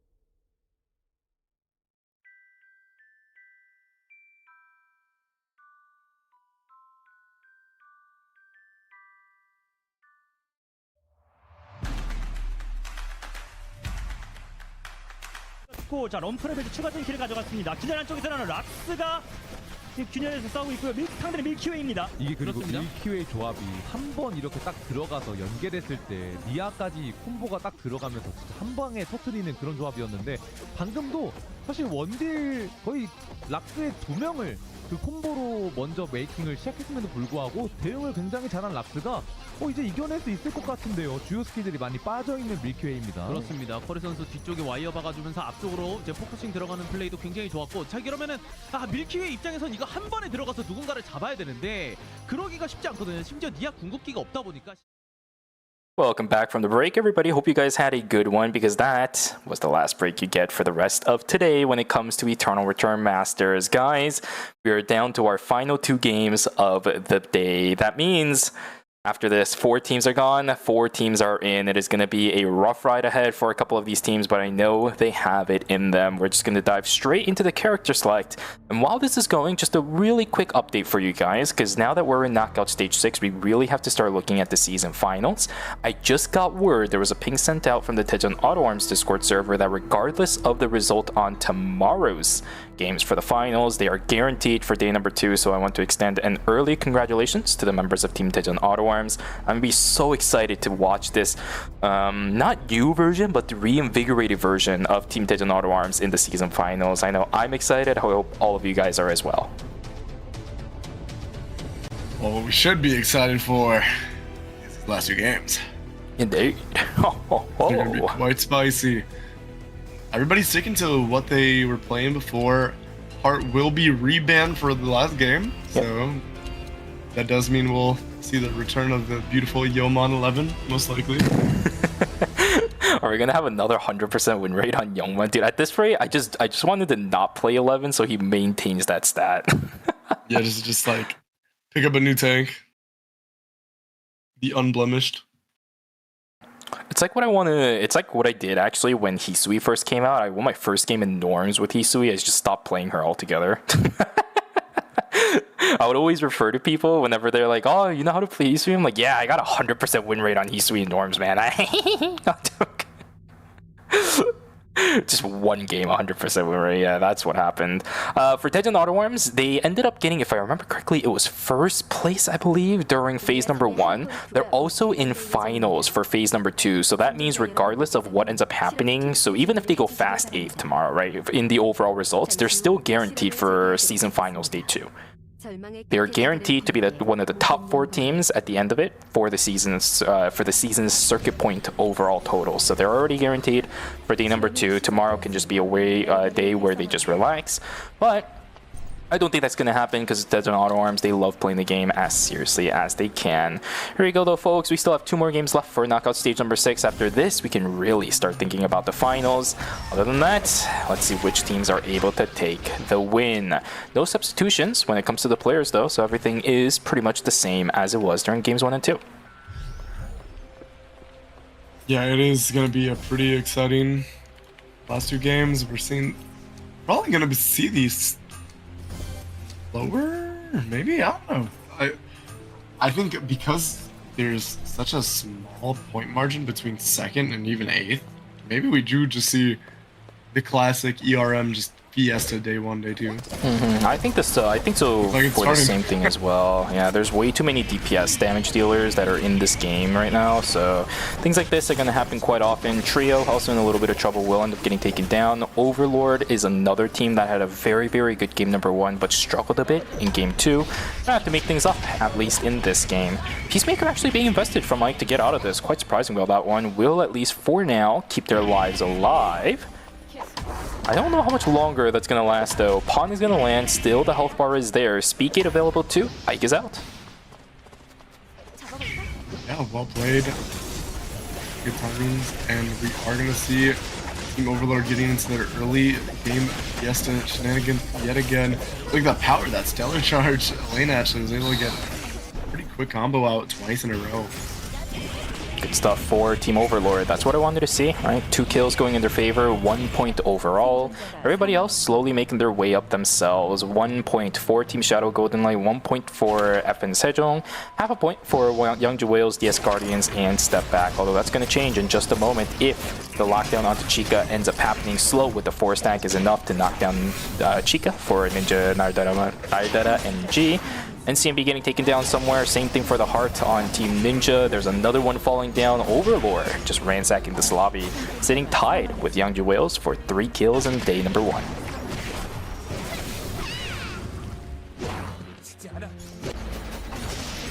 Char going down 2. Fawn up on the northern side. Can he get the execute over onto Kenshi? Yes, he can. Oh, Soul Link wasn't available right up until he died. It's not that he didn't use it. He couldn't use it. Kenshi, can you get out of this? Yes, he can. White Lily's himself on out. Aiden is going to stay alive with the 1-for-0 trade in his favor. This is looking pretty good. Everyone's just getting picks all over the place. 1v1s going in favor by very close margins for some of these players. Not that bad of a situation that I want to see for game number 3. FN Sejong, a little bit split apart for these guys. 1 in Factory, 2 inside of Chapel, all good and dandy. Ike about to fight it potentially up against Gen. I don't think Theo wins this early on with you. Oh, never mind. Ike just doesn't pop Peacemaker. Okay, well, we're just not ulting. Sometimes maybe it's just the value of the cooldown, because you might want to contest a zone has a neutral objective spawning on it rather, and you could find yourself in a fight 30 seconds beforehand and then be down the ultimate. Oh. You do see again, pretty huge blast energy field, and then yeah, that's just gonna be a full wipe on Team Overlord. Not the worst timing to receive it. We'll have about 15 seconds to make a decision. Great F-stop coming out. Checkmate coming out from G-Work onto the entirety backline. Landed a nice queen as well. NCMB going. That is some classic NCMB play. But does go 1 for 1 with 1 circle. But the thing is, I think 1 circle will be able to be res really close from G-Work going down to the Kaya ultimate. Ballistic advantage maybe not available. So secure the kill. Problem is, for Team DS Guardians, with the timing of NCMB falling, they're not going to be able to contest for any objectives for themselves. Sitting down in Beach at this time is probably one of the worst positions possible. All the big animals are dead already. Maybe the wolves are going to start coming back, but the fight for archery range, a very high value zone, is going to begin. Gun about to get taken down. Beautiful explosion shot to push E8 into the wall. That will actually end up securing the kill over onto E8. Green Apple is going to get taken down on top of it. Fauna just has to completely book it. That means it will be Modern sitting inside of archery range with full control. Nobody to take away those mutant wolves this time around. Overlord fighting up against Team Golden Light. Trio trying to turn things around as much as possible, but up against this, I don't know if it's going to be possible. Dozy this time around should pop the ult if necessary, doesn't even need it. Will end up being able to knock down Trio. That's going to be 2 members down from Team Overlord. Kopam. Oh, can you get the kill over onto Romantic? Yes, he can with a passive auto attack. Nicely done. Bum walking in. I don't think this is possible for the Abigail anymore. One more trade, not going to happen. 1 for 1. But going 1 for 1 is not that bad. And we are seeing now, yeah, just like we kind of called it, like the non-stop action, honestly, because there's so many points to be had and the margins are not that big. The safe play might not really be the play in this gate lobby, and we do see Fauna. Wow, really nice Asher burst from Zoe to hit both Nina and Chloe at the same time. With the Soul Link up, meant that Fauna actually goes down with the ultimate.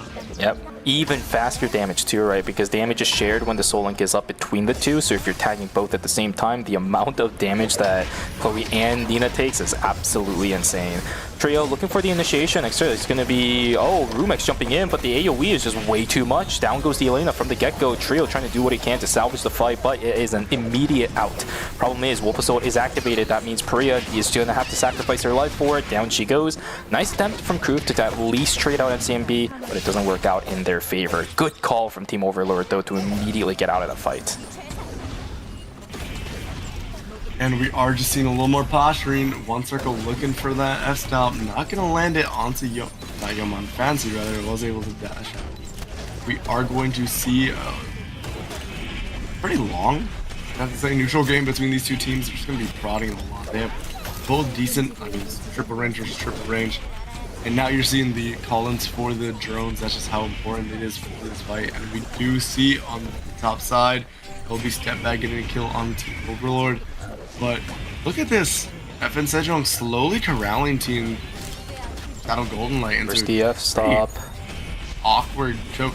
That stop was used as it back up again. Oh, you're right. No, you're right. It's down. I'm sorry.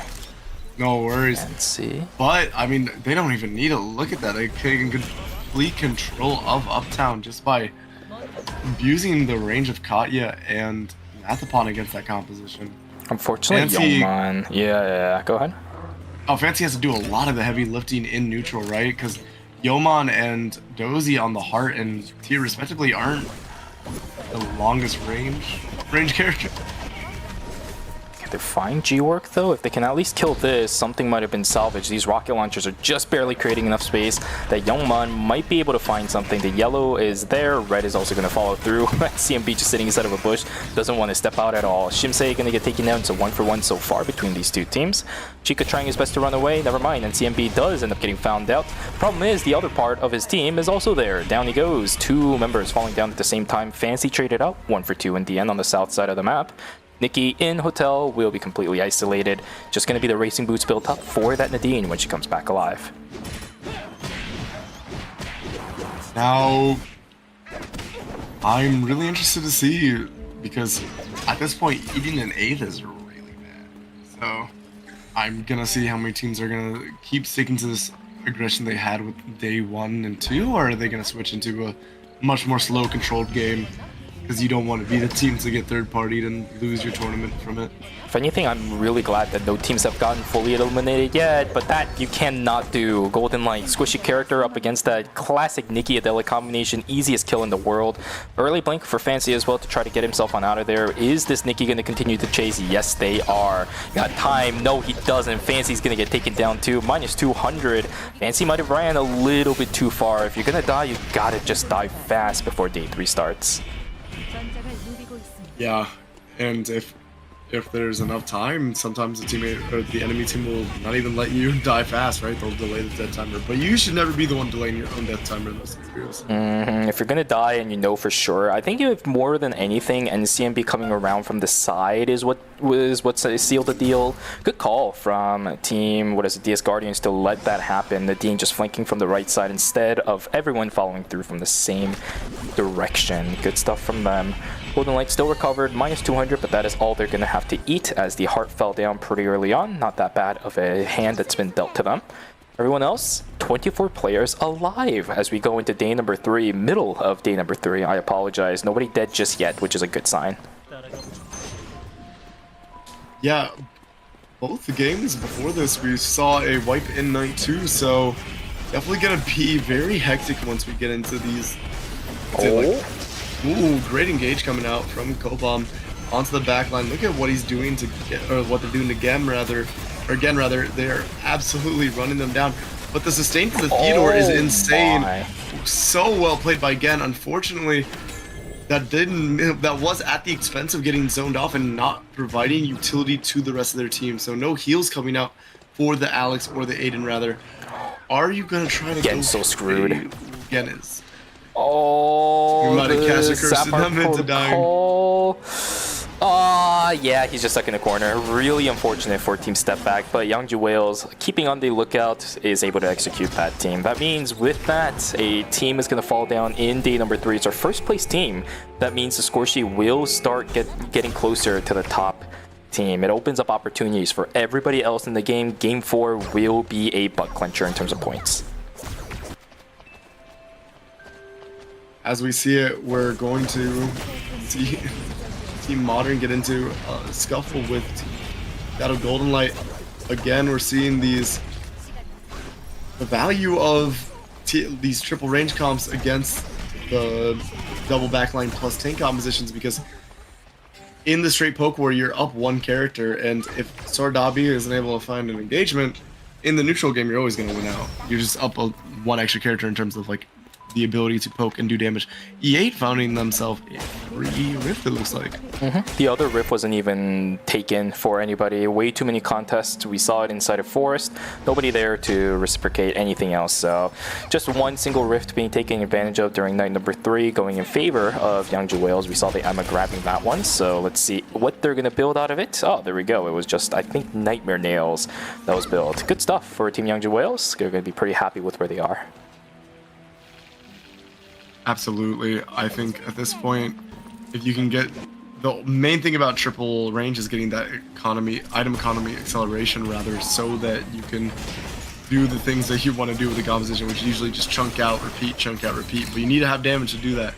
We do see Fauna on a pretty Sungran, or it's not Sungran, rather Green Apple going down really quickly. I just saw Selena on my screen and assumed, but going down rather quickly to FN Sejong. FN Sejong probably going to try to take control of Hospital here. The problem with Youngju Wales, we talked about it earlier, very limited on the amount of mobility that you have. Once that Celine uses Blast Wave, you're just kind of stuck in place for a very, very long time.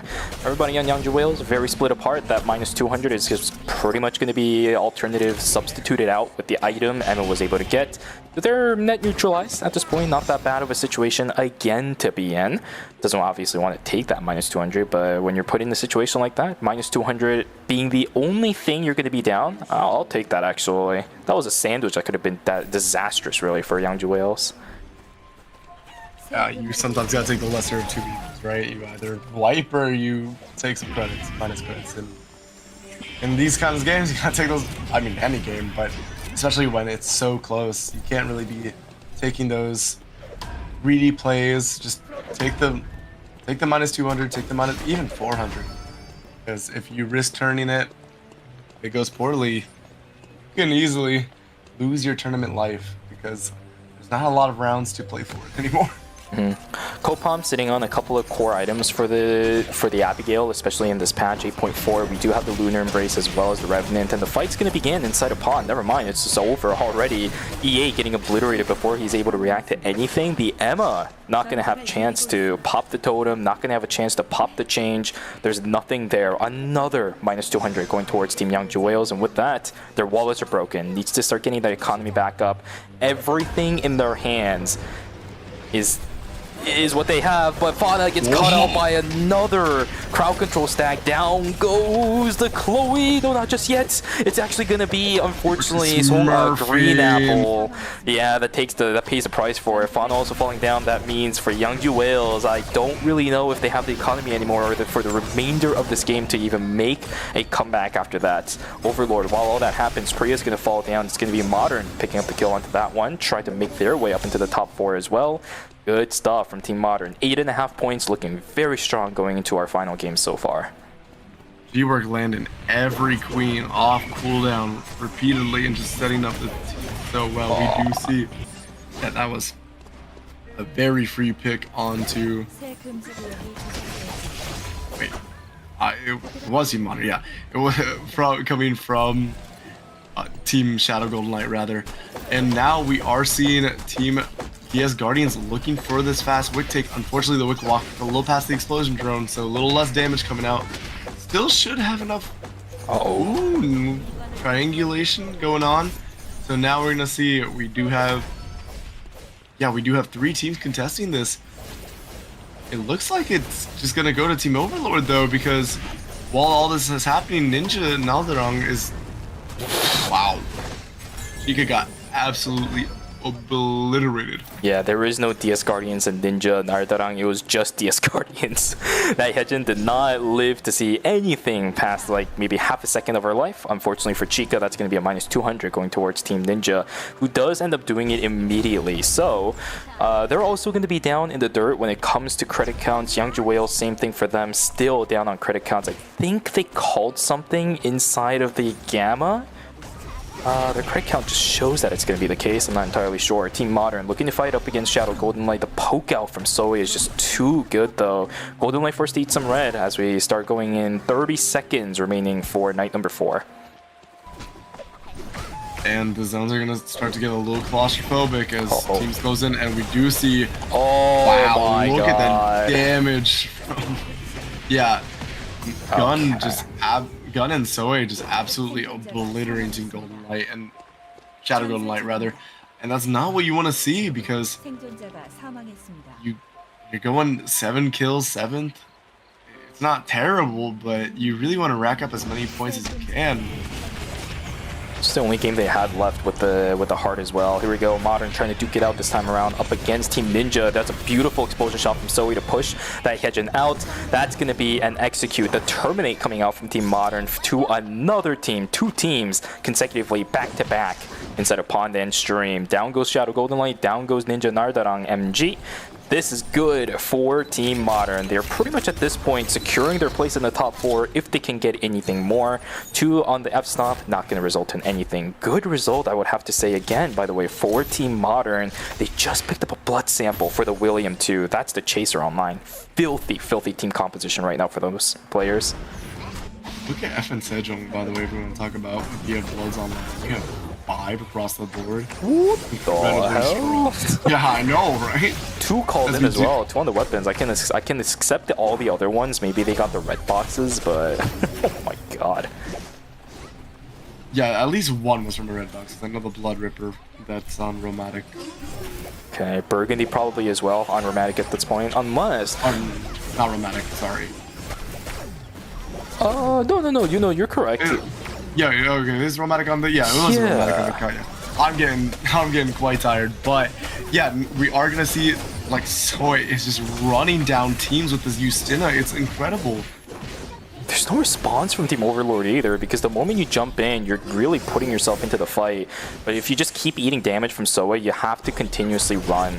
Well played from Zoe to get control inside of pawn. We did see another fight as well. Yangju Whales ended up losing one member. Yangju Whales and the Team DS Guardians both losing one members on each. Let's see if they are going to push this lead though is the question. It's day number 5 too. So that Lumi, I just see it zooming all the way to the north side of school. It's going to take a long time before it goes into, what is that? Into stream out into pawn. People are not positioned for it at all at the moment for both DS Guardians and Yangju Whales. Playing down a member going into our final zones is not going to be good for that team whatsoever.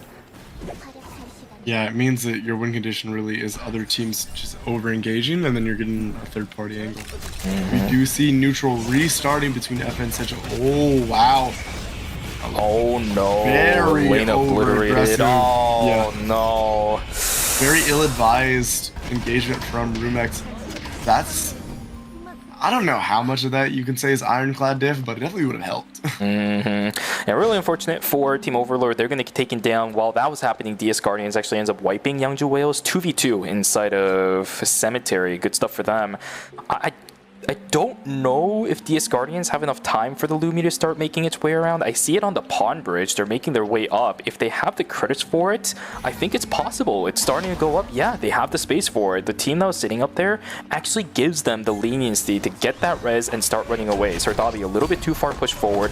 Quake is going to buy a little bit of time, but the rest of Team Modern a bit too far away. It's going to give the reset over to DS Guardians. Now the health bar on NCMB still trying to get healed back up, but the space is there. They can just reset, wait for the next fight. But G-Work,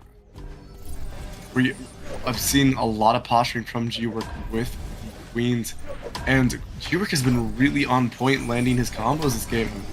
Often he is, but especially in this game, that's incredible on the Adela. Now we're gonna see Sardabi start to walk in, but this is not a really tanky Mai, so you're gonna have to rely on Soe a lot actually. You're going to rely on the backliner to make the space for the frontliner walk up. Pawn does go onto G-Work while the checkmate is coming out. Exclusive to protect. Oh, but now, NCMB, you're crazy! Fireball, NCMB, it went for a really bold play, and I think it actually ends up turning out because now they've traded gun for NCMB. But now, look at this, they have the zone control. The only thing is they don't really have the HP. Sardabi is going to get a rest off. But look at the kiting from Soe, incredible. Just a bit of a overextension from Char. And now G-Work getting a little confused too. Oh, no. Hopefully the Queen is up. They need to land it on somebody though. It does go wide on Soe. The Pure Rage Uppercut does come out. Knife forward combo. Such a clutch combo coming out from G-Work, and that is going to be Team DS Guardians beating out on Modern. That was, again, just... I mean, what is it with the close fights tonight, Shubi? So close from both teams. Just by a hair as well. My goodness, that really shouldn't, in my opinion, have gone into DS Guardians' favor because the preparation wasn't there at all. I think Char just ended up using the Pure Rage Uppercut because he was in trouble. G-Work was nowhere in position to reciprocate that effort. The thing is, damage still stuck somehow, and that knife fork just kind of landed right on top of Soe. Very unfortunate for Team Modern, but still, 19.5-point game, not a bad result for these players at all. 22.5 for DS Guardians, walking into Cemetery, trying to fight it out up against FN's Hejong. The item differences is massive, but do remember, Char and G-Work can still make things happen. NCMB, he's got the Heart of Steel. We just saw that in the fight inside of Pawn. Let's see if they can do it. Closing in for the Chronosphere. One circle is finally going to be found out. Oh, I don't know about that one. Okay, interesting position that we're in. Bomb's going to get sent straight in. That's the Pure Rage Uppercut invested. Peacemaker also invested pretty early on as well. Bomb's going to get taken down, not just yet. G-Work in a little bit of trouble, blinking and investing everything to get the kill. Down goes one threat, but there's two still remaining. All they have to do is wait for the cooldowns because now that the Peacemaker is gone, there is no more safety net for the rest of the members on FN Sejong, but G-Work's timer is starting to run out. Yeah, and with that, you're gonna have to probably look for a play very soon on Romatic.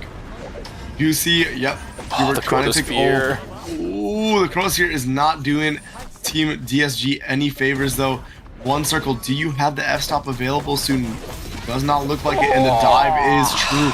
Pure Rage Uppercut coming out. Char is not gonna go down. trades with NCMB, but it is going to be Team DS Guardians actually taking the win against Team FN Sigil. Beautiful fight taken from DS Guardians, one step at a time. Again, pressuring each of the squishy members of Team FN Sejong. Once that heart is out, no more safety nets. I don't think they had to really push the issue anymore, just maybe wait on some cooldowns, but we saw how close of a fight it still could have been. Well played from both FN Sejong and DS Guardians. In the end, DS Guardians punching their tickets most likely into the finals with that game.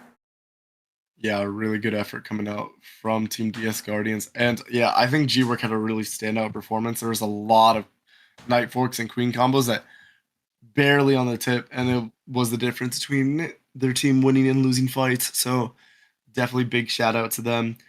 And yeah, I feel like now the scoreboard should look a little less. Like there should be actually a bigger margin, if I'm doing the head math right. I'm not sure, because we ended up seeing team, what is it? Our first place team, I'm forgetting the name all of a sudden. It might be a little bit too early in the morning for me too now, but we saw Team Step Back, sorry, there we go. Step Back falling down in 8th place. Not too many points on their side. The score gap could still close between first place and everyone else, which means that the middle of the pack is now going to be a little bit more finicky to work with. I think there might be one or two teams that will definitely struggle going into final game when it comes to their chances at making top 4, but outside of that, the rest of the middle of the pack should, I think, be okay. This also opens up opportunities for even Step Back to fall down outside of 4th after game 4 if they mess up a little bit and go fast 8th again. Yeah, I'm really excited to see how this last game is going to pan out for us, because it's, yeah, I mean, it's all the marbles. Finals tomorrow. You know, you gotta, this is your last chance at the knockout stage, and then whoever makes the top 4 here, it's going to be our joiners of the Phase 2 finals. Do you have any predictions on maybe possible character swaps? We do know that the heart is banned. So. Any character swaps? Well, we definitely know that Team Shadow Golden Light isn't going to be able to play the triple backline anymore. Heart is pretty much integral to making that kind of stuff happen, especially with the way that Shadow Golden Light operates that kind of composition. I think in North America, there were a few times where we saw triple backline characters that didn't run Heart, and that's only because a majority of them are playing anti-dive mages like Adina or even like the Tia. That's not exactly the case for Team Shadow Golden Light. They are playing 2 mages, but it's not completely anti-dive, so you need that heart as a safety net to keep your teammates alive. Without that, Shadow Golden Light is going to have to change things up. I wouldn't be surprised if we see the 11 again for Youngman, swapping back over onto the Justina, and I think it was the Kadia for the other 2 on that side. For everyone else who was running Hearts, I'm not entirely sure. I think for Team DS Guardians, they have a little bit more flexibility on what they can run.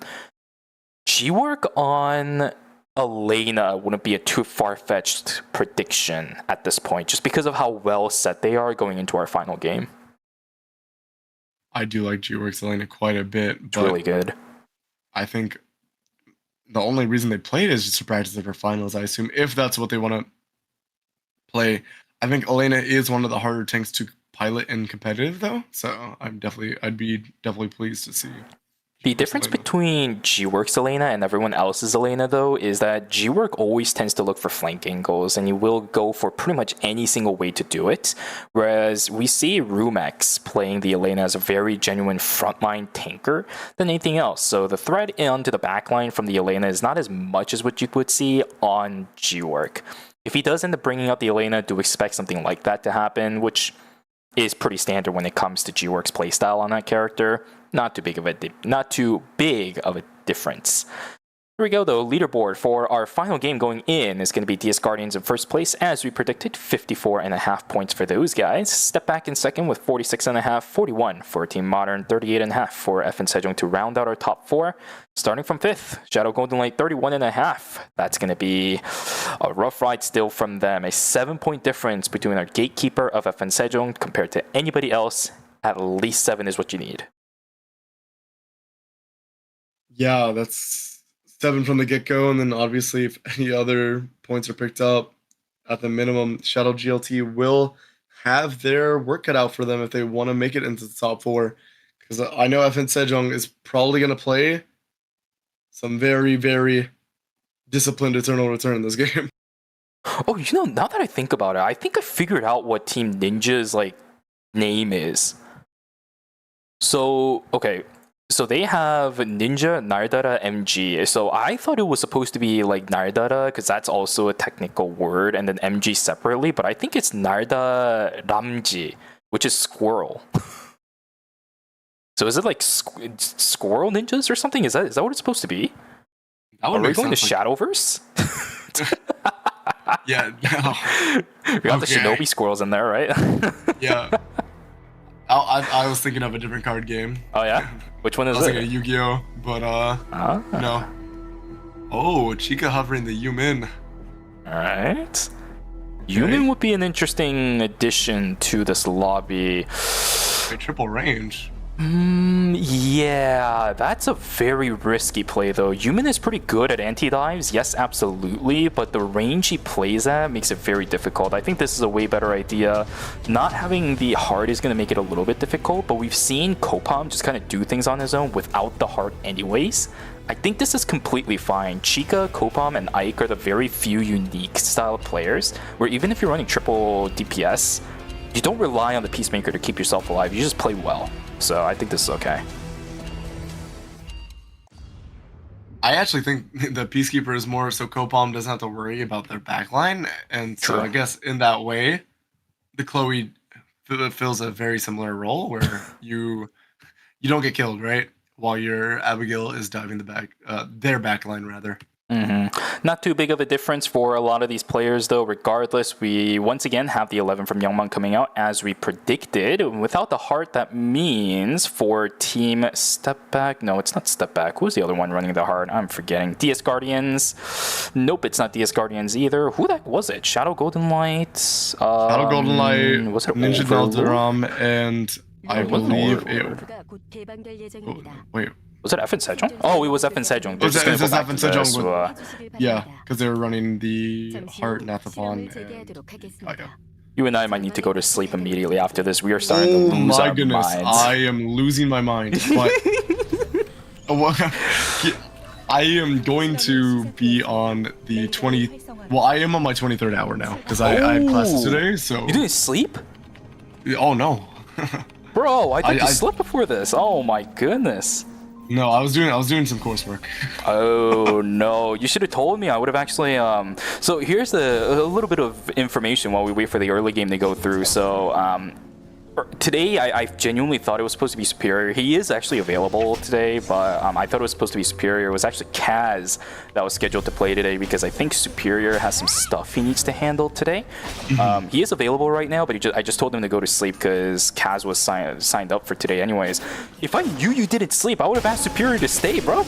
Like that guy woke up right before. I mean, I always have fun casting, but this guy. At this point, even if I wasn't it is 8 a.m. This is one of those situations, yeah. Yeah, it's 8 a.m. in EST, so no matter what, it was always going to be a little bit. But I mean, we try our best to give you guys as much quality casting as possible. As we do see Kenshi with a big engage coming out, and he's so clean, man. I love it. I love it. And a great block. Do we look at the blocking the Don Quixote from Bum to make sure they can't get out too? Doesn't matter, they got out anyways.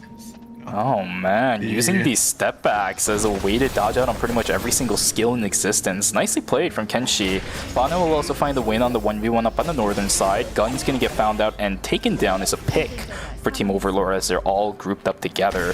Rubex trying to find a kill onto somebody else, not gonna find it as it is still day number 1, so you get the CC immunity on the Hyperloop. Good stuff. Not as much action as we saw in the previous games though. It's just Team Overlord sitting with 3. That's the highest amount of points that we have on a single team right now. Well, yeah, and I think for Team Overlord, it's not undoable, but you are relying on FN Sejong. They have eaten a 0.8 today though. Yeah, you never know what's gonna happen.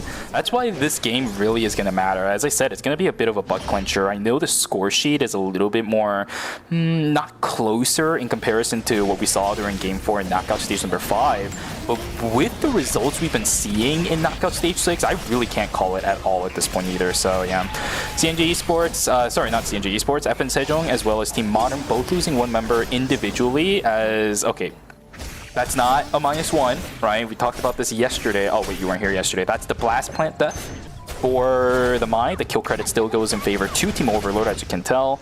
2.5 points for Team Overlord. Zoe just Astro Bursted the Bears. I actually, yeah, I mean, just to get it done quickly, I guess. But I actually, weirdly enough, I think we've had that conversation on cast about a different Glasgow kill. Yeah. As we do see Romantic getting dove by Shimsei. Nice dead drop into the double agent. We will see the F-stop coming out. One circle will be able to get the full combo off, and yeah, Shimsei, you're not long. Down you go. Now we see Kenshi coming though. Seen things before. That's the stun with the electrostatic surge. Yo, he is. Oh, whoa! Wait, whoa! I need an instant replay on it. Can somebody put that at like 0.5 speed? Somebody Kenshi is so that. Cool. Wait, that was so sick. Wait. Okay, so hold on. Was that a blink? So it was backstep, recast, reset from the electro surge, backstep again, recast, and then it goes up blink. Yes, I think that's what it was, and he got another reset because he got the Ampere pistol reset again, and then used the backstep again to dash forward in the middle, then used a parry to counter a bit of damage, and then got one more auto attack. Hey, dude, yeah, Kenshi is on lock right today, man. If he plays like this tomorrow, this Aiden is gonna be a force to be reckoned with. Aiden is just a cool character, man. Like, Aiden is one of my favorite, like, flashy characters in the tournaments. Also, disastrous wipe for Shadow GLT, and also Team Modern while we're at it. Just really down on their tempo because of that. And now we see Chara going on to Shimsei, and I feel like that back also might be eating a break. Oh wait, no, wait, break. This could be a terminate. Oh, hold up. Are we thinking that? Are we thinking that Kenshi went down before the? Do we see that? I can't tell. There's no specific indicator about it, but there was the risk. 8ㅅPhase Sejong, Romantic about to fall. Auto attacks could be there. Romantic's gonna use the electric shift again, jumping in on the backside. I don't think there's any kill threat here. Yeah, everyone's just gonna back away. Yeah, we do see Gun absolutely getting the better of NCMB though, and most of DS Guardians, as we do see Chor forced to run away, bleeding out. Oh, it was just gonna get pulled back by one circle. We do have one circle. Is the F-stop available for a pick in 5 seconds? So we see the bow skill to slow them down, giving chase. Nice flash, and now we're gonna see. Wow.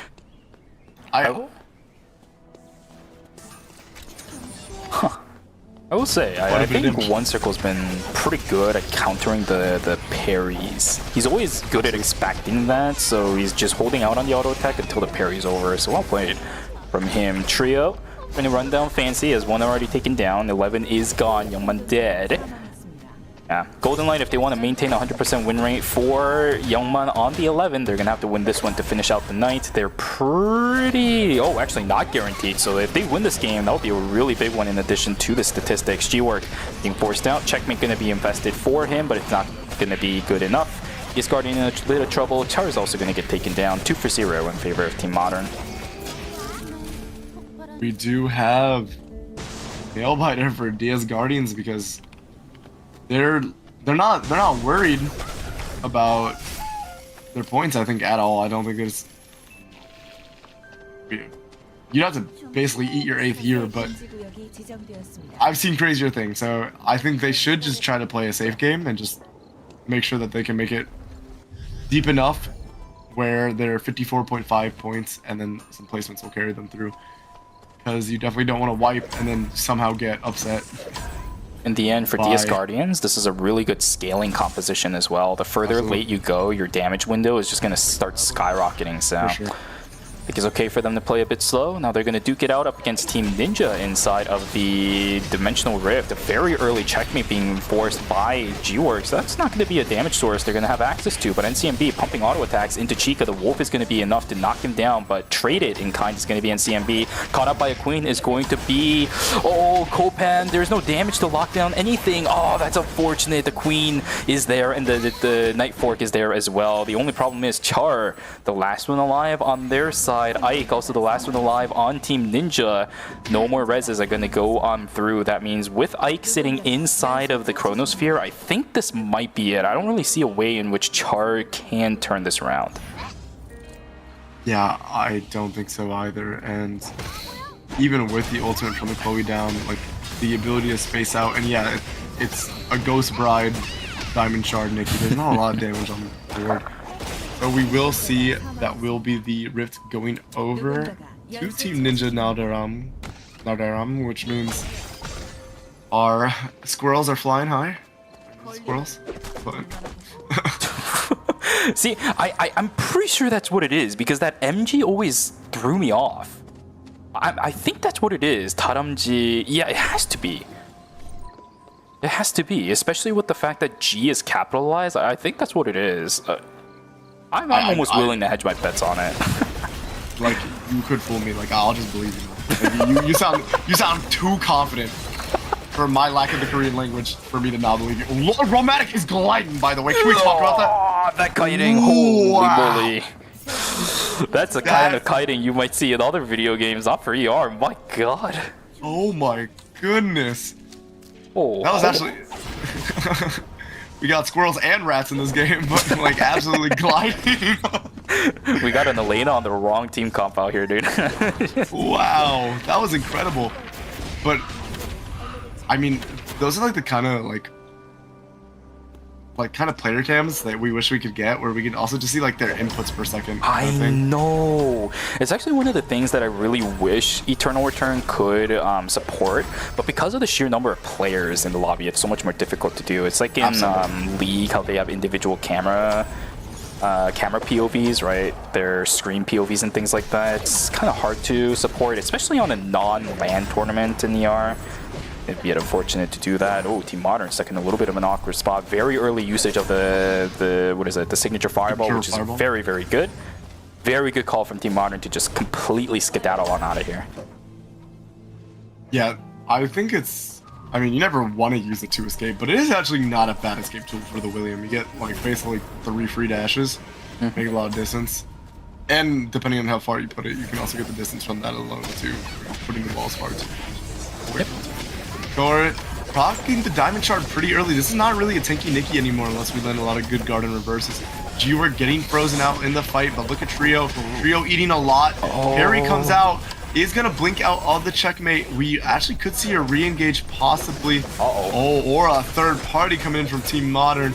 And look at this, Sohei has been just insane on the Yutsuna all tonight, and a great explosive shot. And that's probably just going to be the end of Team Overlord. I think the signature fireball coming out from Gun is the damage enough. We have long range autos from the William, and yeah, that will be an 0-7 to Overlord. Thank you so much for playing, but we still have a lot of teams in contention for this fourth place spot, rather. Indeed. 07's in the chat for Team Overlord, as Cass said. Doesn't even have enough points as of right now to enter that top 4. That means that is the end of the road for Team Overlord in knockout stage number 6. Join in for one series to call it a done deal.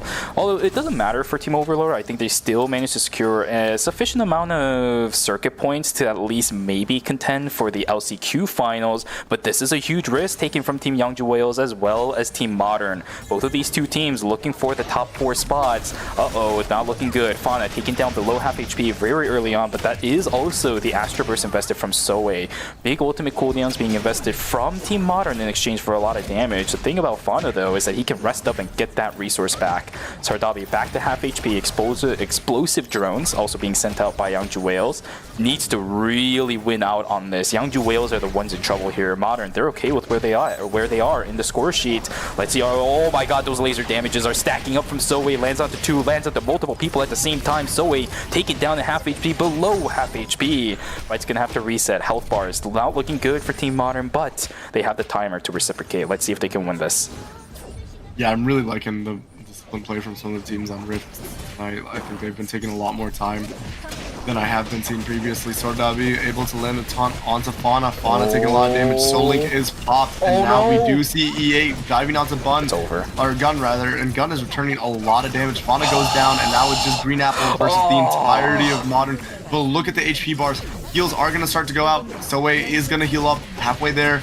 Gun with the throw skill denying a lot of space onto Green Apple, and now how often do you see this, by the way? Yeah, Chronosphere resetting is not something you see anytime, but that's it. Yangju Whales are done. Doesn't even have enough points once again to get into the top 4. That means that will be it for their Phase 2 run. I do recall them playing in Phase number 1. I'm not sure if that's going to guarantee them any placements in Day 1 or Day 2, maybe even LCQ finals, but that'll be the end of the road in Phase number 2 for Yangju Whales. Another fight inside of Forest, as there we go, jump in from Youngman will start the fight. Good damage output onto team of Ninja. Golden Light also playing a little bit dangerous with this. Dozy getting pulled back in with some of these charms, but it doesn't matter in the long run. Oh, that's not a good initiation. Go back in. I don't know what that was about, Kopam. Now he gets taken down. 11 is still in the play too. White going back on in. I don't know what these plays are at all. Down goes yet another. A minus 400 out of nowhere for Team Ninja. Doing it one by one is not the right play. Both of the two that went in, one by one. Chloe going in by themselves and Abigail going by themselves. That is death sentences everywhere.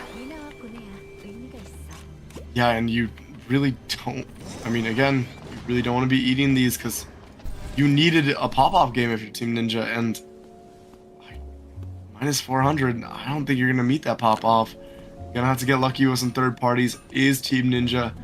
Maybe even a wick flip at this point, because here's the thing. If you're not popping off, you don't make it out, right? And it's like if you're not top 4, 5th to 8th, like, it looks nice, but if you're like, if you want to compete, you might as well play for the 4th, right? At this point, I don't even know if anyone else in the lobby is even eligible to be able to make it to top 4, because FN Sejong is sitting on 8.5 points. Remember that there was the 7-point difference between 4th and 5th? You might be right, I think. We also have Modern sitting on 14 points, who are our 3rd place team as well. It just might be cooked at this point, but for these players, they don't know that just yet. Fight between Team Ninja and Modern gonna be, Golden Light gonna be going again. Down goes the Kadia. She is executed in the middle of the White Lily jump around. Inside of Cemetery, 2 different teams fighting again. Modern versus FN Sejong. This is much more of a formality at this point for these 2 teams, but FN Sejong does not want to let this Wicked Line go for free. It's going to turn around, start targeting Bum for the time being. Targeting is a little bit weird. Poison Field is going to be set up. There is the double Odyssey, knocking down Soe to nearly half HP. Exclusive is actually going to save him out. Gun decides to go back in. Beautiful, beautiful weapon skill from One Circle to deny it, but Bomb also goes a little bit too far as well. Everyone just overreaching today for some reason. This actually opens up Team Step Back to maybe possibly go for that Wicked Line. EMP barrage being invested for this. Who actually secures it? It's going to be FN Sejong. Sorry, Team Modern to be able to pick that one up. Step Back, I think they got the blood sample and they're going to skedaddle on out of there. Blood sample going in towards Team Step Back, whereas the Wick buff going in favor of Team Modern. I think. Yeah, it will be. Oh no, Modern got the blood sample. Look at that. Yeah. Oh, were you not saying it was Modern who got the blood sample? No, I thought it was Step Back that got it, because they were sitting right on top of the Wick when it died. Oh, okay. I must have misheard, because I thought you said Modern. I was like, yeah, you're right. But we are going to see Team Shadow Golden Light farming to be able to res Yoman on the 11. Neutral between the 2 teams, but it's not really neutral anymore. It is an engagement. Full on. One circle, very low. F-stop is unavailable.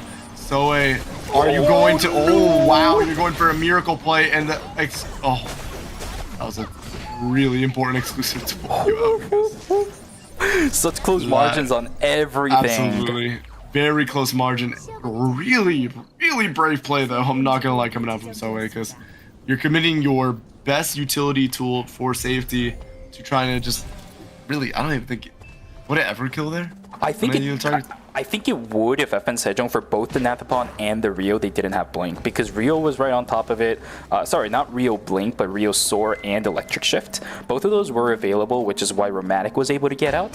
And for one circle, he had the Blink, but he invested it. That's why it's on cooldown right now. If it wasn't for those two, I think Soe actually ends up getting the upper hand in the trade. He can run away from the Sua while poking out as much as possible. He can deal with one other damage dealer as well with the health bar he had. Very, very close. Nice try from Soe, but at least it doesn't result in him dying. That's good. Yeah, and now we're seeing 5 teams probably going into temp zones. That means we got one of those. I mean, maybe not. Maybe we'll see a team fight before. But I think now teams are going to, even if they haven't done the math, they're going to be nervous. So they're going to be playing a lot more passively. Shadow Golden Light still playing for their tournament lives. Again, the 100% win rate for the 11 on Youngman has to remain in effect if they even want a chance to get themselves out of that bottom 4. FN Sejong, though, still remaining alive, trying to play as passive as possible. How many points are they on? 8.5. So that means, at the moment, Shadow Golden Light is 9 points behind Team FN Sejong. It's still possible, but the road ahead is going to be very, very, very rough for Golden Light. Ooh, this doesn't help FN Sejong at all. This could make this this doesn't help anybody. This is really bad for Team Shadow Golden Light though, because if you're Team FN Sejong, you're definitely gonna send it on this team. What is this? And step back, just also winding up here. Is the whole lobby in the zone now? I think so. There's the electrostatic surge. Oh, execution straight over onto Romantic. And we just saw Lumi running away too. So I think FN Sejong is down to 2 for the remainder of this game. Can there be a turnaround? Bums going in. He gets to execute over onto Dozy. That is absolutely massive. He's still alive. Explosion shot is pretty good. Down goes the Sua. If the Karia can get res back up, this would be huge. But a jump on from the top side down. This is not looking good at all. Golden Light needs to run. Karia is going to get secured. I think that might be it for Team Golden Light. The third party from top down is not good. Fancy has no timer left. Youngman has no timer left. What are we doing, guys? What are we doing? Guys? Okay. Well, now it's definitely over. Now it's definitely cooked. What was that? -2 for Team Shadow Golden Light. Probably just flustered in the moment. It's not -2, but...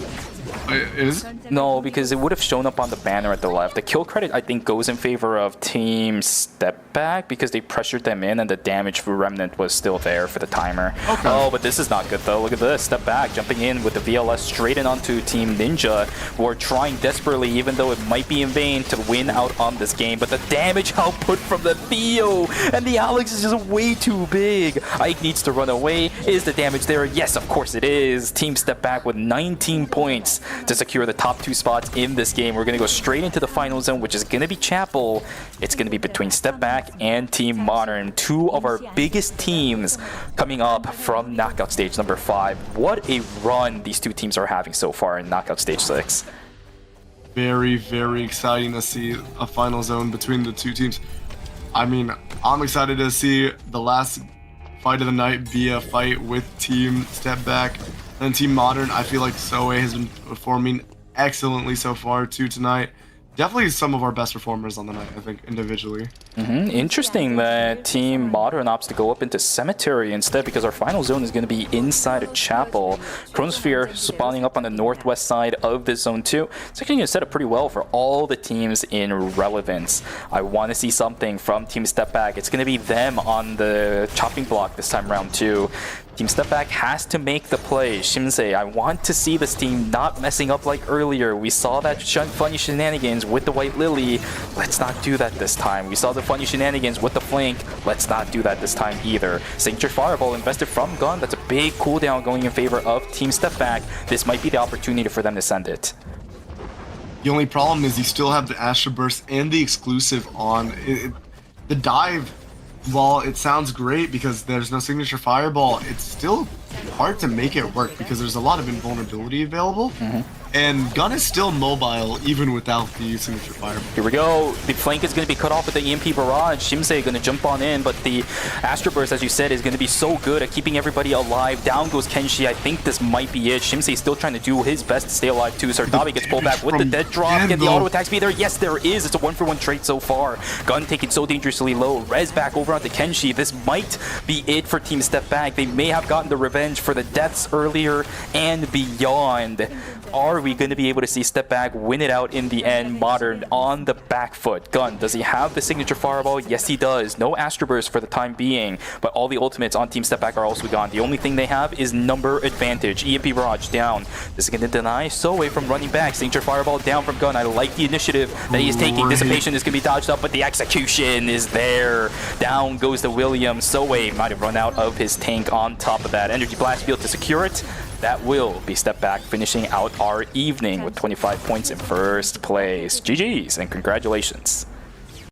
Yeah, I really like how Kenshi decided to play that with the Dissipation. Just deciding to, instead of, you already are in the numbers lead, just play to peel again. And yeah, really, really clean. Really nice pick. Again, super smurf the beginning of that fight though, in that initial top corridor, and was outputting so much damage. And when Kenshi went down, it looked like we both thought it might have just been Modern's game to take, but so much return damage from Gen, and then was able to completely threaten and zone them off and get the res off for themselves. Really, really well played.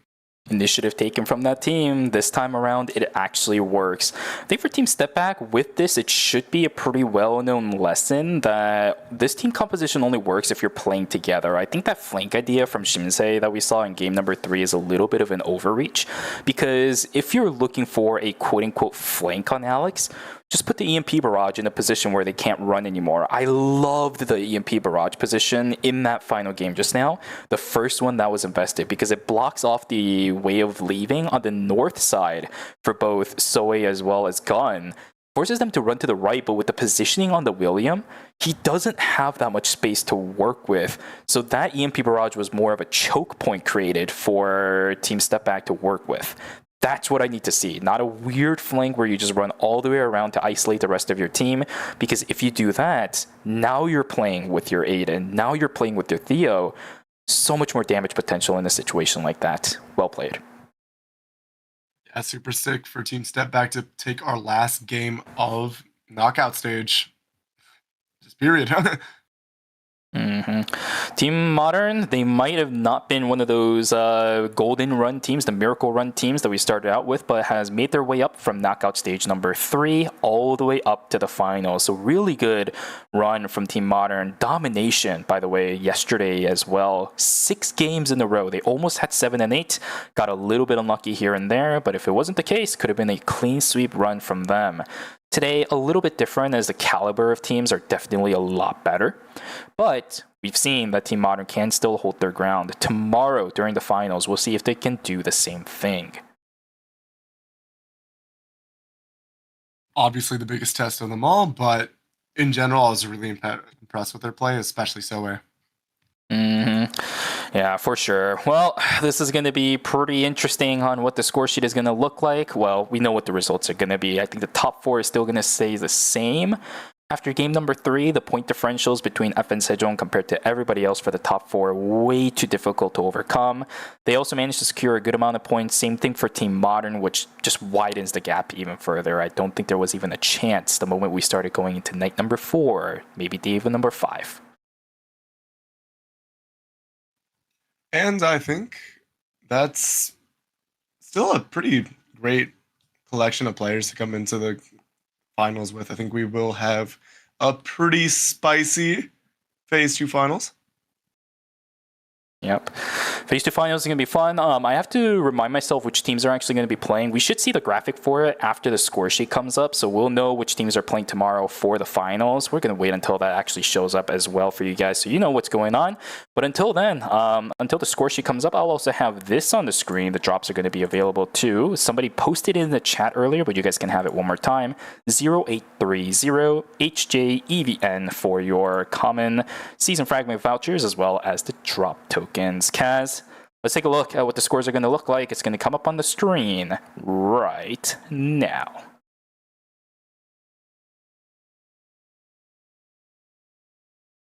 Okay, there it is. I don't think it's a surprise. Yeah. We were calling it as we were casting, but yeah.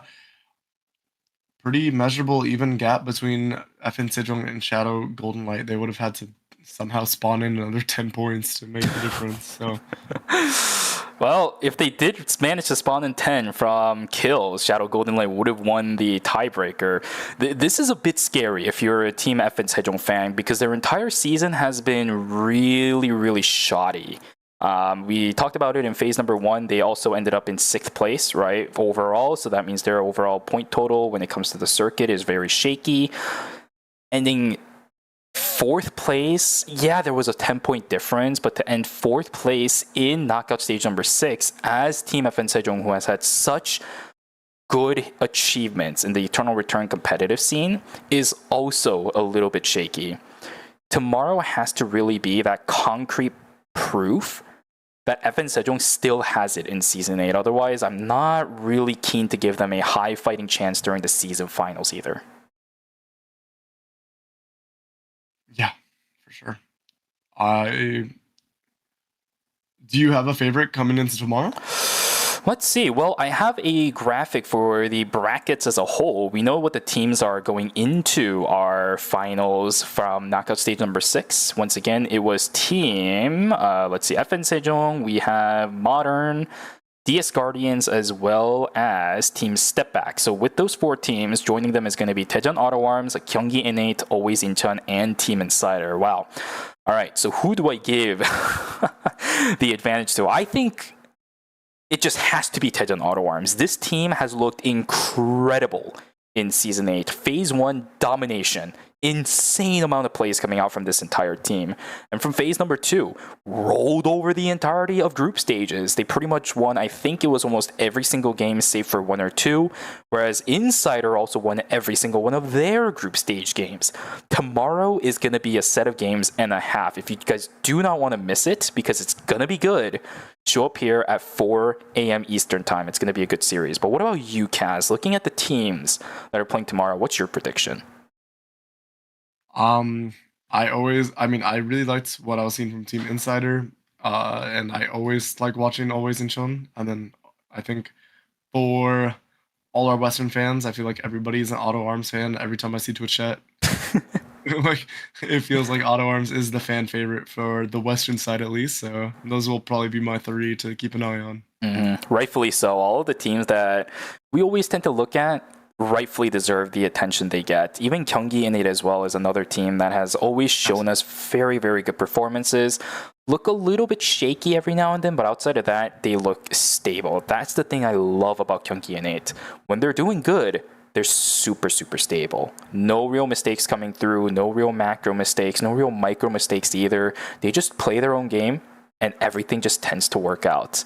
For Daejeon Auto Arms, they make things happen. Always Incheon, interesting things coming out with Luminal and Blaster playing this time around. Double DPS with the support on Seraphine. Always love to see that. Team Insider just doing what they do best. Love to see it. Finals tomorrow is going to be an absolute blast. Definitely guaranteed to be a banger, but that is par for the course when we have Eternal Return Masters and when we have teams of this caliber. There's just so many good teams, so many good players. And I think the compositions we'll see coming out tomorrow will be pretty fun too. Absolutely. Lots of flashy characters, right? We got Tazi coming on, Aiden coming on. Who else am I thinking off the top of my head? Tazia, Aiden. Let's see. We're probably going to have Theos coming out tomorrow. Definitely more Yans. Taking is almost guaranteed to play that. I'm pretty sure Yan's actually getting banned, maybe. I don't know. We lost a couple of our Yan teams coming into this because there's there's no Milky Way, there's no CNJ Esports. There was another team where 300 was also playing the Yan, but that's not in. I think Taegyung might honestly just be able to play Yan straight through the entire series tomorrow. There's a possibility that can happen. That's going to be terrifying. That's I mean, obviously, it's really good for auto arms. I would just be surprised because I actually just think Yan is also quite strong right now. Yeah, he is disgustingly good. The consistency, I think the versatility of his build routes as well. KCW has pumped out quite a good number of variety of Yan builds this season.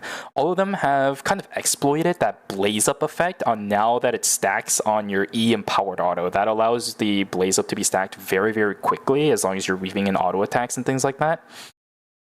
So, Yan has received a lot of good stuff in this season. It's the reason why we're seeing him. He's always been good at surprising people, but it just amazes me that KCW and players like Taegyung, Rachan all are able to play this character at expert levels consistently. Yeah, he's also kind of hard. Yeah, yeah. I can't play that character to save my life. It's cooked. Absolutely not. Never happening for me. I tried my best, but it is way too hard. I also play on locked cam. The amount of mobility that Yan has really would throw me off. The moment I start dashing around trying to blink in, like my camera would start spazzing out. That would go crazy. Yeah, no, it definitely one of the highest skills healing characters we have in the game, like for sure. I think it's a lot, and also just has a lot of power in playmaking potential. Right, both in the damage regard and the CC, and yeah, I think in terms of what the character can slot in for a team, does a lot of things. Absolutely. With all the things that we are predicting, we won't know until it happens tomorrow. Guys, once again, show up tomorrow for the finals. We're going to have Eternal Return Masters finals tomorrow for phase number 2 at 4 a.m. Eastern time. So show up on time, please. But other than that, we also have ERCS wildcards tonight for North America at 7 p.m. Eastern time right here on the Eternal Return game channel as well. As I mentioned at the beginning of the stream, we are jam-packed on Eternal Return Competitive this weekend. So if you don't want to miss anything, if you don't want to miss drops as well, show up, be there. It's going to be a grandiose old time for both ERM and ERCS. Yeah, make sure to study up on these VODs. For sure. Other than that, guys, that is going to be it from us. Thank you so much for joining us for Knockout Stage 5 and 6. Cass, thank you so much for being here. A blast to chat with you as always. And I swear, all the people in the chat consider your voice angelic. I agree. I agree with them. I really appreciate chat. I always appreciate casting with y'all. I'm sorry the quality went down probably about like an hour ago because I've been up for a while. But thank you guys for being patient with me. I always appreciate that. And I will be happy to rejoin the ERM desk whenever Superior goes to play card games. Yeah, and then we'll have another banger series when Superior's gone, right? Something funny happens and all of that shenanigans. Superior always misses out on the good stuff. I don't know what it is. Guys, once again, thank you so much for joining us. We'll see you guys tomorrow for the final. Superior will be back for it. But other than that, be excited for ERCS when Meek and Lucy is going to be joining you. So be there when that happens. We also have finals for ERCS tomorrow, a little bit earlier, but I'm pretty sure Meek and Lucy will cover it. So we'll see you guys next time. Thank you so much for joining us. Have yourselves a wonderful rest of your Saturday. Bye, everybody. Bye-bye. Bye-bye. Bye-bye. Guys, say bye. Oh, bye-bye. I already thought I gave my own. Yeah, this guy is out of it.